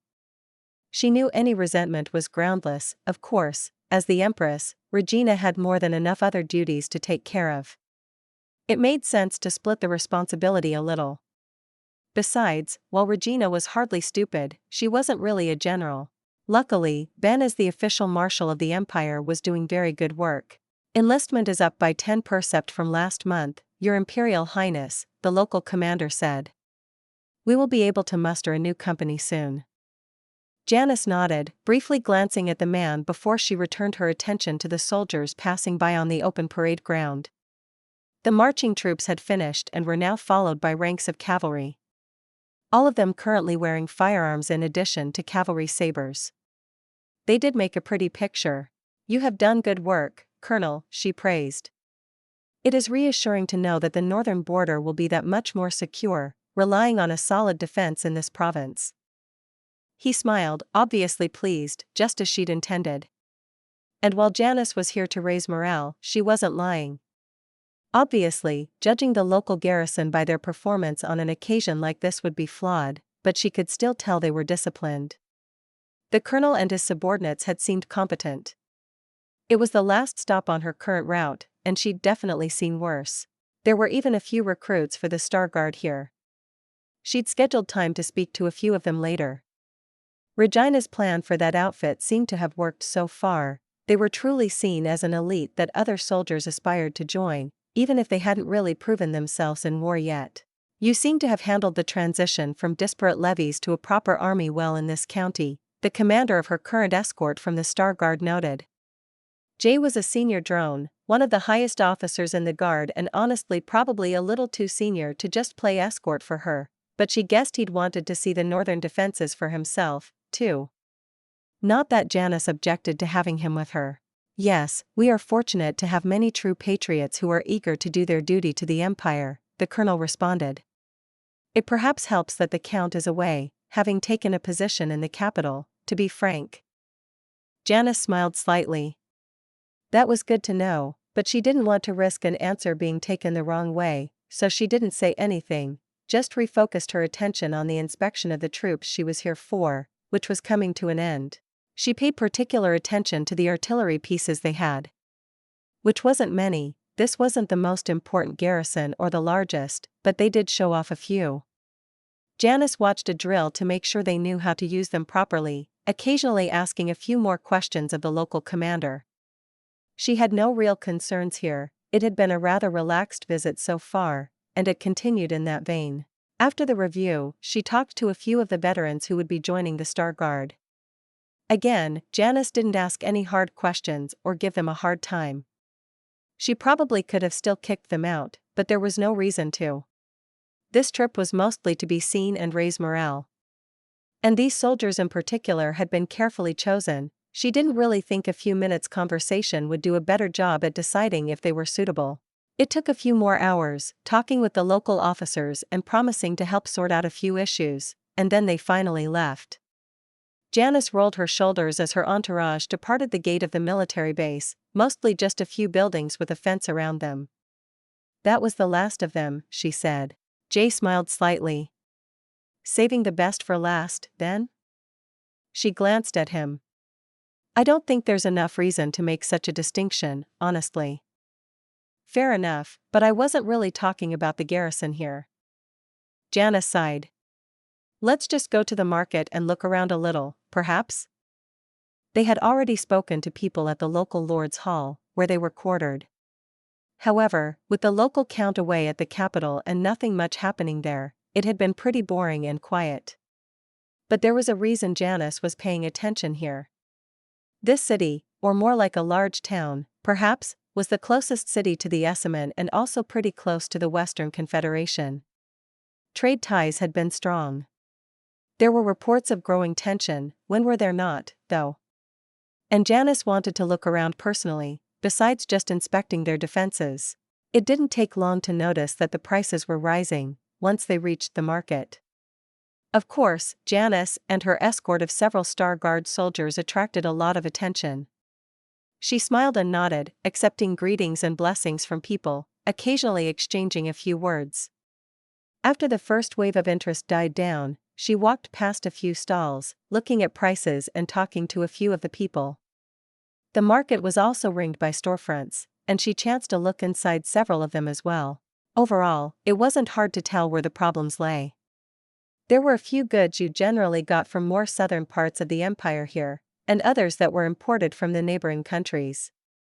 Trinkets and household goods crafted in a certain style unique to their origin, or goods imported from even further away. Expensive wines were a particularly interesting choice, since she could also look at vintages and no one found it strange that the princess would be looking at fine wines. The best ones supposedly still came from several regions around the Rhine and almost certainly passed through the Western Confederation. The same was true of other luxury goods, but also religious idols from Esseman or books from certain writers. Not that the latter was a large concern, the empire was far ahead when it came to books. Also many other things that had benefited from Regina's introduction of new knowledge and techniques. Overall, it was easy to see prices were up, especially from Esseman. That was a concern. There had been minor tax hikes and tariff increases that could explain rising prices on imported goods from the Western Confederation, but not from Esseman. As far as she knew, the tariffs hadn't changed. And the imperial government certainly should have been informed. That meant merchants were probably less willing to come to the empire, driving up prices for their goods since there was less supply for the same demand. That seemed to be borne out by what she saw. She wasn't aware of any epidemics or large-scale disasters in Esseman that would have affected it, though. Janice quickly shared her speculation with Jay when they had a bit of privacy, who nodded.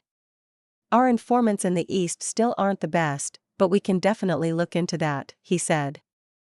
It could be that the Esseman government is putting pressure on their merchants to avoid the empire. They would probably deny it if we asked or complained. Janice nodded, frowning.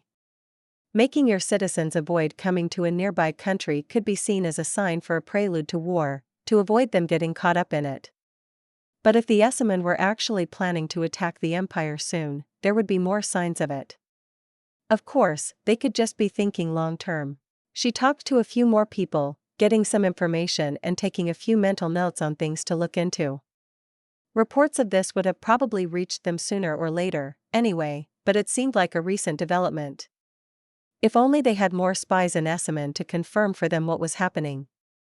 Unfortunately, the Esseman were annoyingly good at avoiding or catching them, from what Janice heard. It wasn't really her area of responsibility. Still, it put her in a contemplative mood even as they finally returned to their quarters to eat dinner before heading back. At least she had also managed to pick up a few things at the market to bring back as souvenirs, especially for Kiera. Dinner was quiet and uneventful. The sparse staff left in the mansion clearly tried their best, but it couldn't compare to the usual fare at the palace. Maybe I'd become spoiled, Janice reflected. The different courses and extra sweet dessert would have seemed extravagant to her a few years ago. She limited herself to a single glass of wine, while her escort didn't drink. Then they left, mounting their winged drone mounts and taking off into the sky. At this point, Janice was used to traveling like this. The ease and speed was simply unequaled. A carriage might have been more pleasant, especially on the new roads and with a decent suspension system, but she pulled up the scarf she'd brought for this reason over her lower face, tucked her gloved hands flat against the drone's back and ignored the wind and chill of the air, with the ease of practice. A part of her liked to feel like she was still a warrior and not some spoiled princess, she had to admit. The trip took several hours, and she distracted herself by diving into the psychic link and catching up with several drones she hadn't talked to in a while. The sun was setting in the east and she spared a few moments for appreciating the sight before it got dark. Their flying drones didn't care, able to see well enough at night. Finally, they reached Sarah. The drones circled once around the city before they landed in a secluded courtyard at the back of the royal palace. Janice hopped down, stretching a bit, and checked on her escorts via the psychic link out of habit as she walked inside. The palace was pretty quiet at this hour, although it rarely completely slept. Janice glanced around, dismissing Jay and the others with a wordless feeling of thanks, before she headed to the wing where the royal family of Cernlia kept their quarters, a short distance from the suites given to the imperial royals and Janice's own bedroom. Kiera was still awake. She had dressed down for bed already, though, her hair falling freely down her back and slippers peeking out from the hem of a night robe. There was no one else around. Janice opened the door quietly, smiling at Kiera and stepping in before closing it softly as well, setting down her bag beside it for later. By the time she turned back around, her girlfriend was in front of her, reaching up to tangle a hand in her hair and kiss her.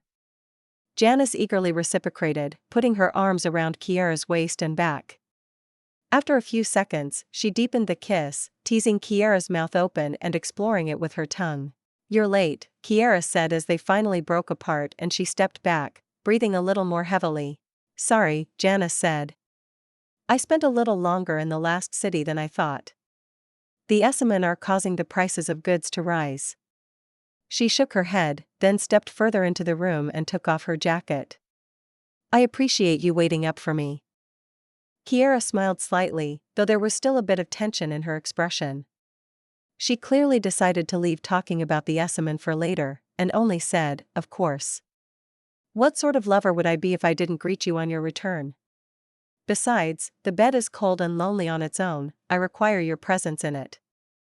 "A well-rested one, hopefully," Janice smirked, stepping forward again after she'd kicked off her shoes and starting to slowly lower Kiera's robe from her shoulders. It did present a very enticing sight. She liked Kiera in full regalia, but there was something different about such an intimate moment. "And does that mean you don't want to use my bed from now on?" Kiera seemed to hesitate for a moment, before she pushed a strand of Janice's hair behind her ear. "I don't mind either way, of course. But Mother and June already know about us, if they catch you creeping around at night it won't be an issue." "So do the Hive," Janice pointed out. "There aren't really any more outsiders here than in this wing. It's fine, though." She sighed. "I wish all this secrecy wasn't necessary." Kiera tensed slightly, which Janice could sense as her fingers were currently exploring the best path under her nightshirt. "Well, I don't have any intention of risking my reign any further." Janice shrugged, stopping her movements. "You know I'd never push you into something you're not comfortable with, Kiera. And I do appreciate that we have some more privacy." Kiera nodded, then lifted a hand to trace Janice's lips and chin with a soft touch. "I know. I don't deserve you, my love. I beg to differ, my queen. You're mine and I'm not giving you up. Kiera smiled and they leaned in for a kiss, softer this time. But when Janice moved her hands again towards her breasts, Kiera shook her head, drawing back. Not today, love. Let us simply go to sleep, we need to start the day early tomorrow. Janice nodded, a little disappointed, but she was pretty tired. She knew it wasn't because of their location or surroundings. Janice still wasn't a psychic, but she had gotten very good at separating her mind from the psychic link and keeping that barrier up subconsciously. Instead, she quickly changed into one of Kiera's shirts and then climbed into bed with her. Her girlfriend pulled her closer and Janice absent-mindedly traced a finger down her neck to her collarbones. Maybe it was the monster in her, but she wished she could just bite her here firmly, mark her girlfriend for everyone to see. Leave a visible reminder that would remind her girlfriend she was here, that she belonged to her and was cared for and protected, when Janice couldn't be there. Pushing the thought aside, she wrapped her arms around Kiera, enjoying her warmth and letting the steady beat of her heart lull her to sleep. Interlude, Isolation. It's the first time I've seen one of you delvers with a proper house name, the dark elf said. You do realize you don't need one to walk the tunnels of the eternal dark, right? Your order has agreements with our people, the second man, his companion, added. Armin forced a smile and managed not to roll his eyes. Of course he was aware of that fact. It was common knowledge, even if he didn't know Madras. I'm aware, he said drily. I am a delver, you guessed right in that regard, but I am actually not here on business for the order. The two dark elves exchanged a look. They were both male and looked young, probably still in their first centuries. He didn't recognize the symbol embroidered on their jackets, clearly a house sigil, but they were obviously soldiers. The uniforms and weapons made that clear, in addition to the fact they were manning this outpost, what amounted to a minor border checkpoint. Now I'm not sure if we should let you in, the second, slightly younger one, said. Why would you tell us that, anyway? Armin half-sighed and gave them a stern look. It does not matter, because I have every right to be here either way. I belong to a house of the eternal dark, founded and headed by a powerful lady of high standing. You'll let me pass, boys, because you're not idiots, and you don't want your superior to get a visit from my lady. Believe me, no one would be happy after that. The first man actually stepped back slightly. They exchanged another look, before the second turned to open the gate of the checkpoint, a rather simple construct of wooden beams and planks, and the first nodded at him. All right, no need for threats. Come on in, friend. Armin smiled and thanked him before stepping through, deeper into the tunnel. Now he was officially in the realm of the dark elves. Finally, after rather lengthy travel. He could have descended into the eternal dark earlier, or at least into tunnels leading to the dark elf's home. They extended much further than most people realized, but this way had probably been faster. And he was impatient. Between the dithering, preparations, and travel, the last proper letter they had gotten from the eternal dark, the one that had prompted Ikmes to consider returning and Madras to send him instead, was several months ago. What should I expect on this route? Anything I should be aware of? He asked. A few monsters, including a colony of tunnelers a ways down the southern crossing, and the usual dangers. But considering your level, I doubt it will be a challenge, the soldier said, shrugging. Normally I'd recommend not traveling alone, but you're clearly strong. Armin nodded. Thank you, soldier.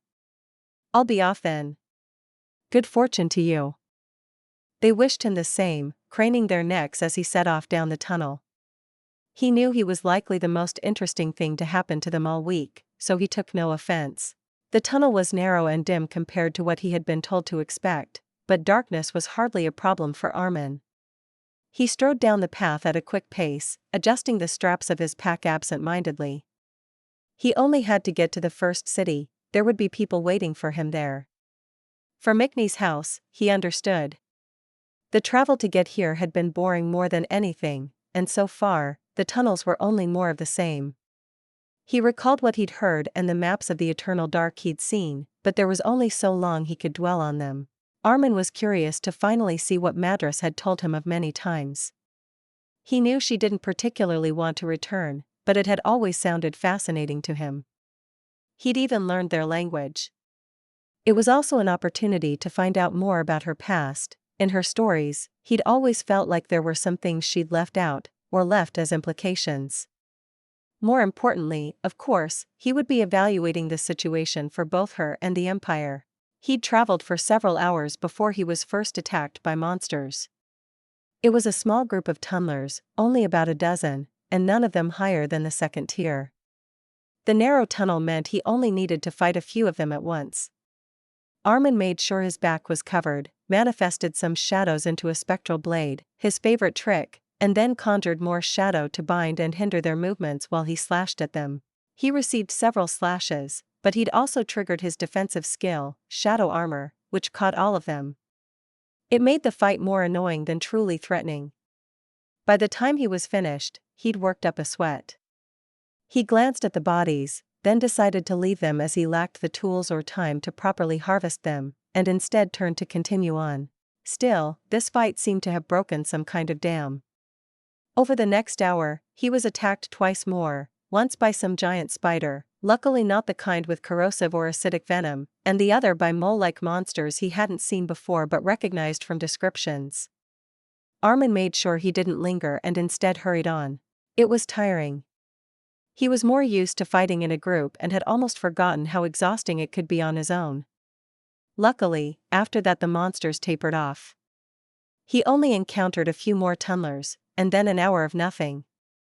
Perhaps he should have realized that meant he was getting close to a dark elf city. Of course they would keep their surroundings clear. Regardless, the tunnel opened abruptly into a larger cavern, and once he crossed it, the path spiraled down to the ground of an even larger hollow, perhaps the size of a surface city in diameter. It was not completely given over to housing, he soon realized, so the actual settlement was only perhaps the size of a large town. There was a small waterway on the east end, diverted into a few ponds, presumably for fishing. Most of the walls of the cavern, some pockmarked with artificial caves, were clearly used for growing mushrooms and other edibles. Magical lights dotted them in some spots to provide for those crops that needed it, also brightening the cavern a little.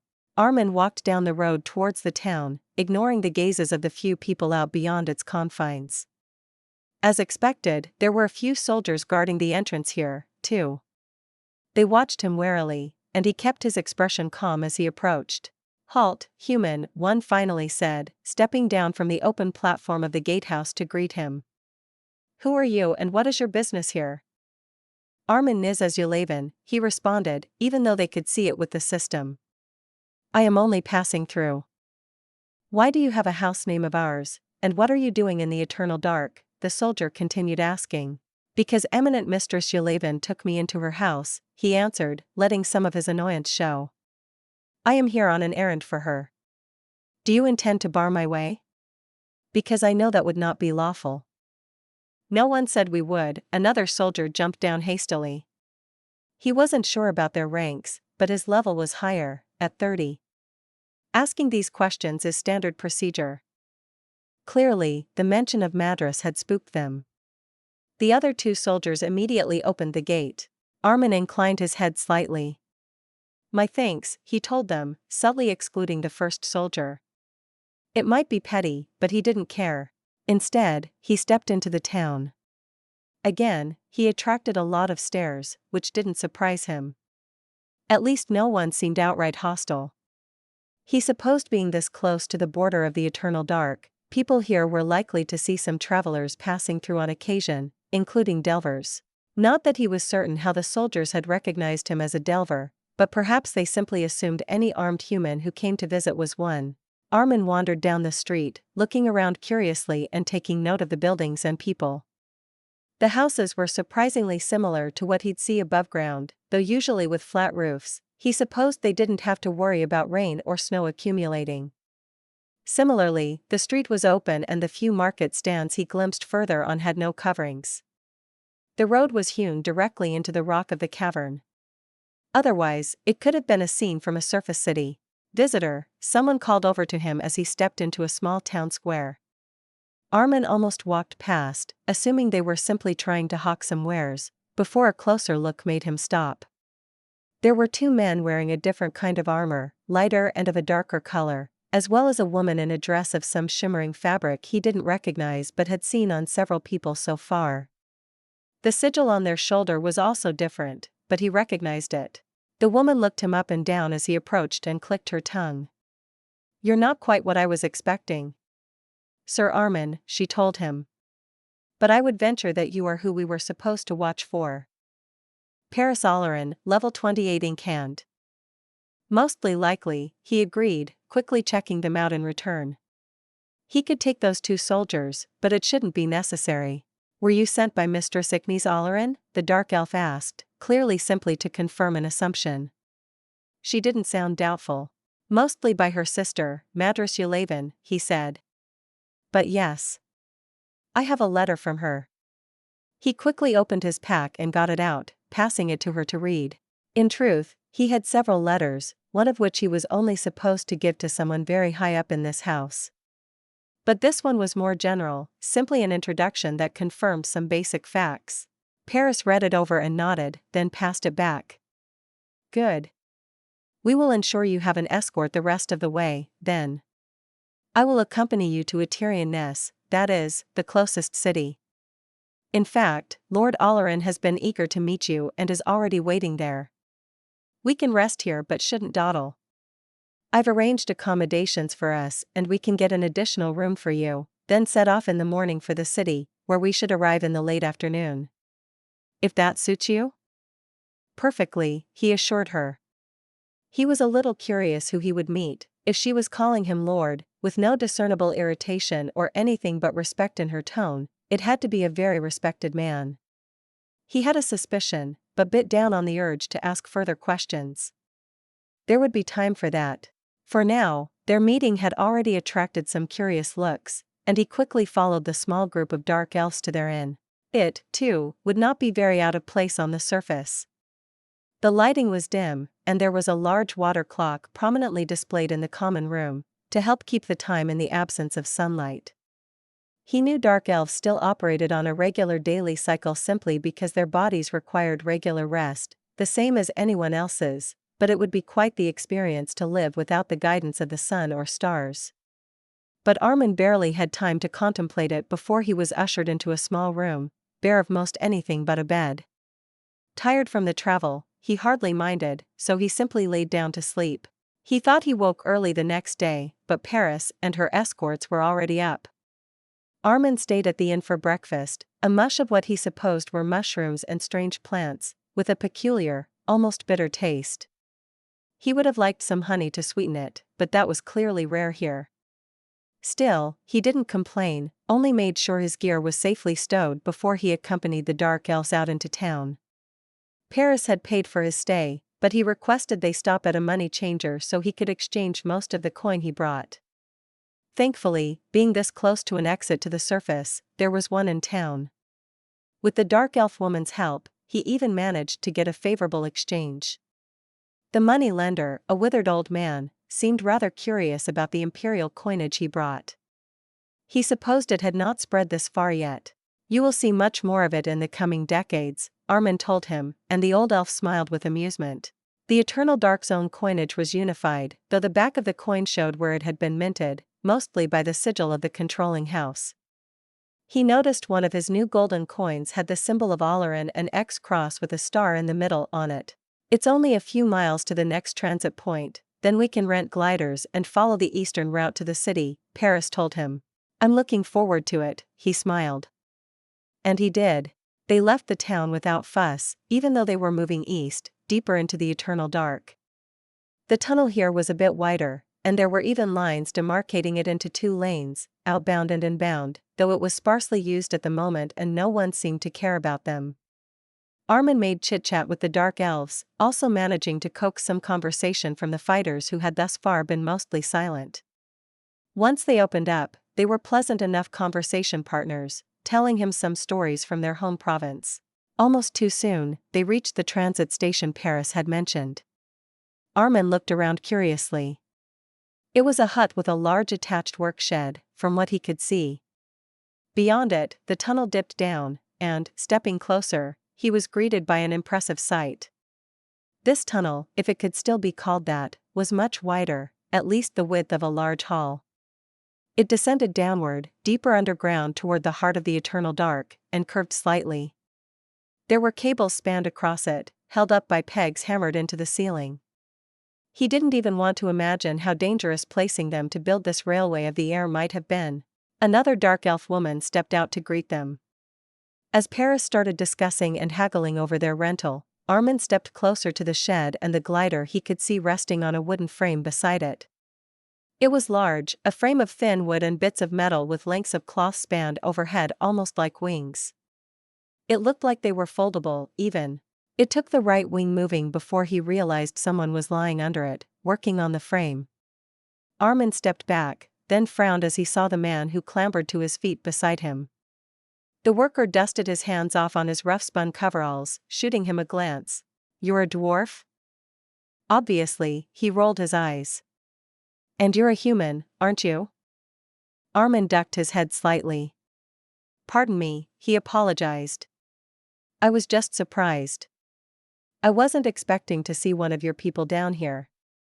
Clearly, the dwarf grumbled. "What are you doing here? What does it look like?" "Working. I need to get this glider fixed up quickly. It looks like your party might need it." "Yes, but how did you come to be in the eternal dark, working for dark elves, if I may ask?" The other man stared at him for a long moment, his eyes narrowed. It struck Armin that he was probably younger than he seemed, not that he was familiar with dwarven aging or lifespan, as he checked his system description. "They captured me in the last war. Tanmilu, level 26 engineer." "Oh." Armin winced slightly in embarrassment. He should have known. It wasn't like Madras hadn't warned him what else he might find down here. "I'm sorry." The dwarf shrugged. "What about you?" "I'm a delver. Just passing through." "Clearly, that's not all you are, human," he scoffed lightly. "I've been here long enough to recognize the name Yelavan. Armin inclined his head. "No, I'm here for my eminent mistress." Tamilu grumbled something he couldn't make out. He didn't look friendly. Before they could continue the conversation, Paris called him over, and one of the soldiers came to check. Armin lingered for a moment, then quietly bid the dwarf goodbye and turned away. There was little he could do, anyway. For the first time since he arrived in the eternal dark, he felt the urge to talk to Madras. But that was unfeasible. At this distance, even if it was possible, it would take too much mana and focus. Instead, he checked that he still had his daggers and tightened the straps of his pack to prepare for the next step of the journey in this little adventure. Chapter 357, Peace and Cooperation. Regina finally got word that the war in the south had ended a little while after it actually happened. They still regularly sent people down and swapped out the garrison at the old Hive Queen base, but since the teleportation needed quite a bit of power and was only possible from the new temple side, the teleportation pad wasn't activated often. Still, it was a much more direct route and faster than traveling over the mountains, so it was how they got most news. Apparently, there had been several villages burned during the course of this war between the city-states. Regina felt an uncomfortable twisting in her gut at the thought of what had happened to the people living there. Tim clearly knew, and he looked a little nervous. But Regina wasn't going to blow up at him now. What was done was done. He'd done what he thought was best and it had clearly worked. It was also hard to say if his actions had truly led to anything that might not have happened anyway. Either way, the end result of the war seemed to be that not much had truly changed. Some borders had been moved, mostly to the benefit of Ilion. Darigals had clearly not invested much into the war, after what had happened, which led to Iliusin, their ostensible ally, being much worse off. They would have to keep a close eye on this situation in case someone decided to turn covetous eyes to the base now that their soldiers were no longer occupied fighting each other, but Regina was still relieved to hear it was over. Especially without the base getting attacked or anything. Ices seemed to be content to stay at the temple for now, overseeing both it and the teleportation pad. Regina didn't mind, although she'd hoped for more lessons from her, which would have been easier if she'd come back to Sarah. Still, it wasn't worth complaining about. Meanwhile, their planned road through the mountains progressed pretty well. Getting the teleportation pad working had moved it down the priority list, but they were still continuing the project, with the help of their new dwarf allies. Regina still hadn't met any of their leaders personally, but the coordination seemed to work out well. They had started reclaiming one of their older settlements and even started work on a new one, in a tactically sound position where it was sheltered against the elements and hard to access for monsters, which also slowed down construction. The drones who were assigned to this area spoke highly of their tamed Earth WYRMS for helping dig the tunnels their planning called for, though, in the end, it would take a little longer for the road to be finished, but it was about time for them to prepare for when it was. That meant preparing delegations for Varigals and the other cities, and general preparations to establish trade links. Personally, Regina was looking forward to what they could import from south of the mountains. Since the teleportation link's capacity was limited and they wanted to keep the base's location secret, she couldn't exactly use it for that purpose. It was also important because of the gnomes, who were still integrating into the Empire. Preparations were starting for negotiations about incorporating them directly into the Empire. Regina was glad they were able to take that step, or would be soon, but she also expected discontent and rising unrest once that time came. Aelikin had assured her that he would be able to handle things, but also warned her to be careful about potentially stirring up the situation. The general, now firmly established as head of their executive council, had done pretty well so far, she had to admit. It was probably due to his efforts that they hadn't actually had to deal with a rebellion in the Gnomish Confederation since the end of the war. Right now, she hoped that prevailing on the gnomes to help with the road building project didn't count as anything inflammatory. She was only trying to soothe tensions between them and the dwarves. If they were going to both be allied to the Empire, it was better to be proactive about that than let some incidents blow up in their faces. That had been Janus' recommendation, anyway, and Regina thought she was right. So, now there were some gnomish soldiers in addition to human imperial troopers in the mountains, and builders, architects, and demolition experts helping with the construction projects. Do you think we're getting them to get along better? She asked Dan as she checked in with him. He shrugged, transmitting the sensation faintly through the psychic link. There's an even chance some kind of fight is going to break out, I think. But once it's over with, they should improve. Don't worry about it, my queen. Regina nodded. Her third or fourth son, still weird that she had to count them like that, seemed like too much of a restless soul to stay sitting around in the Empire for too long, so a posting to oversee the protection of their road-building project suited him well. He worked with Max, Tim and Ben, and surprisingly, seemed to be highly regarded by the dwarves. Despite his claims that he was a bad diplomat. Regina wasn't sure about that, but she didn't argue about it, just let him do his thing in the south. Have you heard more about what's been happening further south? She asked. Varigals is sending people into the mountains, Dan reported. There's always been a few adventurers, apparently, but their numbers have increased. I'm not sure if it's connected to our efforts. We have been thinning out the monsters, and some must have been migrating away from our area of operations. So, it could just be in response to monster activity. Or maybe they're curious and hoping to profit off it once we finish securing this route. Regina frowned. We have to keep an eye on that, she said. I won't exactly mind if people from Varigals use the road to visit the Empire. Allowing trade and travel is kind of the point, but we do need to keep control of it. And not allow them to sabotage us either. If they send the kind of numbers needed for that, we'll definitely notice, Dan assured her. We'll watch them. Regina didn't say anything to that. She was probably jumping at shadows. Either way, she trusted Dan and the others to monitor their assigned area of operations. There have been more dwarves moving north as well, Dan continued. Some of them are probably venturing into the mountains for the same reasons as the humans, but the others seem to be looking for dwarven settlements to join them. Their numbers may be rising if this keeps up. That seems likely, yes, she agreed. So far, she didn't think news of their alliance or the details of it had spread very far, and travel from further south would take time. And some people were probably waiting a little longer to see what came of it before they decided to move. She'd venture a guess that the number of immigrants would only increase. assuming it could count as immigration. Some of them were probably originally from the mountain settlements, or their parents were. Well, if our allies are getting more numerous, I don't think it's a problem, she finally commented. I wasn't complaining, my queen. But speaking of allies, our scouts have also seen more movement from the elves in the northern part of our range. It might be connected to our efforts to clear the mountains. We're already in communication with them, she assured him. There were a few complaints because of monster migrations. She often wasn't quite sure where she stood with Aridel, to be honest. The elves seemed friendly and had certainly helped her hive in the past, but they'd also been dragging out the negotiations about joining the Empire interminably. At this point, she figured the negotiations wouldn't progress unless something changed. Maybe they were just being cautious. Getting in good with her but trying to retain their autonomy as much as possible. Regina wouldn't blame them. The world was changing around them, their victory against Cernlia and Nerlia was almost meaningless right now, and their relation to the hive kind was clearly still fraught in a historical sense.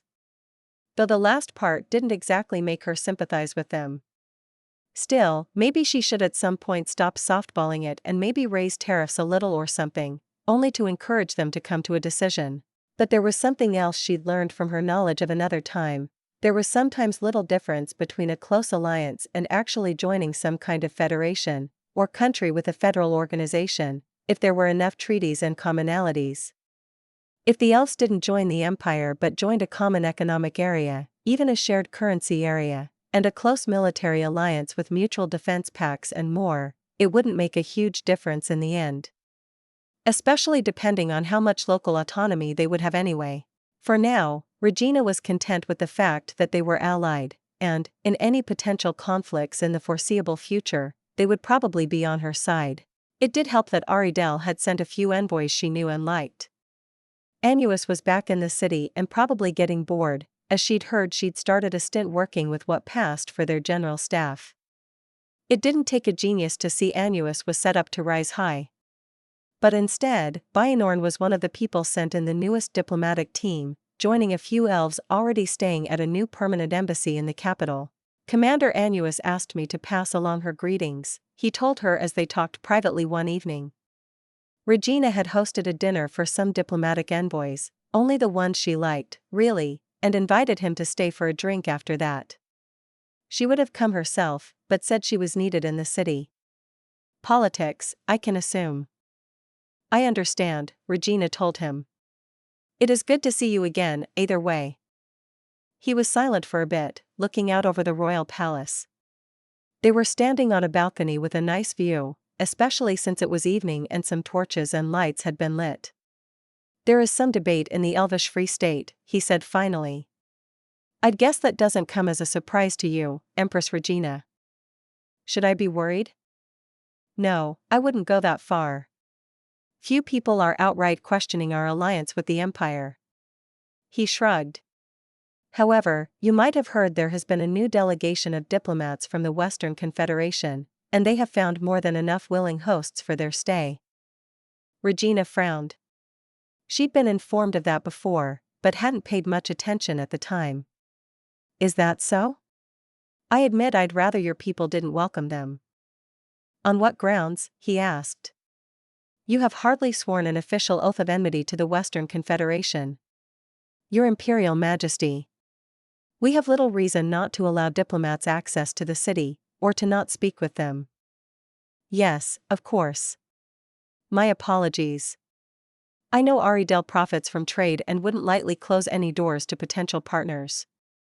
Regina didn't have to like it, but she also knew she could hardly begrudge the elves talking to Confederation diplomats. Baenorn sighed, crossing his arms and leaning against the balustrade. I'm only a military man, not a politician, Empress Regina. Personally, I understand where you are coming from. But it's my job to think about fighting, and other people focus on how to prevent war. Some in the government are apparently suggesting that Aridel could mediate between your nation and the Western Confederation. Mediating? Regina tapped on her mandible. It was an interesting suggestion. Officially, I take it? Personally, I would recommend against it, he warned. There is no fight between the Empire and the Western Confederation, no official source of open conflict, you do not even have a border dispute. Admitting the need for mediation may simply confirm that there is reason for enmity and deepen instead of resolve it. It would showcase any such conflict for all to see. Bayanorn had a point, actually. There wasn't any real, official reason for enmity between the two nations, and they were still in diplomatic contact and even trading with each other. A mediation attempt might only make things worse, especially if the Confederation leaders didn't want to play nice with the Empire. Or actually wanted to kindle conflict. Sometimes it is better to preserve the facade of civility. Regina smiled. Are you quoting someone? He seemed surprised for a second, then smiled back. Yes, actually. The special minister. Well, if Anais thought it was a bad idea, Regina should probably listen. Maybe she simply shared Bayanorn's opinion for the reasons he'd outlined, or maybe there were other factors at play, like the internal politics of Aridel. You can tell them I would be open to the possibility of mediation, in principle, as long as the Western Confederation is, but we don't need to push for it. She sighed. Perhaps once this conflict is more open, if that happens. Bayanorn nodded. I understand. Regina glanced back out over the city. There has also been rising tension with Esseman, she admitted. They have raised tariffs somewhat and are discouraging merchants from visiting the Empire. It's subtle, not an official policy decision, but the effect it's still there. The elf raised an eyebrow, looking concerned. I see, he murmured. I'll pass that on, too. Regina nodded. She knew the information would also reach them through other, more proper channels. I hope Aridel is still doing well, she asked. Of course. He started talking about their defenses and the reactions to changing monster patterns, which necessitated some updates to their defensive strategy. However, it sounded like they had everything perfectly under control. Obviously, this wasn't the first time the elves had done this. Regina nodded along to his explanation, asking a few questions. The conversation slowly moved away from politics and then to less heavy topics. Later that evening, after he had gone, she checked on the drones she had in and around the elvish city. It seemed to bear out what he'd said. Regina found herself lingering a little on the minds of monsters she could sense in the farther reaches of her range. Lately, most of her hive's combat, and a part of their experience gain, had come from fighting them. They needed to make arrangements to keep it up, in accordance with the elves. Personally, she was waiting for her next level, when she'd choose her next ability, which should happen any day now. Recently, her leveling had slowed quite a bit. Partly that must be because she was reaching quite high levels, obviously experience gain and leveling would be slower. But it was probably also because the war had ended and her hive wasn't fighting anyone, or at least not as much. It was something she tried to feel proud of, right now. Peace was good, after all. Chapter 358, Imitation. The day after her conversation with Bayanorn, the Imperial forces operating in the mountains fought a major battle against the resident monsters, or at least major as far as these fights went. After that, Regina finally leveled up. There were actually several packs of monsters involved, though 2 of them only joined in the fight later, perhaps drawn by the sounds of the fighting. A large group of some kind of monstrous wolves, in various forms, posed the first challenge. Then a murder of particularly murderous monster birds, though not a type Regina was personally very familiar with. And finally, a pack of several assorted monsters, including scavengers. The soldiers were in a large enough group to handle them, with the assistance of some dwarves, who were trying to secure the site of a new settlement nearby. Regina had noticed the fighting and watched, since it was the biggest fight in a while. She still hadn't been prepared for the notification, although she had been expecting it. You have leveled up. You may now select another ability. Regina retreated to the balcony again. It overlooked the inner gardens, where several psychic students were currently doing exercises, attempting to look into each other's minds. She focused on the next system message. You may now select your 9th class skill. Please choose one of the following. Queen's Magic. Wielding magic is key to power. Your ability to channel mana will be improved, decreasing the mana costs of casting your spells slightly. You may also channel some of your mana to drones capable of using magic within a short distance, temporarily increasing their own mana pool somewhat. This will demand much more of your mana than they will be able to use in return. The remainder will be diffused through the psychic link, passively strengthening it slightly over time, or into your environment. Ruler's Mind. The power of your mind imposes its will on the world around you. Your psychic link will be slightly strengthened and commanding your swarm drones will be facilitated. You will find it easier to instinctively assess the condition and location of all members of your hive inside your range. Your ability to impose your will on other minds will be strengthened, especially those outside your hive. Imitation link. You connect minds to each other. You may temporarily create an imitation of your psychic link, pulling in and connecting your subjects outside of the hive provided they are not too far from you. This will allow them to talk telepathically to you and each other and to transmit emotions and information. Latent or actualized psychic potential will ease this process and allow for more participants and connections from further away. Regina frowned, reading through the options carefully and weighing her choices. She had expected to see Ruler's Mind again, since she had declined the option last time. The ability was still tempting, honestly more so now than last time. The growth of her hive meant that the bit of extra strength to the psychic link would be good, and especially the ability to more easily assess where the drones were spread out. But she still couldn't shake the slight suspicion that it was a poison chalice. The other two new options were different, and actually surprised her a little. Regina had hoped for good abilities, of course, and even imagined a few she might get, but she hadn't quite pictured this. They both seemed pretty powerful, assuming the respective limits weren't too harsh. The first was a way to directly power up her drones.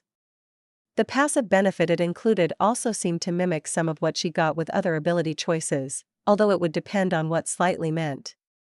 That word seemed to do a lot of work in this description. Still, giving her mana to drones. It would only be the magic users, of course, and she noted it said drones, not hive members, so it might not count Janice or any other future non-hive kind members, but it could still allow them to accomplish things they wouldn't be able to before, punching above their weight class. It would be temporary, there was probably some kind of limit, and there would be a distance limit, too, but she assumed that would expand with time, and it only counted for transferring the mana, they'd still keep it when they moved away. The last ability would allow her to essentially mimic the psychic link with some of her other friends and subordinates. It should allow Kiara and Janice to talk mind to mind, for example. Let her easily show information to Dane or others. Even if it was temporary, they should retain the information they received through it. Even beyond the practical utility, this might help in bringing her hive and the other leaders, or even citizens, of the Empire closer together. Sighing, Regina tabled it to make a decision later, once she'd had time to sleep on it, but she was pretty sure she knew what she was going to choose. They were all good options, but the last would honestly be too useful to pass up, helping not just the hive, but the Empire, and she was curious what it would be like. Especially with June and her psychic students helping. The other option would show up again, anyway. She did have more than enough mana to take advantage of it. Contemplatively, Regina pulled up her status screen, which she hadn't really looked at in a while, taking in the changes. Regina. Hive Queen. Level, 70. Mana, 30830/67780. Hive, 3960/4071, 5. Swarm, 800050/136000000, 10. Con, 18. STR, 17. Dex, 17. End, 19. Int, 38. Wis, 37. Another point in int, she noted, glancing over it. Not surprising. Dex would probably be next, one of these days. She'd finally had a point in STR last time, but it was always the lowest. But her stats remained basically as expected. Regina tugged on her mandible, going through the numbers. The limits were getting so high she had to manually count the zeros. It's so far in the millions now, the exponential growth really showed itself, she reflected, shaking her head. The specifics don't even matter, I can just treat the swarm as effectively unlimited. Not so much the inner hive, of course. She was actually getting close to pushing that limit. That also made sense, since it increased, well, perhaps still exponentially, but not nearly as fast. She suspected Lion had effectively been fudging the numbers, or maybe it was also affected by something she didn't know, or some kind of random sampling, since she hadn't been able to figure out a function for that limit. At least it was expanding faster. She still wished it was higher. She'd slowed down the addition of new sapient hive drones, leaving space for swarm drones who gained sentience, which quite a few were doing. It also helped since they still had to integrate all of them. They all needed mentorship, homes, and food. It wasn't as easy as just making a few eggs, anyway. It was different with the swarm drones. She'd effectively stopped adding to them a while ago. In theory, she could have several million swarm drones, and a part of her found that tempting, but trying would be more trouble than it was worth. They might be resistant to the elements, compared to others, and omnivores, but swarm drones still needed food and usually a minimum of shelter, especially at low levels. It was already a challenge to keep this number fed, effectively the population of several large cities, after all. They had to be dispersed through the empire and the land set aside in the hive's own territory carefully managed, with many swarm drones hibernating.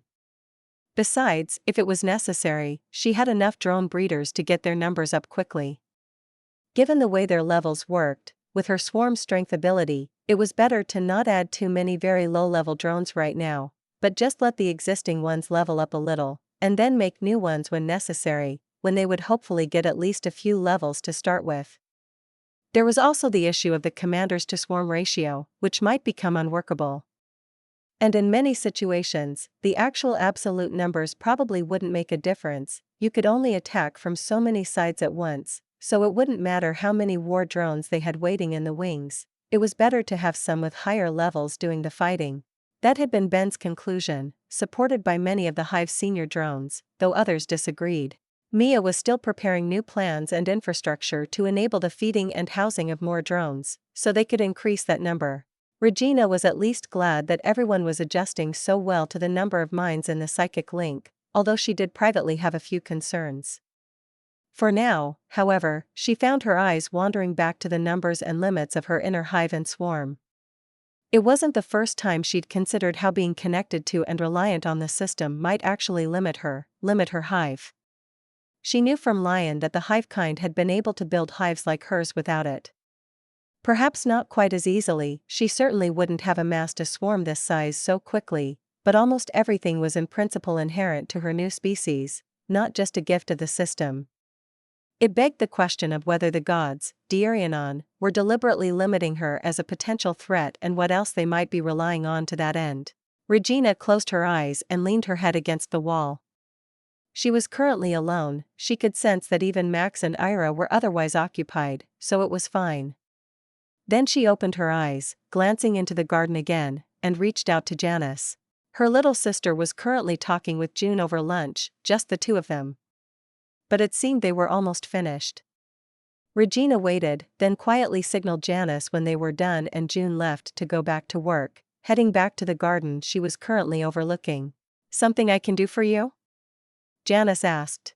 "I just reached level 70, finally, and got a new ability." Regina briefly summarized her choices and reasoning. Janice nodded slowly. They were currently so focused on each other it was like she was there with her, so Regina picked it up automatically. "I think I agree with you, Regina. But it's your decision, ultimately. I can see either one being a big advantage to us, potentially. Skill choices are always personal. Do what feels right." "Thanks, Janice. That's not the only reason I wanted to talk to you, though." Janice waited quietly for her to continue, and Regina started pacing up and down the balcony. She looked at the young psychics in training again. Some of them neither young nor green. "The hive is limited," she finally said. "That's obvious, of course. The range limit to the psychic link means some of our most powerful skills and abilities, advantages like instant communication, only work within a certain distance to me. And we can only have so many sapient drones." "That's true," Janice agreed easily. We have many natural advantages, but there are also downsides to it. Drones' levels are limited to yours. The swarm drones need oversight and direction. Sapient drones are born with some knowledge, but they also need guidance and information before they can truly start contributing to society. But we don't have just the Hive. There's also the Empire, your empire.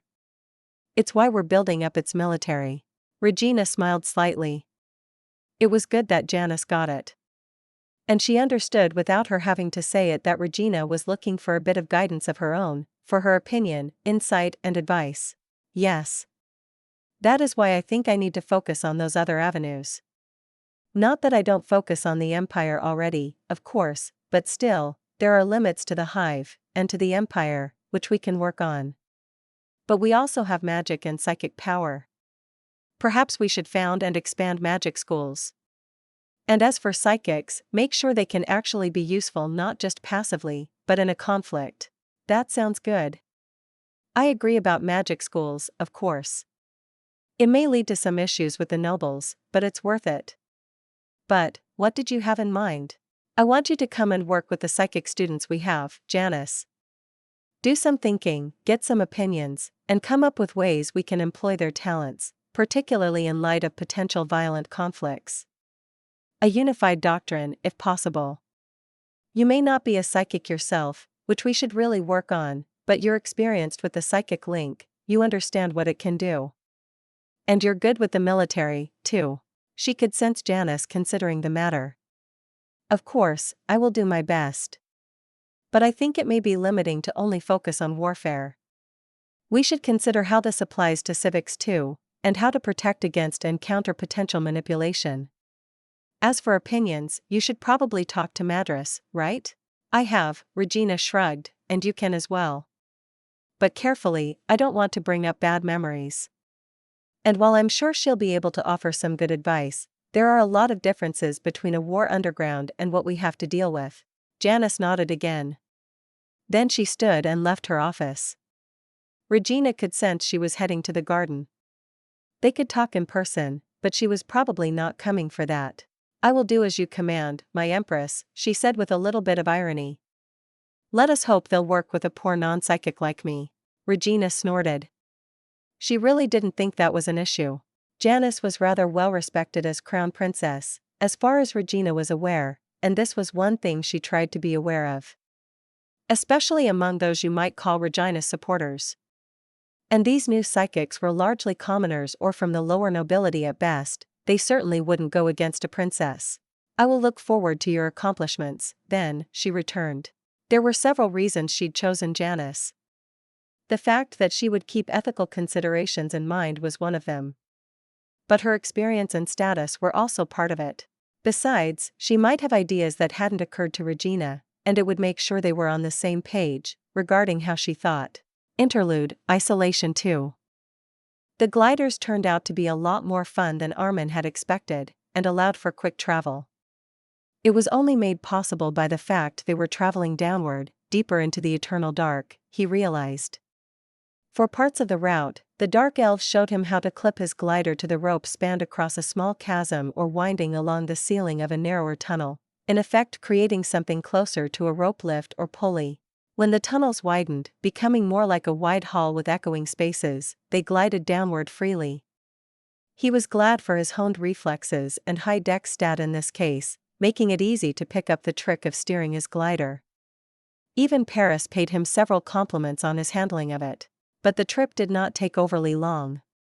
After several hours, in which they clearly covered at least the same distance he had yesterday and this morning put together, they arrived at their destination.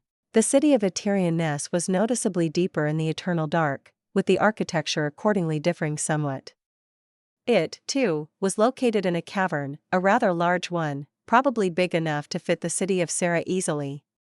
It was not built purely on the ground, however, but partly into the walls and long ledges that were hewn into them and then descended or rose further to the center of the cavern, and there were even structures hanging from the ceiling. He could see large lengths of rope or chain connecting structures and allowing for travel between levels. They arrived from above, and his escort directed them to land on a wide, even platform of this sort, where several walkways and what looked like a covered slide of some kind descended further into the city. The building material of choice here appeared to be stone, with wood being very rare, but there were also bricks of what might have been clay and several more obscure materials used. Armin craned his neck to take everything in. He only snapped back to the present moment when they passed a checkpoint into the city proper. There were several more soldiers here, but they waved them onward after a short conversation with Paris and asking him a few lackadaisical questions. Yes, he was a Delver, and yes, he had permission to be here from houses Yulaven and Allerin, and no, he was not here to stay permanently. Then they descended into the city. In contrast to the architecture, the people and the bustle of the city really did not differ much from the town they'd just come from, or even human settlements on the surface. Dark elves were going about their business, visiting shops, sitting down in tea houses, or perhaps heading to and from their workplaces. In the way of big cities, no one spared him a second glance. As they walked through the city, he could see several humans, although they were quite rare. Dwarves and even a few gnomes were more frequent. Some of them were dressed in the fashion of the dark elves, with surprisingly colorful outfits. Civilians certainly seemed to dress in brighter colors and with more variety than the soldiers he'd encountered, with geometric and artistic shapes and designs painted or stitched on the fabric in many places. He had been told that the minerals they used to make dyes were somewhat abundant in the Eternal Dark, and so it was one of their characteristic exports, especially of House Allerin. Armin was no geologist or merchant, but that seemed plausible. He simply took in the city, following his escorts down the street. They walked for about half an hour, down a broad walkway and then up into a section of the city that was situated a little higher up than most of the others. The buildings here stood taller, and there was even some space between them. Estates for the more well-off dark elves, presumably. Finally, Paris stopped in front of one of them. Armin noted that unlike the others, it didn't have the sigil of her house ornately worked into the stonework, instead simply hanging from a few banners. A rented mansion, perhaps? She opened the door without ceremony and ushered him inside. Armin followed, nodding to two men who were sitting in the entrance hall, but she guided him past without stopping. They ascended a staircase of polished dark stone, then walked down a short corridor. The interior decor seemed rather austere. But he barely paid it any mind. Then she opened another door to meet who they had come here for, and Armin stepped inside, bowing slightly to show respect to his host. There were 3 women and 2 men present, all dark elves of course, but it was clearly the older of the men who was in charge. Lerman Nizaz Allerin, level 63 Light of the Ways. It looked like he had been right. Lerman's hair was short, entirely white but sparser than what he typically saw from elves, and his face showed some lines. But he still stood straight and unbowed, his richly embroidered jacket, were those pearls stitched onto it, showing wiry muscles that suggested he still kept training. His skin tone was a bit lighter than the average dark elf, an interesting detail. More importantly, his face was somewhat familiar. Sir Armin. The dark elf smiled and stepped forward, reaching out a hand. I am pleased at your arrival and pleased to meet you. Lord Allerin, he replied, deciding to use the address he had heard before. He clasped the lord's wrist, turning his hand slightly, a gesture of showing each other there was nothing up one's sleeve and no fear to touch skin, now a semi-formal greeting. I feel compelled to clarify I am not a knight. I am also quite pleased to meet you, though. Thank you for the welcome. Lerman made a dismissive gesture with his other hand. From what I have heard, you have more than earned the courtesy, sir. I am comfortable using it. Now I would like to introduce these others. Armin paid attention at the introductions, exchanging a few words with each of those present. Their manner of speaking was a little uncomfortable, although he knew it was simply customary in a situation like this. Stating your emotions, and even what you hoped the other party felt, was normal in a conversation that was not either very informal or very formal with neutral or friendly parties, especially between relative strangers. It was certainly better to start off with it than with veiled threats and word games. It seemed like everyone present was someone of note in House Allerin, or, in one case, House Anaven, a close ally or vassal of the house, certainly weaker, but he wasn't entirely sure where it fell on the line. Not quite the top leadership, of course. They might deign to meet him later, but hadn't come out here to greet him, except for Lord Lerman, apparently. Which reminded him. He opened his pack and carefully took out a sealed envelope, offering it to his host with both hands. I am carrying a message for your eyes, Lord Olerin. I hope it will please you. The elder dark elf was clearly too composed to show much of a reaction, but he did pause the conversation there to take open the letter and read it. Armin noticed he angled it so no one else could see it, and no one was rude enough to try to peek. Finally, Lerman folded it and tucked it away in an inner pocket. He smiled, inclining his head a fraction to Armin. Thank you, Sir Armin. I am quite glad to hear from my daughter again. You have my gratitude for conveying the message, and I assure you I will support you in your time here in the eternal dark. Armin's eyebrows climbed slightly despite himself. He hadn't really expected the casual way Lerman referred to his daughter without any pretense or hesitation. Although there wasn't really a reason why he shouldn't do that, of course. Instead, Armin just filed away the confirmation of what he had thought. Ikni's Olerin did rather favor him now that he had seen both of them, but his eyes were clearly Madras, and bowed his head in acknowledgement. I am curious how long you intend to stay here, Paris said after a short pause. She seemed to have joined the others, but had been hovering a bit in the background. I am not expected back at any fixed date. I was planning to make the length of my stay dependent on how things went here, he answered. He glanced at Lord Olerin again. I am ready to help in whatever ways I can. I would also gather some information for my superiors and perhaps prepare for an official emissary from the Empire to come. He nodded, that had probably been covered in the letter. A few of the others looked a bit surprised. Political tensions are rising in the eternal dark, Lerman said after a short pause, his voice steady. I am afraid things will likely get worse before they get better. I hope you have been briefed on the basic situation. There are several political factions, but they broadly fall into one or two camps of loose alliances, differing on how to deal with the outside world as well as social issues within your society? Armin said. That is an oversimplification, but I admit it is mostly correct. Now, dealing with your new Central European Empire is going to impact the situation. Perhaps it will be easier to discuss the details once we have returned and we can show you some other matters. For now, I assure you it should not turn to violence, so there is no need to be afraid of that. Armin frowned. He knew it was a different culture, but he still instinctively bristled a bit at what might sound like an insult to his bravery. I am certainly not afraid. But I will follow your lead. Of course, I did not mean to offend. Are you ready to accompany us to our home? The city is close to the center, so it will be good to stay there. We might leave tomorrow. Armin nodded. Certainly. They kept talking for a few more minutes, exchanging some basic information, but he could tell that there was a bit of growing tension. Finally, Lerman dismissed the others. They left without protest. Now alone, the older dark elf regarded him for a moment. Truthfully, I did not expect Madras to adopt people into her new house, but I suppose she surprised me. I hope she told you what it means? Of course, he replied, trying not to sound defensive. Good. Tell me, how is my daughter?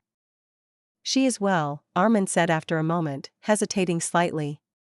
She seems happier than she was a few years ago, I believe. Moving to the Empire might have been good for her. That is good to hear. I hope she has found something worth staying for. Armin frowned slightly.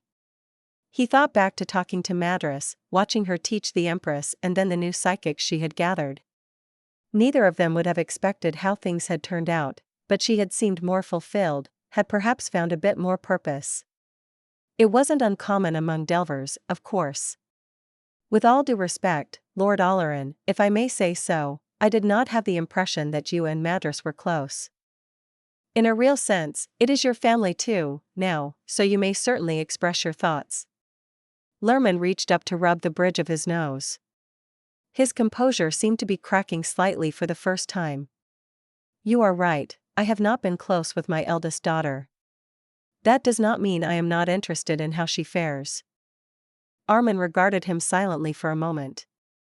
He noticed that Olerin hadn't said anything about his relationship to Ichnes. I understand, he said instead of asking after that. I was telling the truth, I believe she fares well. She is close with Empress Regina, who she has been teaching. Lerman smiled slightly, almost wistfully. Ah, of course. Leave it to Madras to befriend the most unique or scary being she finds. She has never known fear. I don't think she's ever encountered something she would have found genuine cause to be afraid of. Madras' father shook his head. Perhaps not in some time, he muttered. You must know she spent near 2 centuries in almost total isolation for her training. When she emerged from it, she would not be stopped. Armin didn't comment on that. He had heard about it, although he didn't know many details. Regardless, Lerman continued, fixing his gaze on him. This will not be easy for you, Armin. People will know who you are associated with. You will be under some scrutiny. He frowned. Madras is still well known here? Of course. It has not been that long, as our people reckon time. At least in some circles. And what about you? He asked on impulse. Lerman grinned wryly. Why, it has been largely a boon for me. My daughter might be controversial, but she is undeniably powerful. Having sired her is often counted my greatest achievement. Many do not understand why my wife did not have more children from me after Ichnes. Armin almost asked why, then stopped himself. It seemed like bait. And family or not, asking after such private decisions of House Olerin's leader was perhaps not the wisest move. The social customs of the Eternal Dark will take some time for me to get used to, he commented instead. I will take your words under advisement, and strive not to embarrass myself. Or any of us. I am confident in your abilities, Lerman replied. For now, perhaps you would like to rest. I will have you shown to your guest room. Armin nodded, then bowed slightly in goodbye, watching as Lerman responded to the gesture with a hand on his chest. A servant waited outside the room to escort him, a young woman in what might have been livery, who quickly led him to a guest room and then left him alone. Armin considered the conversation and his first impressions as he looked around. House Olerin was clearly rich, and didn't hide it. The bed sheets were made of expensive fabric, as were the curtains, something he had not noticed in the house before, and which were clearly rather unnecessary here anyway. Gold and silver glinted in discreet embellishments and decorations. With a sigh, he finally took off his boots and sank into the soft bed. Someone had left a book on the bedside table. A commentary on the Eternal Dark he had not seen before, he discovered as he opened it. Armin settled down on the bed and got comfortable with the book. Letters always tended to move across the page for him when he wasn't focusing properly, but it was ironically easier with less familiar characters, and he would persevere. It was a thoughtful gesture, anyway. All in all, his first day with the Dark Elves could certainly have gone worse. Chapter 359, Phenomena. Regina was aware that the current status quo would probably crumble sooner or later, that the balance wouldn't hold forever. Still, she hadn't expected the first thing to give it a push to be a bloody simple, semi-regular natural phenomenon of all things. Even if she could admit it being a celestial phenomenon was kind of ironic. A meteor shower, Max, she ranted, throwing up her hands. A goddamned meteor shower of all things? And that's what they decide is a far-fetched expression of holy significance and the will of the gods. Kiera gave her a chiding look from 2 seats over. Probably because she was currently bouncing her little brother on her knee, not that he seemed very interested in their conversation. They were sat out on the veranda Kiera had most recently had added to the inner gardens in the course of her renovations, along with Janice, who was flipping through a stack of pages, and a few other drones, who were watching June try to teleport various objects without using system spells. It wasn't a scheduled meeting, but things had somehow worked out that way to find them all here. Meteor showers, eclipses and other celestial phenomena are traditionally seen as events of high significance, Regina, Kiera said. That is simply the way it works. How people think. Regina shook her head. But the gods here are actually real, they can just express their will. And meteor storms are hardly a supernatural event. Obviously. Is that so? Janice muttered, turning a page. It's just physics. Not portents that change depending on the state of the world. They can be predicted. Kiera looked at her, raising an eyebrow. Can you, Regina? Predict the next one? Regina opened her mouth, then paused. She slumped back a bit in her seat, running a hand through her hair. Me personally, with what I have right now, no, she admitted. We're a little short on big telescopes, or detailed records of previous ones. Galatea might be able to. But, alright, Kiera, I get what you mean.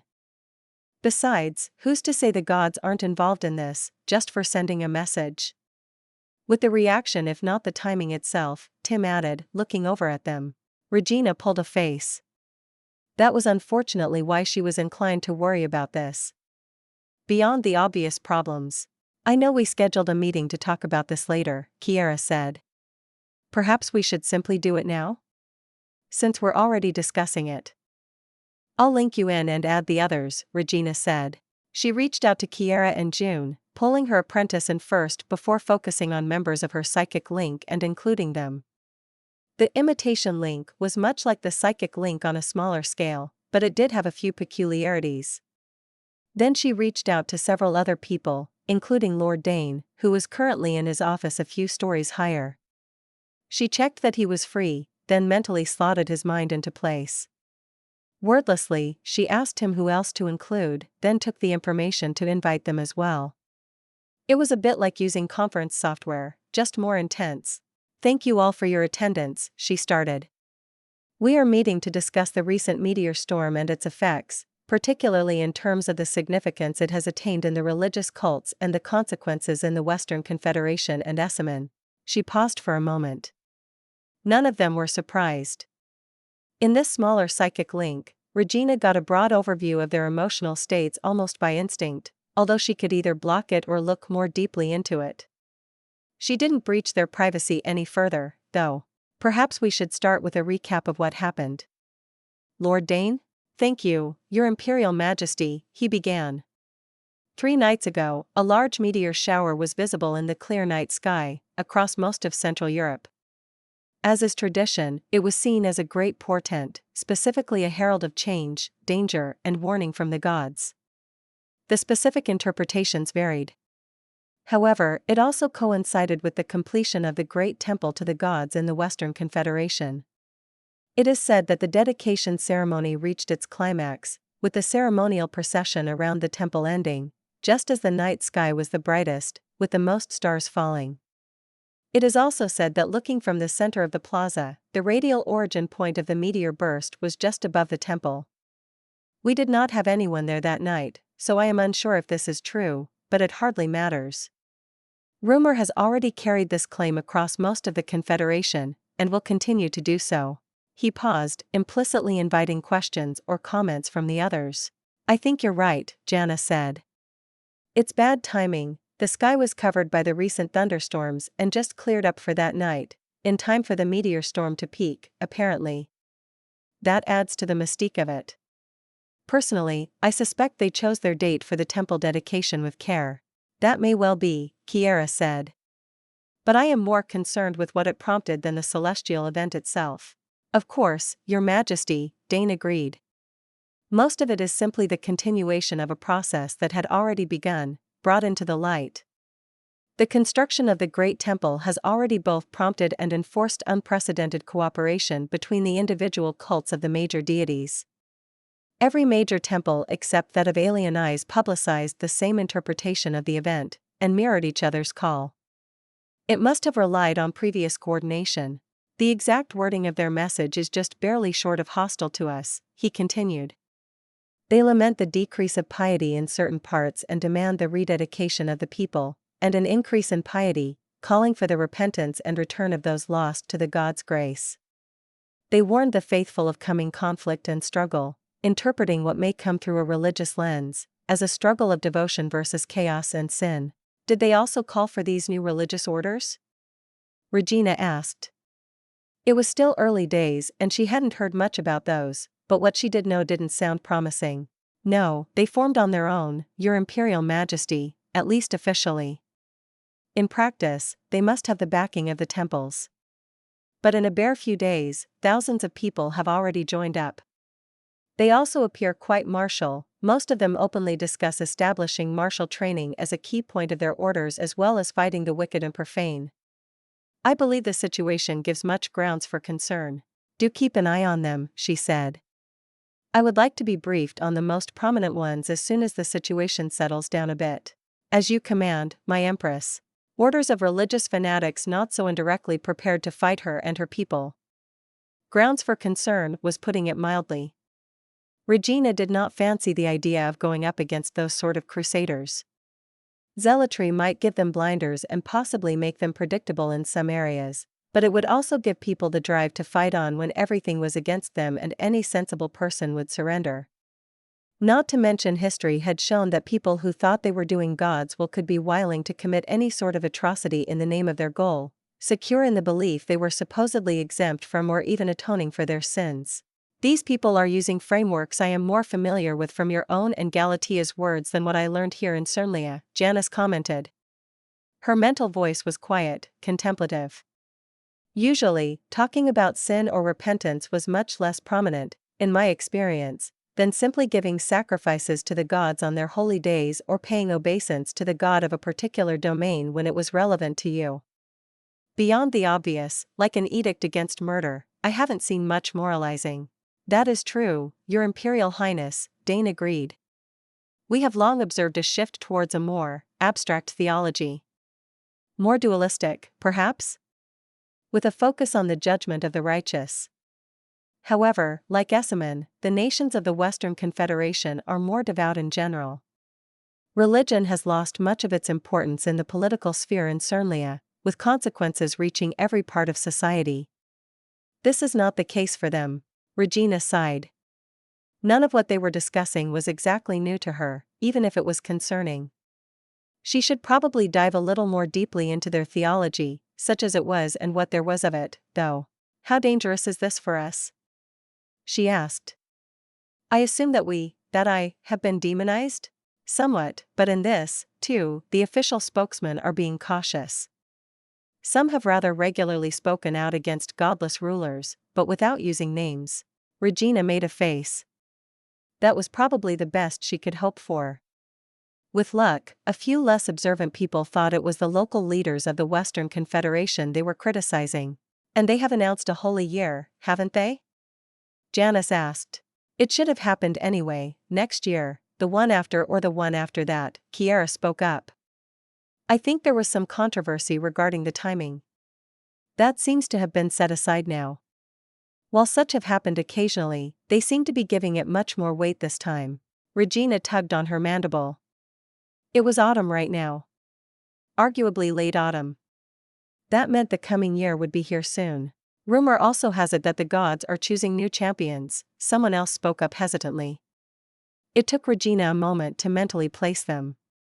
Physically, she could sense they were about 100 kilometers further northwest. Including June and keeping the number relatively low meant she could extend the range of this link quite a bit. It was a woman working with Dane, who'd been recently promoted, but she hadn't interacted with her much. Do go on, Dame Hannah, she encouraged her.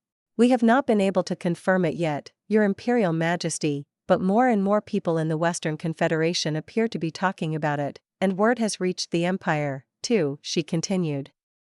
There are a few names being bandied about, but people can't seem to agree on who these new champions would be.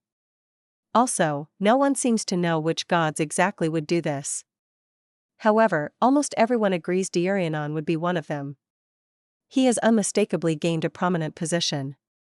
We have confirmation that his altar is placed at the center of the other gods in their great temple. That piece of information didn't surprise Regina at all. The news of new champions was more troubling, though. She had been called a champion of alien eyes in the past, but knew she wasn't really one in most of the ways that counted. She didn't know how much a god could power up their champions, but it was a fair bet they would be powerhouses. Perhaps we should ask our own religious authority, such as it is? Janice asked. I'd like to know Isay's Alturiel's opinion. I've already talked to her, Regina admitted. She wasn't able to give me much information, unfortunately.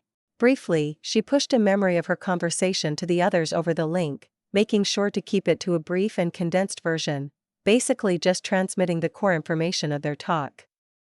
Ices had been able to do little more than confirm that Lion wasn't involved, which was not exactly surprising, and that she doubted Alien Eyes was as well, but was waiting for final confirmation on that point. If nothing else, Regina supposed, lines being drawn between the gods might make this all a bit clearer. Maybe it'd get Lion and Alien Eyes over whatever they were fighting about. I don't think there is much more we can do right now, Janice finally commented. We need to keep an eye on the situation, but it is clearly still fluid. It's only been a few days. I'd alert our forces at the borders of potential trouble, but we don't want to escalate the situation or fan unnecessary fears either. You're right, Regina agreed. Let's keep that in mind. The conversation concluded with them discussing a few practical measures, but in the end, it didn't amount to much. There wasn't much they could do right now. Kiera and a few others with connections would reach out to the temples in the Empire. They would quietly raise their alertness level and Regina would talk to the Delvers. As the meeting finished, she sighed and stretched, carefully monitoring the dissolution of the imitation psychic link she'd set up. The feeling was always a bit unpleasant, although she was getting used to it. Then she glanced at the others. I'm going out into the city, she said. Care to accompany me? Janice clearly considered it for a moment, then shook her head, determined to get through her current paperwork. Kiera was busy, and June kept practicing her magic. Tim stood up. I'll join you. They walked through the building mostly in silence, though Regina noticed Tim calling for more of the Star Guard. After a few minutes, they reached the stables close to the main entrance of the royal palace, in the inner city of Sarah. We're going to the Temple of Alien Eyes, she explained. Should I have them bring a carriage? Tim asked. Regina shook her head. I'd like to ride. It's been a while. It didn't take long for a horse to be saddled and brought out for her. A young gray gelding she was assured had a nice temperament. She greeted him with a few pats, then got into the saddle and let herself relax. Being able to ride horses was one more clue to her past life, and she appreciated having that. It was a relatively uncommon hobby, not something everyone did, after all. Unfortunately, she didn't often have time to go horse riding, and being in the middle of a city didn't make it the best place for joyrides either. The skill also didn't transfer to her drones, and Tim got onto a war drone mount instead. A complement of Star Guard formed up around them, most of them also riding swarm drones, usually evolutions of war drones. A few human knights that were part of the guard were on horses, though. When everyone was ready, they set off. It had been too long since she was out in the city, Regina mused as they passed through the outer palace gates and onto the streets of Sarah. People paused and watched as they went. Word seemed to spread, and some people went out of their ways or appeared simply to watch them. Regina tugged on her cloak, which she mostly wore for style instead of warmth. It was a rich royal blue with golden embroidery, matching her jacket and pants, and at least she was wearing her crown, the smaller golden one, not the large bulky one of the imperial regalia. They turned onto a broad avenue leading through the center of the city, and Regina watched as her guards fanned out a bit more, building a firmer perimeter to protect her from potential threats. A crowd was gathering around them. Smile and wave, I suppose, she thought. Trying on a smile, she raised a hand and waved at her subjects. They seemed to appreciate the gesture, at least. Sporadic calls of "Long live the Empress" got louder. She mentally nudged Tim, who was riding beside her. He glanced at her, then smiled at the crowd and waved as well. The cheers increased very noticeably. The previous cries still remained, but shouts for the champion and Prince Tim were almost as loud, even separately. Regina fixed her smile on her face. Her consideration was interrupted when a group of little kids with flowers appeared, and she got down to receive their gifts. I should make a habit of this, Regina reflected. Gauging the mood of the people had been one reason for this trip. And it could certainly be worse. At least then I'll know if they start throwing stones. Perhaps she should invite others of her inner circle along on future trips. Just to keep informed. Janice would probably get the biggest reaction. For now, she let little kids put flowers in her hair, handed out coins. Jay discreetly passed her to the less fortunate on the street, and went on her way to the temple. Chapter 360, Agitation. Over the next few weeks, Regina made a point of going out into the city often. As she had expected, reactions varied depending on which of her inner circle, if any, was with her. But the people also clearly got used to seeing her. As the novelty wore off, her group attracted much less attention. There were still always gawkers, people wanted to catch a glimpse of her and her companions, but the intensity was much less and they could make their way through the city easily. It was comforting, even if she also felt a bit embarrassed because it highlighted how rarely she'd shown her face in public before. She'd never set out to be the kind of empress that ruled from on high, sitting pretty in her tower removed from the concerns of the people, but she'd clearly at least been heading in that direction. As she'd also expected, Janice was quite popular. So was Kiara, though it was a bit different since she was these people's queen. June also got some positive attention, probably more due to her status and identity than her previous actions. Regina knew she was as inclined to hole up in an ivory tower, or at most go out to oversee some projects, than she herself. Regina did have more reasons to go out than just seeing the people or reminding them of her presence, though. The first time she visited the Temple of Alien Eyes, the priests assured her she still had the goddess support, though not in those words. They were more indirect and circumspect. But they did, indirectly, insist that Alien Eyes had nothing to do with these recent religious upheavals, had not told anyone the meteor shower was intended as a portent of righteous war, and, this was more speculative on Regina's part, seemed to have a disagreement with the other gods on it. All of the other gods? Some? Most? She wasn't sure about that. Realistically, she should have at least an ally or two, right? Regina hoped so, anyway. Although, Benarin might just be all over this portent of a coming struggle thing, if just for the vibes. He's the god of struggle after all. If there was one god who might just outright invite a large-scale conflict, just going by their titles and domains, it was probably him. Of course, it wasn't like Diurianon had shown himself as very peace-loving, either. On the other hand, Regina kept an eye on the other temples as well, of course, though not personally.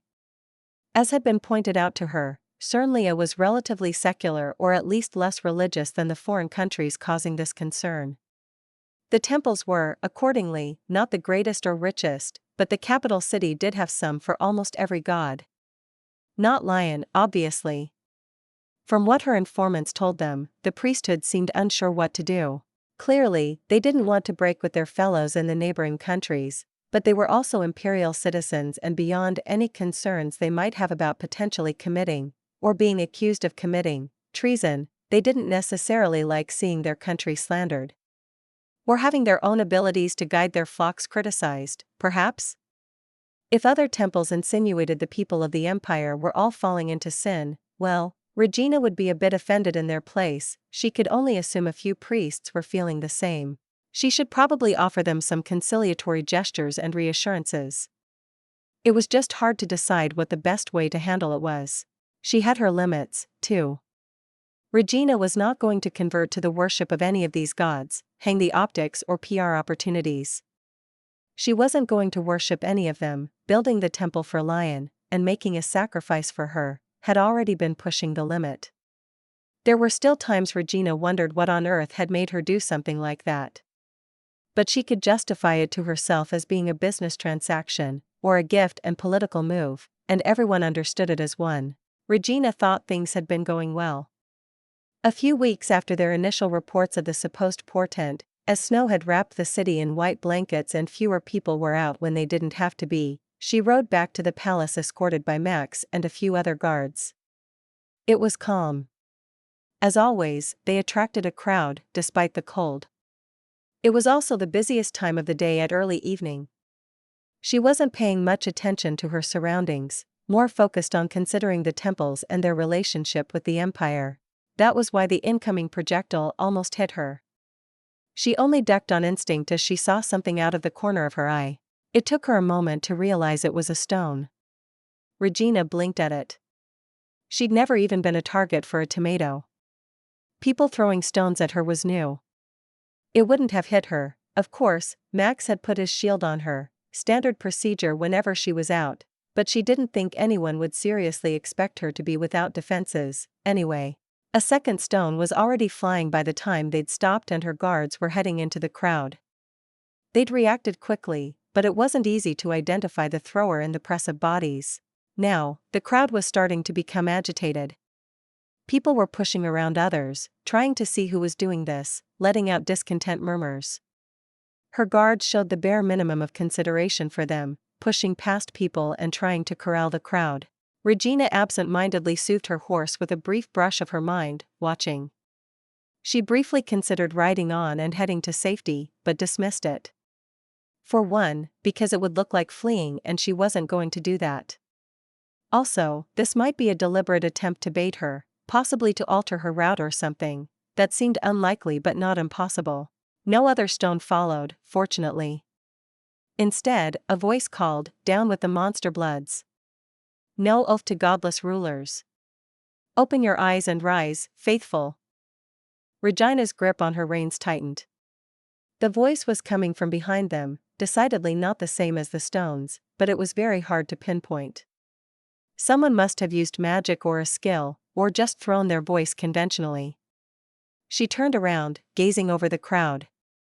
Some were dispersing, people at the edges slipping away, but there were still a lot of people on the street and even more commotion now. No one else joined in with the calls. If they'd been trying to provoke a riot or widespread reaction, they failed. "Be careful, take care of the civilians," she commanded her guards, sending the words to those outside the psychic link directly. The last thing they needed was to give any credence to this nonsense by behaving like thugs and tyrants. Then she finally found what she had been looking for.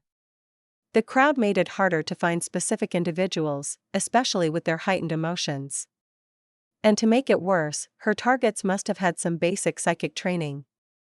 Her own ability was widely known enough that it would be stupid to think she couldn't find them without it.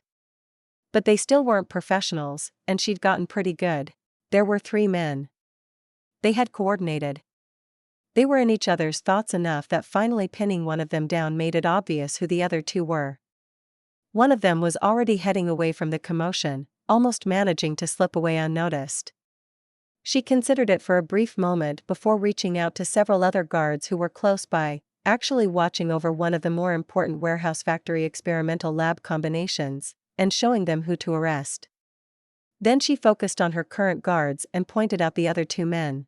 The men had focused on their task, letting anxiety and nerves rise to the forefront of their minds, but she could still sense the smothered ember of hatred beneath it, now that she was looking.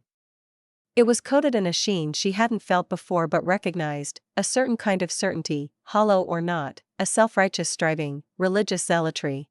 "Be calm, citizens," she called out, hoping she managed to look serene and regal. "There are only a few agitators trying to sow chaos. They will be dealt with. You have nothing to fear." Then she turned and looked directly at who she guessed was the leader, meeting his eyes. "Come quietly. You will be dealt with fairly. There is nowhere to hide and struggling only risks hurting yourself or those around you." The man, predictably, didn't take her advice. He threw another stone, clearly just out of spite, then turned tail and tried to run. He didn't get very far. As Regina watched the stone clang off the magical shield around her, sighing, Max blurred forward into the path of the runner. The man bounced back as if he'd hit a literal wall. He didn't have time to do anything else before Max had grabbed him by the neck, bound his hands, and half-carried half-dragged him back towards her. The nearby citizens got out of their way, but many still stood around and watched with wide eyes. Regina turned to quickly check on the other man. He'd been apprehended by Jay and the others, a bit less dramatically. "Good. Now what am I supposed to do with them?" Quickly, she decided that whatever it was, she probably shouldn't do it right now in front of everyone. So she simply waited until they'd brought everyone together, the guards taking the previous runner to the nearest police station, or city guard base, as it was still called. "That's enough of this excitement," Max called. "Disperse, citizens." Others echoed the order. Regina didn't wait for the crowd to disperse entirely, but got her horse moving again. Luckily, several other soldiers had shown up by this point and helped with escorting the arrested men. When did we start using language like that? She wondered absently. It's better than calling them subjects, though. What else was I supposed to do? And now these men, she chewed on her lower lip, her hand tightening on the saddle. Throwing a stone would have been at least attempted assault, right, or just assault? It could kill someone with an unlucky hit. Not so much with magical protection, though. Then the one man was definitely guilty of sedition. That was one law Regina had only signed with knots in her stomach, but she did understand why it was necessary or at least expected. You will never be able to shut up those of the true faith, monster blood whore, the leader of the men spat. Where one of us falls, 10 more will rise. Regina sighed and gave Jay a stern look before he could physically retaliate against him, sensing his agitation. You will have a fair trial, as an imperial citizen and my subject, she said. I have to say, you are not making this easier for yourself by doubling down on sedition and lèse-majesté in front of so many witnesses. Privately, she wondered if he actually wanted to be a martyr. He clearly hadn't planned it very well, if so. At least that managed to shut the man up for the remainder of the trip. It was thankfully pretty short. We can't let him get away with that, Max commented privately to her. He needs to be punished publicly, and harshly. This was too public, rumors will already be making their way across the empire. Regina pulled a face.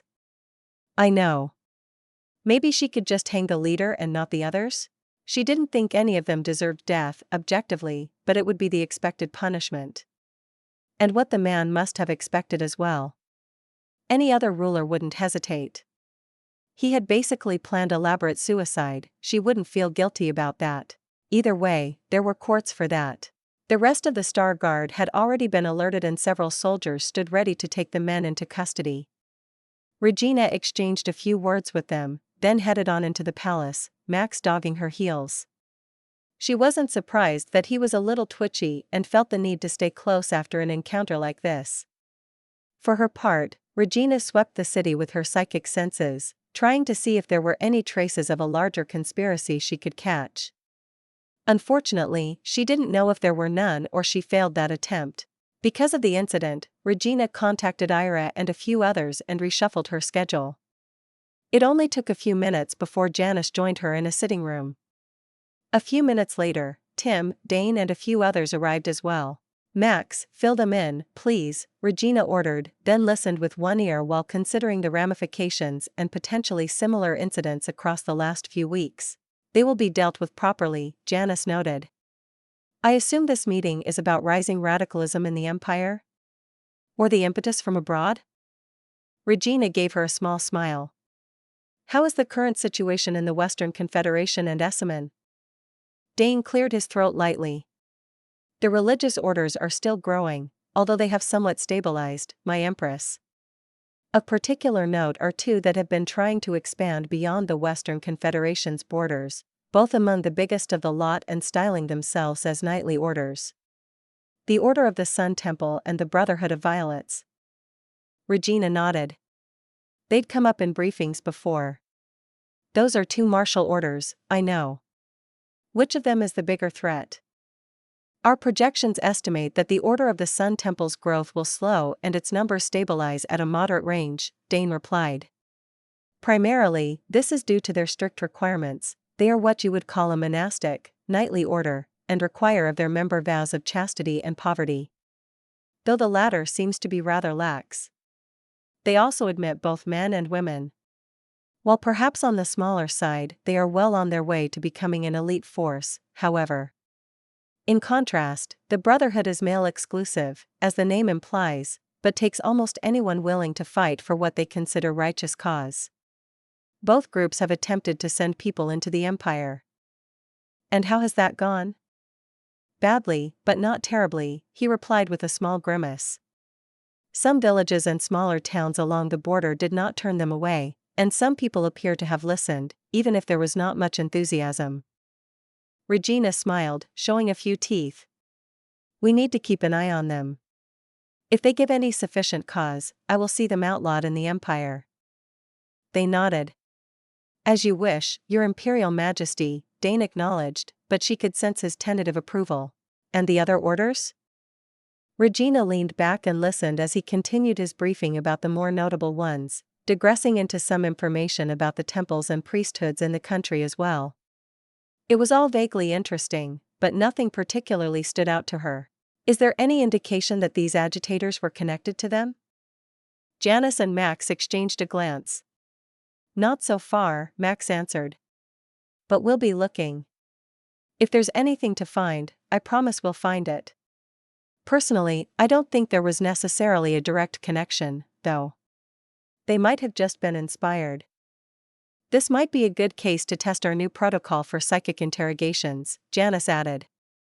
We could send a few of the senior psychic students. Regina frowned, considered it for a moment, then nodded. All right. Supervise them to make sure they stick to the guidelines. Of course. There was not much else to say, and Regina found her focus drifting. She'd known she would be facing opposition from this direction. This incident was only further confirmation. Still, she didn't like the thought of having to look at her people and wonder about hidden enemies. But if her enemies wanted to start a contest of winning the hearts and minds of people, she had no intention of forfeiting.